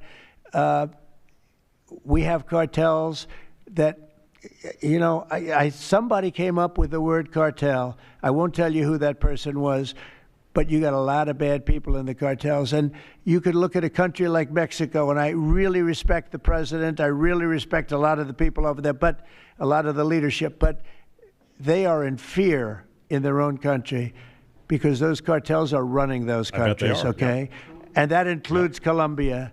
Colombia is a drug den. It's a drug den, and it has been for a long time. You got a lousy leader over there right now, bad guy, a thug. But they make cocaine at levels that we've never seen before, and they sell it back into this, and they're not going to get away with it much longer. We're not going to put up with it much longer. Colombia is very bad. Mexico is run by the cartels. I have great respect for the president, a woman that I think is a tremendous woman. She's a very brave woman. But Mexico is run by the cartels, and we have to defend ourselves from that. I take that as a yes. That was a big bob and a weave there. Let's go with you. Go ahead. I bet that's a yes. Let's listen to this beauty. Shutdown by the time you return from your trip to Asia? Do I expect to have it resolved by the time I return? I don't know. I said long ago we shouldn't have been in this problem. This was September 28th. It came due in Biden's regime, and before the election, September 28th, and they pushed it off into the future. And I was running when they did that. And when you're running, but I did say, what the hell are they doing? That and debt ceiling. They also pushed the debt ceiling past the election date, so that would mean the next president has it. But I did say that I think the Democrats have gone totally crazy, and you don't know what they're going to do because they don't care about the people. They don't. I really think they have no leadership. They have a lot of very low IQ people. Jasmine Crockett is a low IQ person. A lot of them are. I don't want to insult too many of them, but a lot of them are. They have no rudder. I don't think they know what they're doing right now. They've never done this before. They always agreed to go and, called an extension. Let's do an extension and talk. Even today, look at what happened today. They don't want to pay the people that have worked. And, this was supposed to be this was a test. And they wouldn't pay the people that have been working. They said, no, we don't want to pay them. This is all the Democrats. Now, all we need is 5 Democrats. And I know a lot of Democrats that are saying they're more than 5. Probably not that many more than 5, but they're more than 5. And all we need is like 5 Democrat votes so we open our country again. Sad, though, we have the greatest economy in our history. We have the highest stock market. All these things are rocking. We will have by the end of my first year more than $20 trillion of investment. The all-time record is $3 trillion. I think it's China. We're going to have $20 or $21 trillion. We've never had anything like it coming in because of tariffs. The money pouring into our country, the plants that are opening, AI, automobiles, everything. And the Democrats want to close our country. They're really, they say deranged. They suffer. I guess it's Trump derangement syndrome, which I think is going down now as an official condition by the doctors. I think they get paid extra money if they handle it because it's more difficult to handle than a normal mental disease. But you know what? They really should approve an extension, get the country back to work, get the people paid. And, it's very simple. You just don't know what's going on. There's something wrong with them. It's sad, actually.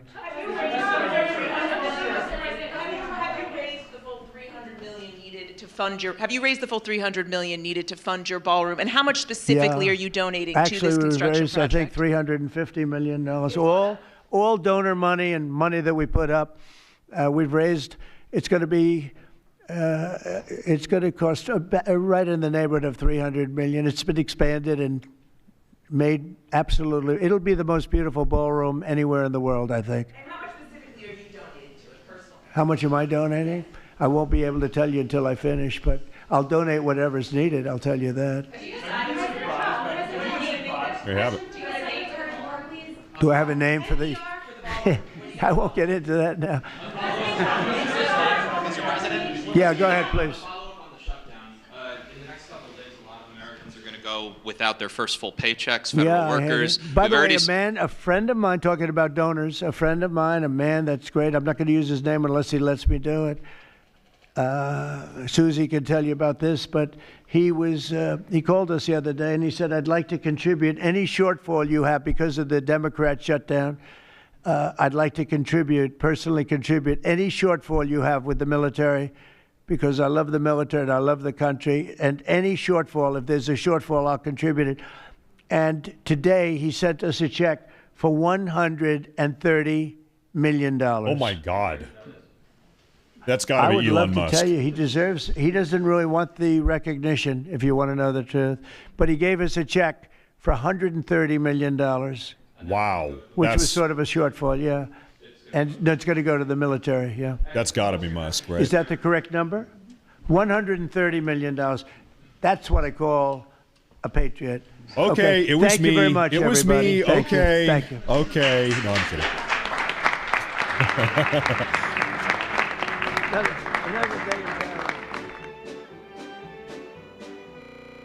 Oh. Ladies and gentlemen, I think we got a lot of information here. I think we really learned a lot of information here, folks. I'll tell you what, this is my first takeaway. Let me know if you agree or disagree. I think right now there's some action going on off the coast of Venezuela, most certainly, and probably internally within Venezuela as well. We saw, let's go through kind of all the dynamics here. We saw about 2 weeks ago, President Trump in the Oval Office. He said this publicly. We can pull up the footage if we really want. President Trump said that he has given the CIA authority to conduct on-the-ground operations. So we've known for about 2 weeks now that the CIA most certainly is already on the ground inside of Venezuela, preparing, planning, maybe already dismantling to some degree narco-terror manufacturing compounds. We know for a fact the CIA, that has been publicly disclosed, is on the ground in Venezuela. We also know, so President Trump said something very interesting today. President Trump said that no, in fact, there were not any B-1 bombers off of the coast of Venezuela. I'm not sure if I buy that. I'm going to be honest, with all due respect, with no disrespect, of course. I'm not sure if I buy that. It seems to be confirmed that there were, in fact, maybe not flying over Venezuela, maybe not dropping bombs on Venezuela. I think it's pretty well confirmed that today, at some point, maybe about 90 minutes ago or 2 hours ago, that there were B-1 bombers off of the coast. All the reports I'm reading are that they took off. Can I get the information here for you? I believe they took off. Yeah, they took off out of an Air Force base in Texas, Dyess Air Force Base in Texas, and they flew within 50 miles off of the coast of Venezuela today, about 90 minutes ago. Now, whether or not they actually flew directly over Venezuela, I'll take his word for it that they did not. Now, a little tidbit of information, actually about 1 week ago, this is a confirmed report as well. The Pentagon came out a week ago and said that B-52 bombers and F-35B jet fighters were flying off of the coast a week ago, carrying out, quote, attack demonstrations. Once again, about 50 miles off of the coast of Venezuela. The Pentagon confirmed that a week ago. So we kind of know what's going on here. We know for a fact from the Pentagon that B-52 bombers and F-35 fighter jets were off the coast a week ago. We know that the CIA is on the ground now. We've known that for 2 weeks. We know that the U.S. has been blowing up narco trafficking boats off of the coast of Venezuela for about a month or a month and a half now. Well, it's like, let's use our brain. We know for a fact we've been blowing up narco trafficking boats for a month or two now. How do you think we do that? Well, we either have to have drones flying overhead or we have to have fighter jets or bombers flying overhead as well. Well, we have to. So we know that we've had some type of aerial presence off of the coast of Venezuela because we've been blowing up their boats. So, you know, I do think a lot of this stuff is kind of like Trump doesn't really want to talk about it all too publicly. Trump, he was asked today whether or not he would go to Congress to get an official declaration of war, to declare war on Venezuela. Trump, what did he say? In response, Trump said, well, we might go to Congress to let them know what we're doing, but we're not going to get a declaration of war. We don't need it. Here's what we're going to do. We're just going to blow up drug traffickers on the land or in the water. We're just going to kill people, as in dead. He said dead. They will be dead. He was very explicit about that. So he said, you know, he said, really, we don't need a declaration of war. We might go to Congress to tell them what we're going to do, but we're going to do it and we're going to kill them. He already has been killing them. He's already killed 9 different boats. He's blown up 9 different boats. And I did the research this morning. He has already killed, well, you know, the U.S. military has already killed 37 different drug traffickers off the coast of Venezuela. 37 individuals between these boats and submersibles. They've got these submarines they're using as well to traffic boats. So things are already heated. Then he was asked, this is a curious question. In fact, I noted this. I said it was kind of a bob and a pivot and a dodge here. He was asked by one of these reporters, Mr. President, are you going to deploy U.S. military troops personnel? Are we going to have an invasion of Venezuela? U.S. military boots on the ground. And President Trump, you might have noticed, he went on this kind of 90-second or 2-minute long Bob, what is it from Dodgeball?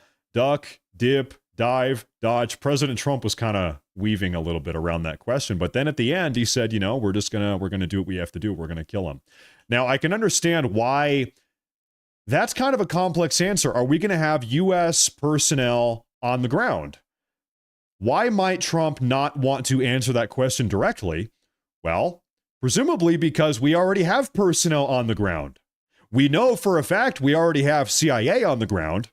CIA is on the ground. Now, CIA is not technically military. It's a different organ, a different entity. Now, well, as far as I know, I don't think when people talk about the military, they're talking about the CIA. Maybe they are. I guess it depends on how you look at that. Now, here's a question. Do you think that we have special forces on the ground in Venezuela right now? We already know we have CIA. Do you think we have Delta Force? Do you think we have God knows what else, Navy SEALs? I don't know. You tell me. Do you think we have our Black Ops special operators on the ground in addition to CIA right now in Venezuela? I would suspect yes. I would suspect, this is just my personal suspicion. I'm just throwing out my opinion here. I would guess, yeah. I would guess yes. And so, you know, it makes sense when you consider the entire picture here. Why might President Trump not want to give a blunt, direct answer to that specific question?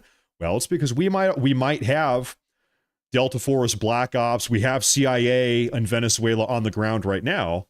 And Trump doesn't want to, you know, blow their cover or shine a light on what's going on, right? So I think stuff is already pretty hot. Things might get hotter here. I think stuff already is hot. You know, in fact, there's something that excuse me, there's something I would love to show you folks if I can pull this up. That's a map of Venezuela there. I mean, listen, Venezuela is a big country. Venezuela, I think, is about the size, maybe a little bit bigger than Texas. It's a big place. It's not a small country there, and there's a lot of jungle. Who knows what is out here in the middle of the Venezuelan jungle? How many narco compounds are out here along the rivers? Look at that. Well, look at that. Look, look at this. Well, look at that. Just in the middle of the random Venezuelan jungle, I just zoomed in on a random spot. There's an airstrip and a little village. Maybe they're making narcotics out. So anyway, it's a big place. It's a big jungle. We just randomly found an airstrip out here in the randomly in the middle of the jungle. So who knows what the hell's going on out here? Okay, you got little villages listen, it's a big place. Little village, okay? Found one. Boom, President Trump found one. Send in the Predator drone. Found one. It's a big place. There's a lot of places to hide out there in the jungle. Who knows, okay? I'm thinking about the Predator movie right now. I'm sorry. I'm thinking about Arnold Schwarzenegger and Predator. You remember that movie? That was a good movie. Who knows? You might have narco traffickers. You might have predators. You might have aliens. Not illegal aliens, but actual aliens from another planet that are hunting Arnold Schwarzenegger. I don't know. Nobody knows what is out there in the jungles of Venezuela. All I know is I don't want anything to do with it. Now, anyway, there was something I was going to show you folks here. You guys are familiar with the website Polymarket. On Polymarket, they are betting on everything. You can place a bet. You can bet your money, your hard-earned money, on whatever you want. Well, people are betting on the Venezuela dynamic. Take a look at this. Will there be U.S.-Venezuela military engagement by a series of dates? So is the U.S. going to start getting directly involved with Venezuela proper by October 24th? That's tomorrow. Well, only 4% of people are saying yes, or 4% of the betting volume, that is. What about October 31st? That's a week from now. 18% of the betting volume.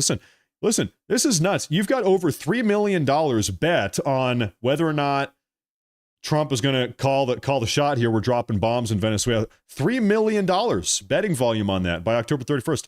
What about November 30th? 47% betting volume. What about December 31st? By the end of the year, 54%. So if you're looking at the betting odds here, you're looking at where the money is. People are betting. People are throwing down that there's going to be something here pop off with Venezuela. You saw Trump do it with Iran. Trump was he deployed what are they called? The B-52 Spirit stealth bombers. He was dropping bunker buster bombs. You know, nobody's even talked about bunkers in Venezuela. Venezuela might have bunkers. Who knows how many bunkers are out here in the jungle? Who knows? Maybe it might be the case. I'm just speculating here. It might be the case that a huge portion of their illicit narcotic manufacturing process, it might be underground. Who knows how many underground drug manufacturing facilities they have? B2, thank you very much. B2, not B-52, B2. You know, I'm sure there's stuff out here in the jungle, but who knows? Maybe there's stuff in the bunkers. You know, we might have found some more villages out here. We don't have, it's curious, with Venezuela here, we don't have the highest resolution pictures. Maybe there's a reason for that. Who knows? Kind of low resolution satellite footage here. Maybe that's being saved for somebody else. Anyway, I would bet that things are going to be heating up here pretty soon with Venezuela. Do you agree? I think there's going to be something going on with Venezuela. We just took a look at Polymarket. The betting odds, if you're betting money, they're betting yes as well. Folks, I'll tell you what though, we have been live here today for about 4 hours. 4 hours and 16 minutes. It's been a long day. So I think I am probably going to wrap it up. I think it's going to be a wrap for the show for today. I want to say, everybody, thank you very much. Folks, we peaked between Rumble. Shout out Rumble, Matt Morris TV on Rumble. Shout out YouTube, Matt Morris TV on YouTube. We peaked at almost 30,000 viewers today between the two of them. So I do want to quickly say, everybody make sure to, they're doing a replay here. Everybody make sure to subscribe. If you're new, please do me a favor. Make sure to subscribe to the show, subscribe to the broadcast on Rumble and on YouTube. Make sure to like the videos, like the live broadcasts here. Hit that like button. It's free. Doesn't cost you a thing. Everybody, thank you for the super chats. Thank you all very much for the super chats. I really appreciate it, folks, for tuning in. I'll be back tomorrow. You know, we're full steam ahead. Thank you all very much. You know, I really should make one final request of you folks. I have a Twitter page. I have an X page. Here's my X page for all the updates, breaking news, if we're going to be early, if we're going to be late, if we're doing a breaking news emergency broadcast. I'm linking all of this stuff. There's the link on Rumble. There's the link on YouTube. Make sure to follow, like, subscribe everywhere. Here's what I like to say. Follow me everywhere, but not in real life. And that's all I ask. It's a basic request. Thank you all very much for tuning in today. I'm going to wrap it up. Everybody have a great night. Have a great morning. We'll be back tomorrow. Whatever's happening tomorrow. Maybe there will be some conflict with Venezuela we'll be talking about tomorrow. Could be the case. So we're going to be here for all of it. Thank you all. I'm out of here. Everybody have a great night. Thank you very much. And of course, as always, God bless and stay safe. Thank you very much.